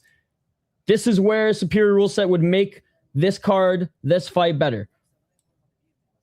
I pride myself on not being unbiased, or on being unbiased, man. So I hate when people fucking do this shit. It's ass because I don't like fucking grappling. Then don't watch MMA. Don't go to SeaWorld front row and visit Shamu and expect not to get wet, brother. You're going to get wet every single time. 407. But all that aside, how the fuck are you, brother? How's your weekend going? Get up to anything fun? 357. He doesn't even look like him at all. 349.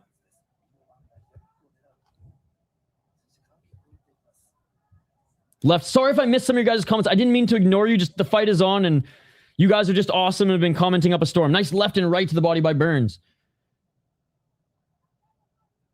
Malott pressing forward a bit, trying to land that left jab.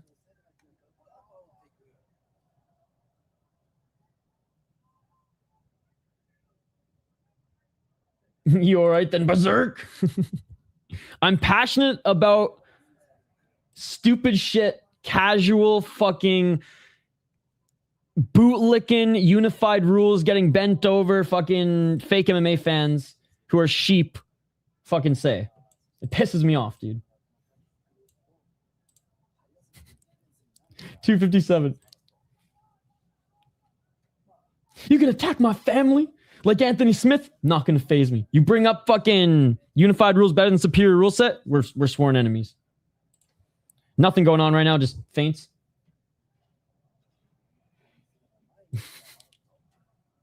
There's no more PS5s to there's no more Timmy PS5s to sell. Nice overhand right by Burns. Malott blocked it. 227.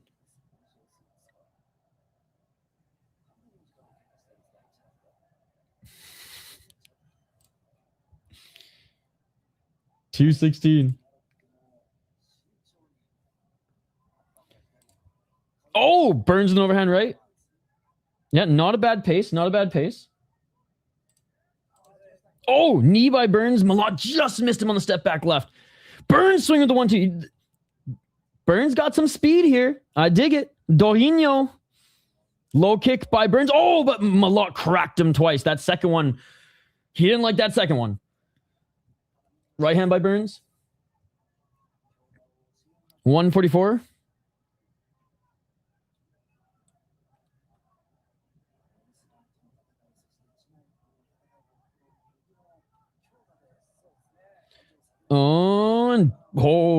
Malott swung with the right. Burns couldn't get the takedown, and a knee almost hit him in the face.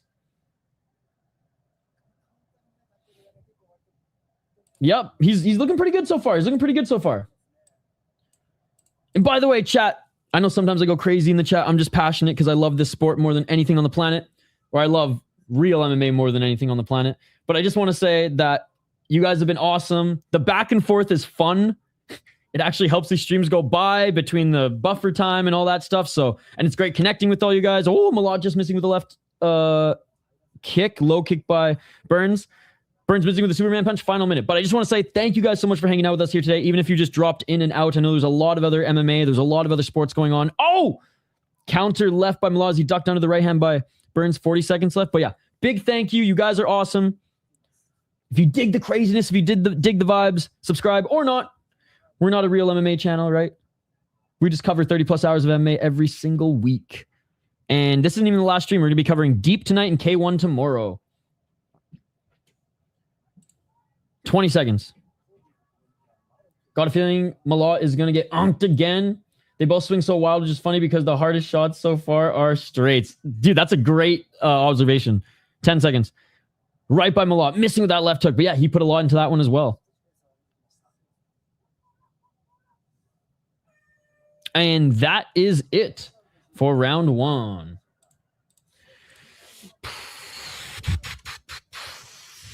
Probably Mike Malott. They went tit for tat. Neither of them really grappled. He's not wearing much damage. Andy outstruck him. And it's not like either their shot. If anything, Malott landed the harder shots, in my opinion. Some low kicks by Burns were good, but best shots, check mark. No grappling, doesn't matter. More strikes, barely, but I think he got the better of him in the exchanges. Deep is at 3 a.m. Eastern. Hey, appreciate it, dude. I'm just a junkie. I can't stop watching combat sports. They both swing so well. Oh, yeah, I read that. The fight goes the distance. I'm up. If it finishes, I'm a rich. Burns subs him. I'm a filthy rich. Man, this is a Souls card with some stinkers. I was a bit of an echo chamber in another companion, but my words are my own. Solid. Yeah, again, nothing like the last 3 weeks, but this has not been a bad card. It has nothing to do with me being Canadian and defending. Nothing to do. I don't give a fuck where the card is, dude. I don't care about the UFC like you guys. It could be in the Apex. I don't give a shit. I call it how I see it. And this has been a good card. Not as good as the last 3 weeks, but it's been a good card. 438. But like I said, you're the man. You got to pass anyways because you're fucking Don Fry, the mustache guy. 430 and a nice kick to the body by Malott. Round two.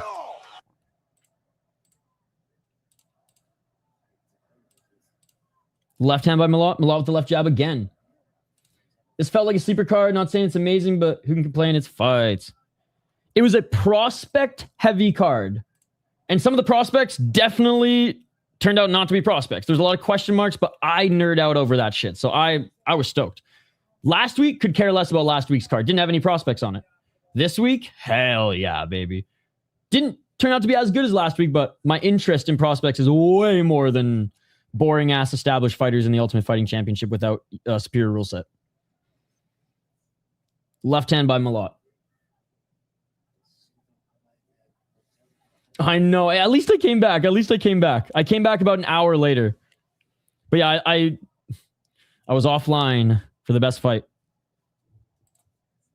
Oh, nice right hand by Burns. Burns starting to bleed from his nose again from that jab. Left hand by Malott. Just right hand by Burns. Overall, like a good MMA striking match. Literally, they're going back and forth right now, but Malott slightly getting more shots on. Burns a nice step back left, but Malott blocked it with the right. Oh, nice low kick by Jourdain. Look at the left lead leg of Malott starting to bruise. Stack UFC 328 straight into Ryzen 53 is going to hit like crack on May 9th, baby. That shit beautiful. Oh, Malott hurt him. Malott hurt him with the right. Burns resets at center. Malott cracks him again with the right. Oh, a shiner already under the left eye of Burns. That hurt him quick. Malott with the left. Right uppercut swing and a miss by Malott. 232. Low kick by Burns. Good poker face, but Burns still a little hurt. Absolutely. Oh, right uppercut by Malott. Malott with the right hand. Malott's just swinging with ill intent. Yeah. He's reluctant to shoot. He wants to go out on his shield too. Right hand by Burns. I always thought, I know it was always hard for Burns to hit lightweight, but man, you can just see the size. He's always been smaller than the welterweights. Another big shot by Malott.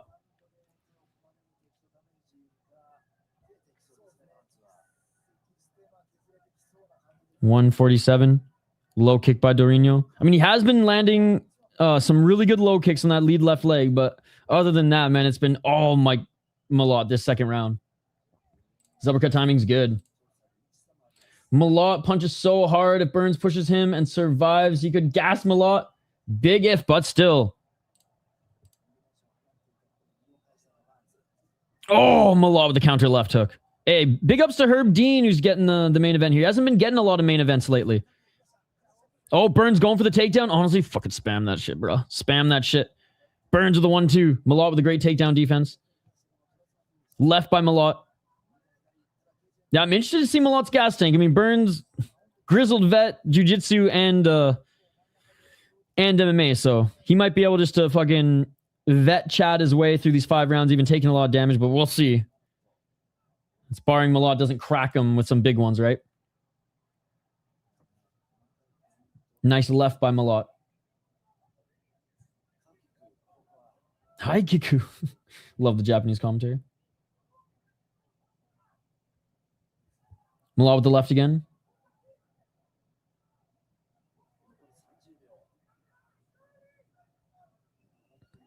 $25 seconds remaining. Body kick by Malott. Pace is slowed down a little bit at the end of the second round. And Burns misses with the right. Oh, Burns almost landed a high kick. Malott did land a left also in that exchange. And that will do it for round number 2. Mike Malott, round 2. Way better than round 1 even. Long ass time until then, but can't believe the arena that Super Ryzen 5 is going to be in. Like 55K people, nearly 3 times more than Madison Square Garden. Going to be electric. Tokyo Dome, right? Or are they doing it at Saitama? It's a good fight. Good fight. Jourdain needs to get the takedown.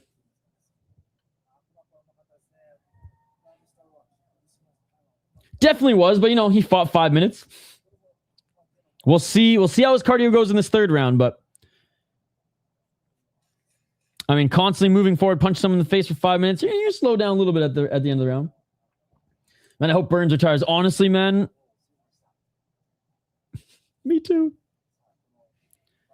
Because at 155 in a welterweight, he's going to, if he does move back down, he's going to put his body, because he always had a tough time. Even though he's a shorter guy, he always had a tough time making 155. Older now. Like, I don't want him to put his body through that and then be even more chinny. And at 170, I mean, unless he wants to fight really low down the roster, fuck, man. But anyways, round 3, Burns is still here and he's still throwing. Maybe he lands a Hail Mary, chat. Anything can happen in this sport. Anything can happen in this sport. Except for grounded kicks because of the UFC's fake MMA. Don't retire Woodley Burns to... Woodley Burns to a GFL 1. He's not the same, dude. And he hasn't been the same in a while. Dude, since Hamzat, he hasn't been the same. Let's be honest. Because we just didn't see it. We didn't see it against Jorge and Magny. Because the matchups were too favorable for him. The Hail Mary is what makes this shit epic. Yep. Look at the cut, man. Tate work. Wonder if he stitched up Tracy Cortez too. Fucking love cut, man, Tate. I'm excited to eat dinner and watch a little bit of, was it season 14 of The Ultimate Fighter? The one with Tate on Team GSP. Burns looking for the takedown and a great stuff by Malott. Mike must have been training with the Canadian Brendan Allen because he's looking solid. Oh, beautiful left hand by Malott. He's defended 7 of Burns' takedowns. Damn, dude. No. Again, I'm not a big UFC guy, right? So if I'm going to stream anything, it's going to be a Ryzen press conference and me pretend to understand what they're saying. So my fandom with the UFC is it's a fight league, right? I know you guys are like way more into like the weigh-ins, and I used to be like that. I'm not anymore because I'm just more into other leagues that like I'd watch like the Black Combat. Malott just dropped him. Malott just dropped him with a 1-2. Burns back up to his feet. Malott going for it. Malott with the left. Malott with a knee. Burns still seeing the Tweety Birds, but he's back up to his feet. But yeah, long of the short. Oh, right hand by Malott. Oh my God, it's the beginning of the end, isn't it, chat? It's the beginning of the end, isn't it? Malott with the right. Malott with the left. Malott's on top, laying down, has shots here, covering up his Burns. His fight is over.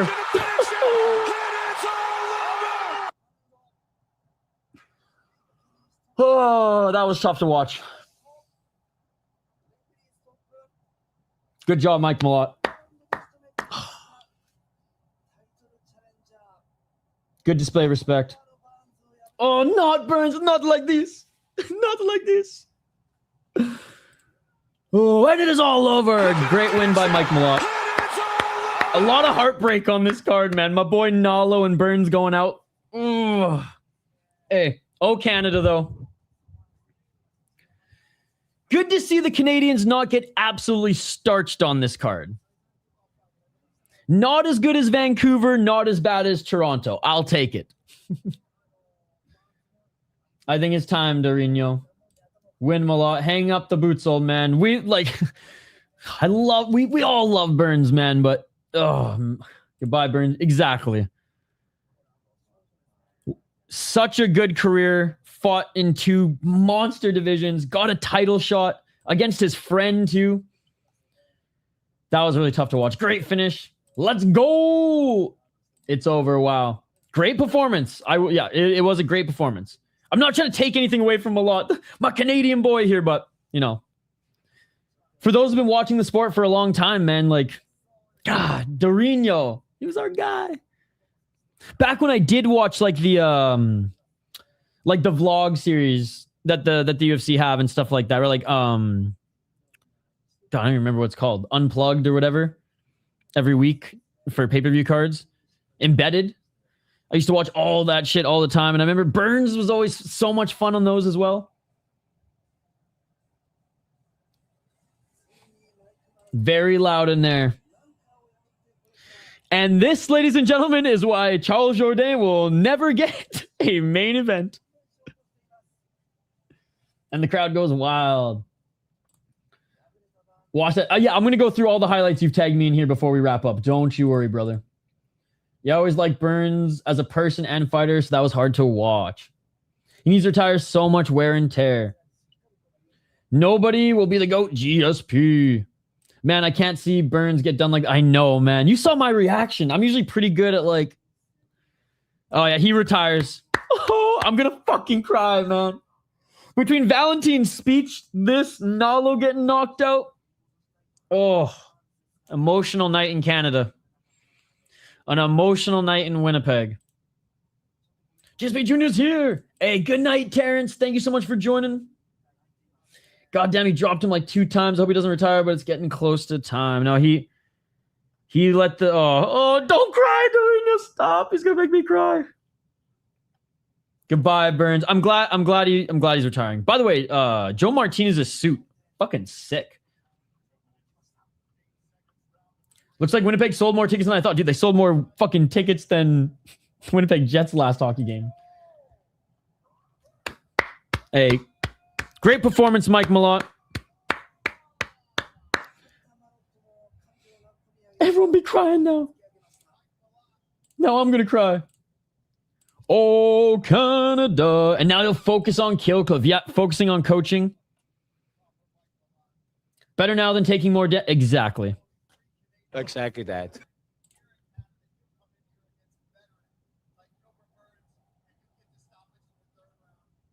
A good display of respect from Malott's team to Burns. They're all shaking his hand, you know, telling him what a great career. I love that. The lines are getting really scary, bro.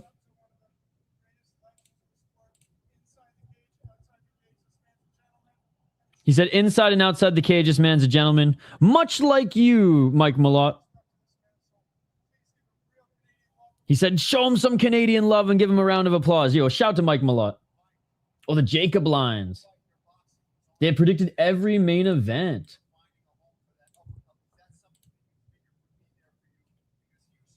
The posture thing. Oh, that's funny.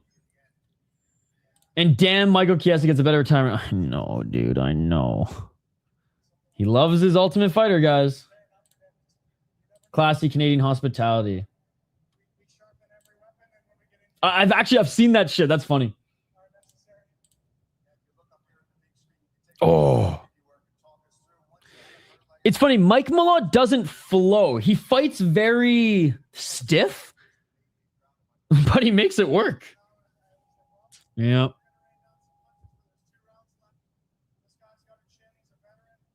It's like, I don't even hate Michael Chiesa. It was just like, it was just too much. It was just too much.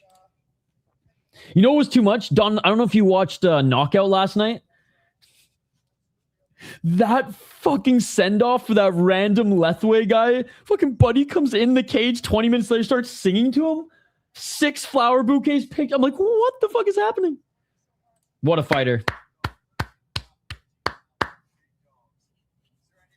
Hey, Yukon flag in the audience. Fuck yeah, dude. That's cool to see. Shout out to the Northwest Territories in Yukon, one of the places I want to visit the most in North America. I want to go fucking seal hunting. I want to build some igloos. I want to learn about culture and history of a lot of the indigenous people who still live up there.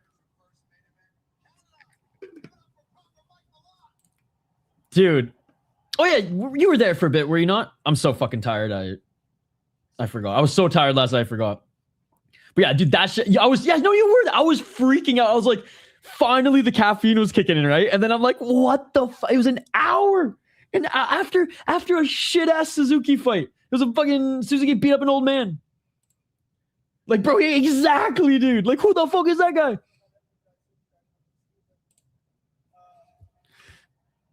It was a great card.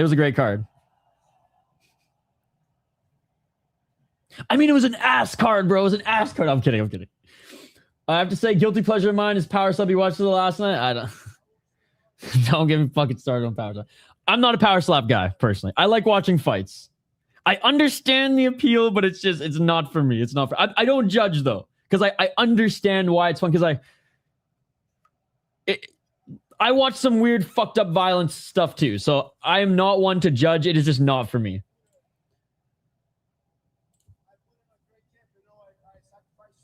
Should I put on a good camp? I sacrificed so much. He said, I left no stone unturned.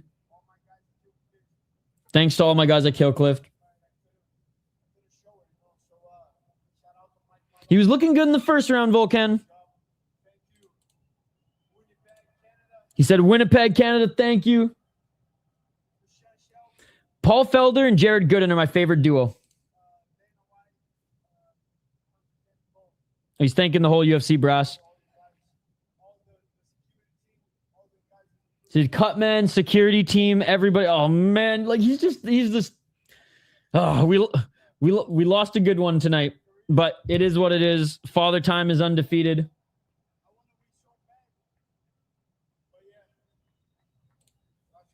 What is the Saricam thing? I was watching arm wrestling this morning, and man, that shit was banging. Yo, you remember X-Arm? The MMA arm wrestling league? That shit was wild. X-Arm ran so Power Slap could... X-Arm walked so Power Slap... Walked very slowly so Power Slap could kind of run. Hey, Burns at another kid? Oh! Another little Dorino? Look at that little Bort.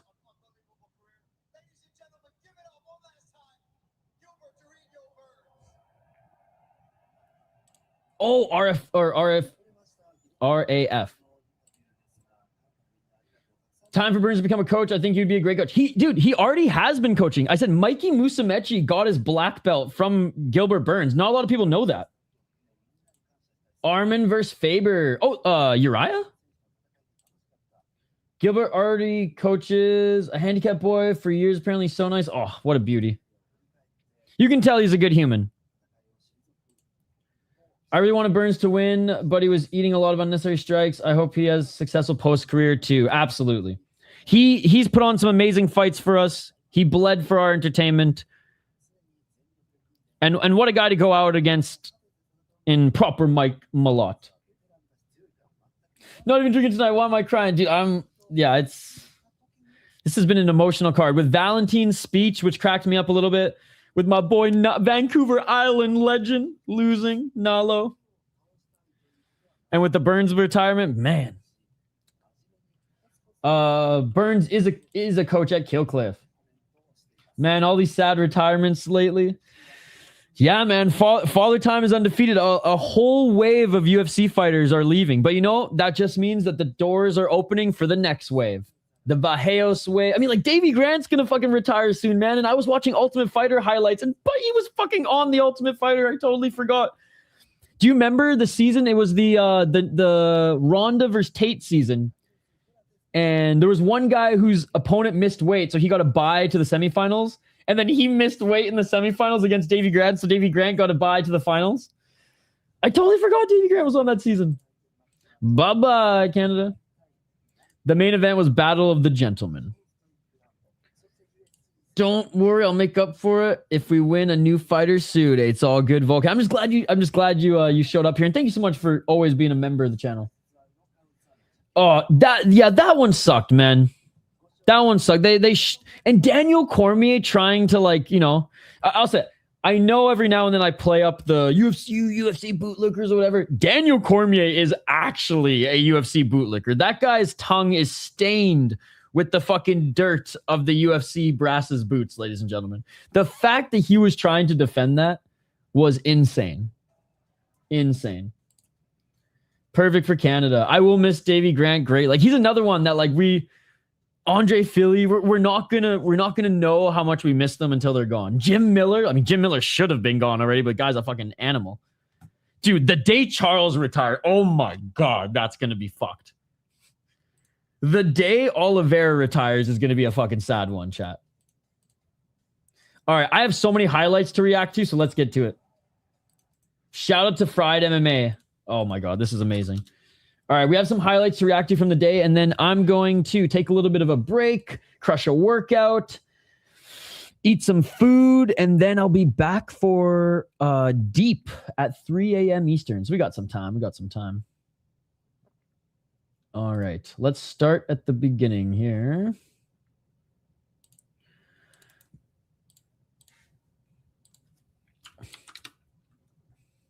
I'm just going by. I told everyone all night, tag me in any highlights you want me to react to. And Fried MMA, who watches honestly almost more MMA than Diego. Not quite, but almost more MMA than Diego. Diego's the only one who has us all beat. All right, so this was in the King fight. Look at those shorts. Like, what the hell? Those are nutty. I don't know if they're and one or if this guy's just super tall. Oh, big right hand. Rapaz, o que eu tô vendo aqui é que tão madurinho, hein? Diego's probably using all his devices to watch. Oh shit! Good ref. Good ref. Damn. This is a ref from one championship?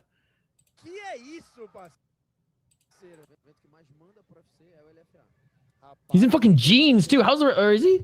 Looks like he's wearing jeans. He doesn't even have Twitter, dude. He just lurks in the shadows and watches, like, he's got like 10 screens. He watches everything. Every now and then he'll pop in the chat, be like, hey man, he's a long time subscriber. Hope you're having a good weekend. I watched this, and this, and this. Did you see this? Here's some fucking highlights for this. Have a good weekend. And I think he's like, he's a younger guy. I think he just graduated high school or like first year college or something like that. He got in a crazy accident 2 years ago and was bedridden for almost a year. shattered, I think, almost all the bones in one leg and was able to make a recovery. So a lot of the time that he was in the hospital and bedridden, he was in our chat. I will. Well, I figured you have a lot of time on your hands of Fried MMA, so I figured you were a little bit younger than me as well. Do you know Moisés, a Tomb of the Boxer? Yep.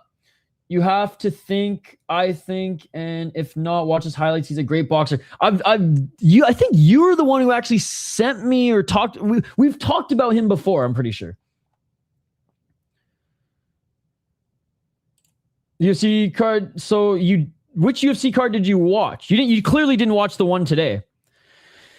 Plant-based UFC sheep. Plebeian UFC sheep who literally just is following the herd. Bah.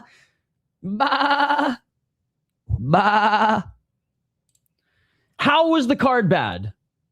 I literally have to go through the card again to prove this guy wrong. I didn't ask for this, but we're going to do it because this is crazy. Absolutely insane, but we're doing it. All right, first fight, absolute banger TKO. Oh, but it was a bad fight.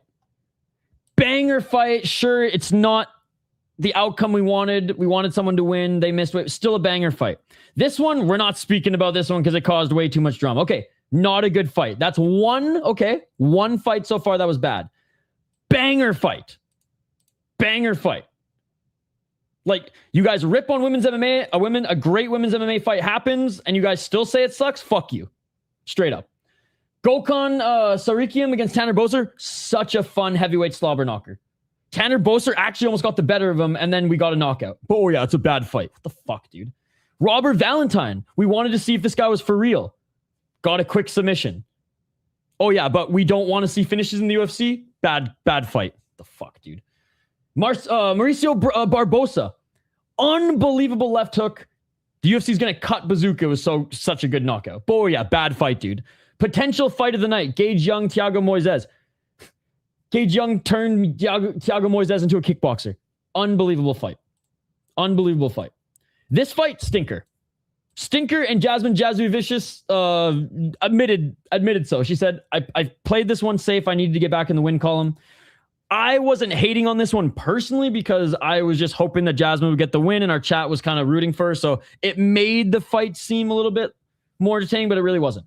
One of the best rounds we've seen in MMA in 2026.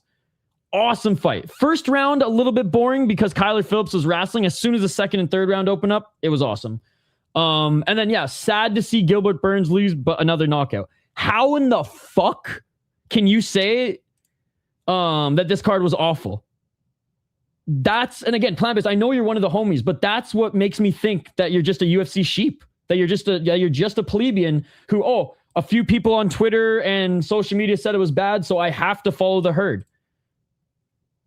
I don't get it. I don't get it, chat. I don't get it. I don't care if it was in Canada or the Apex. I'm going to say the same thing. It wasn't a bad card. It wasn't last week or the week before, but bad card, that's crazy. Absolutely crazy.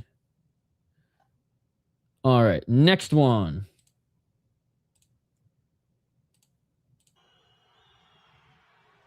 Oh, I did see this one scrolling. Oh, yes, right to the butt. Dude, watch this shit. Wait for it.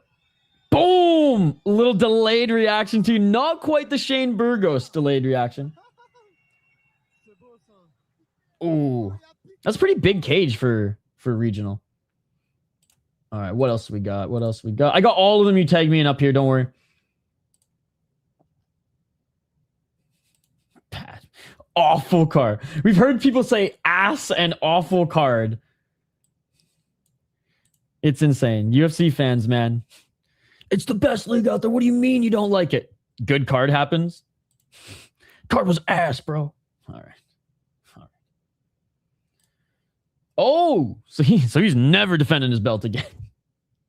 These little Japanese boys about to get frisky as shit here in 5 hours. I think there's a few girls on the card too, but yes.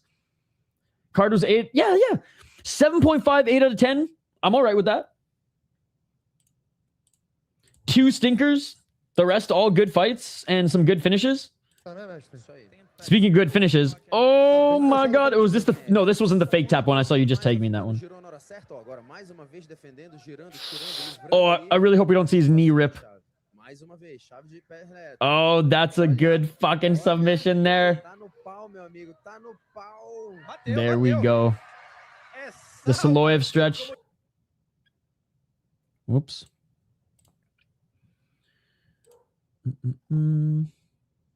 Hey, shout out to Combat Sports Today, by the way. Combat Sports Today has been the one retweeting a lot of the highlights that you've been sharing. So shout out to them. My boy Phil. Not DeFree, but shout out to DeFree. So this was at MFC. Totally fair. Totally fair.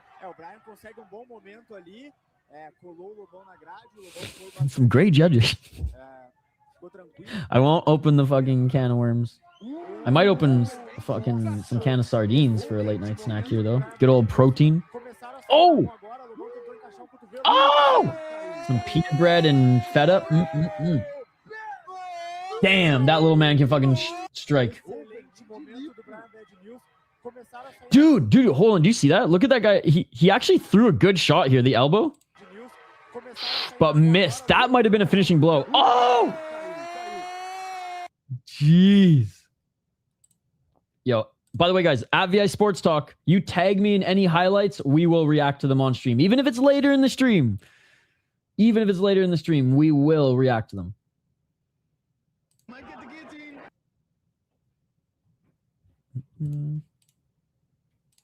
I feel the same. I feel like what irritates you is negativity. Unwarranted negativity. I mean, like, we're human. We're all we're negative sometimes. I get it. But like if you're gonna say something, back it up. Or give me some context or something.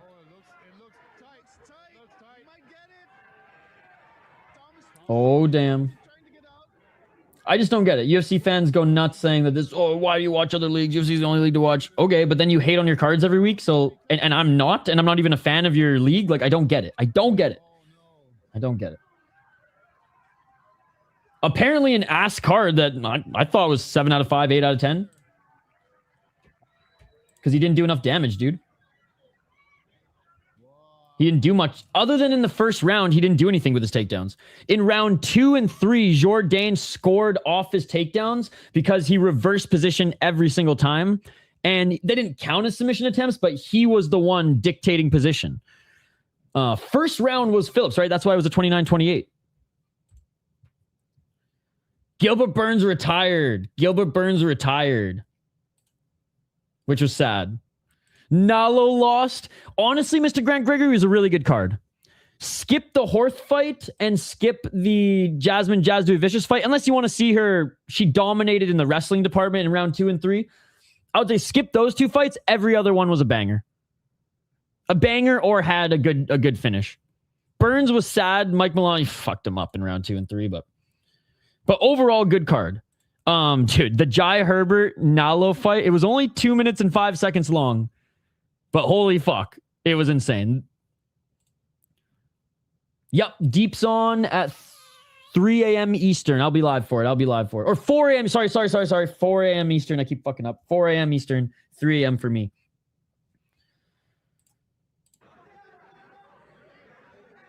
Okay, hold on. So this was the fake tap.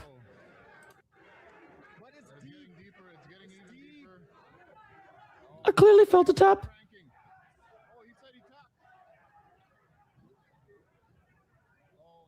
Sounds good, Mr. Grant Gregory. Hold on.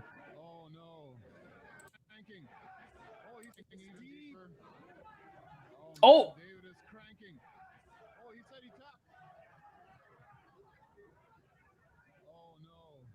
Hold on, I missed it again.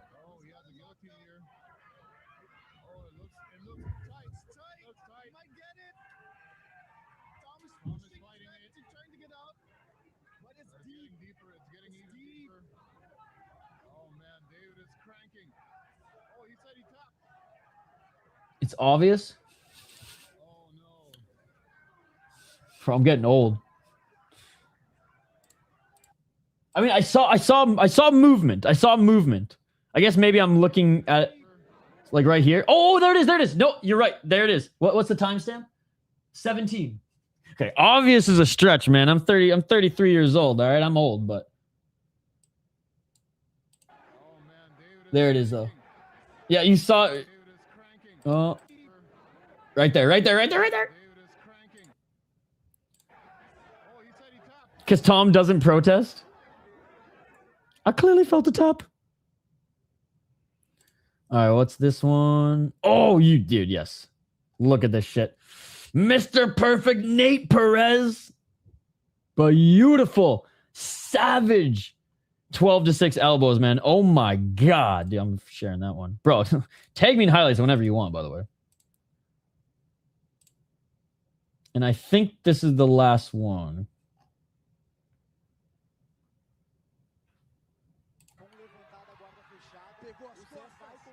Oh, that was slick. To get that right hook in. And right back on his, right back up to his feet. Was this the league with the chick screaming the whole time, you said?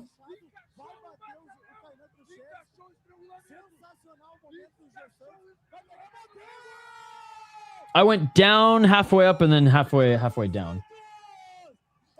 There's a couple more. There's a couple more.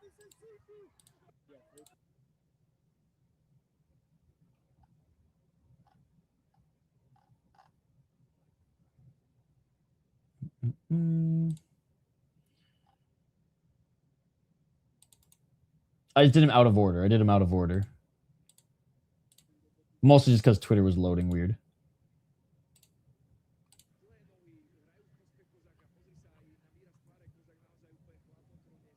Hey, appreciate you, man. Baron is still going off on folks? Wait, who?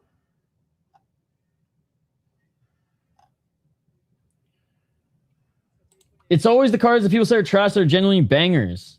Yeah. Like this was a fine card, man. This was a fine card. I think it exceeded a lot of people's expectation. I was excited to see how some of these prospects would turn out, good or bad. And yeah, it wasn't last week. Oh, shit. It wasn't last week or the week before, but I thought it was fine.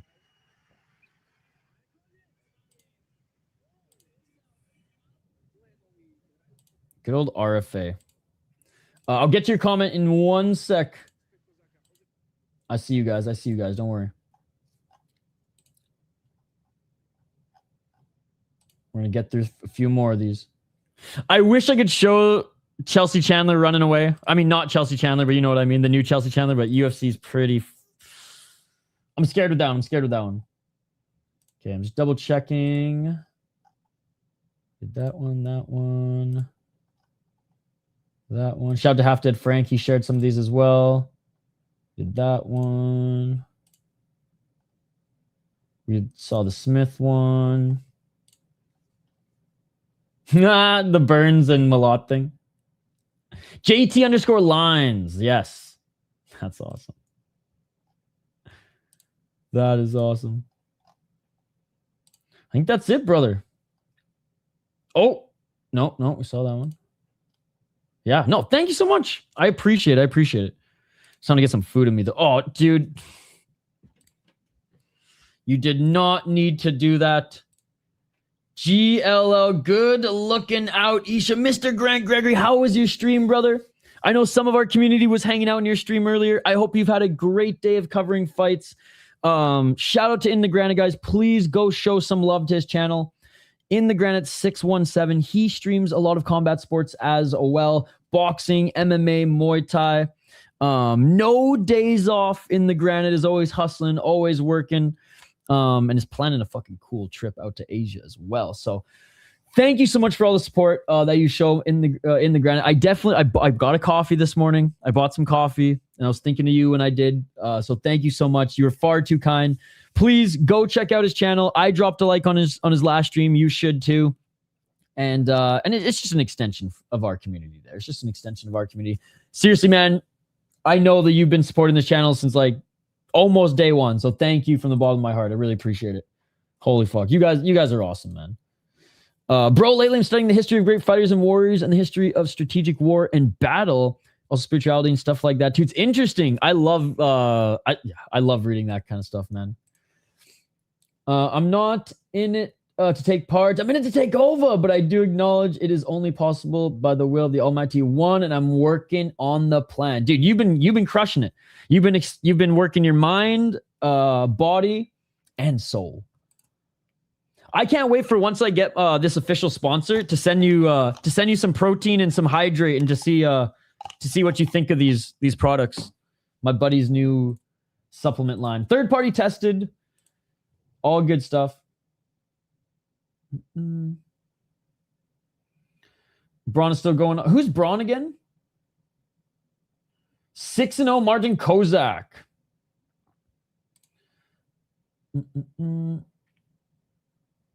Yeah, it's hard to see it. Peace out, dog. Great stream for a solid 7 card. Hey, it wasn't as bad as Toronto. It wasn't as bad as Toronto. Hey, anytime. If you're up at 4 a.m. Eastern, we'll be up too, buddy. Straight from Diddy's favorite place, Winnipeg. Jeez. Emotional damage. Cheers, buddy. Stop, bro. It's all love. I appreciate it. Bobby Nux is the man. Go dye your hair blue. That was the best. That was the best.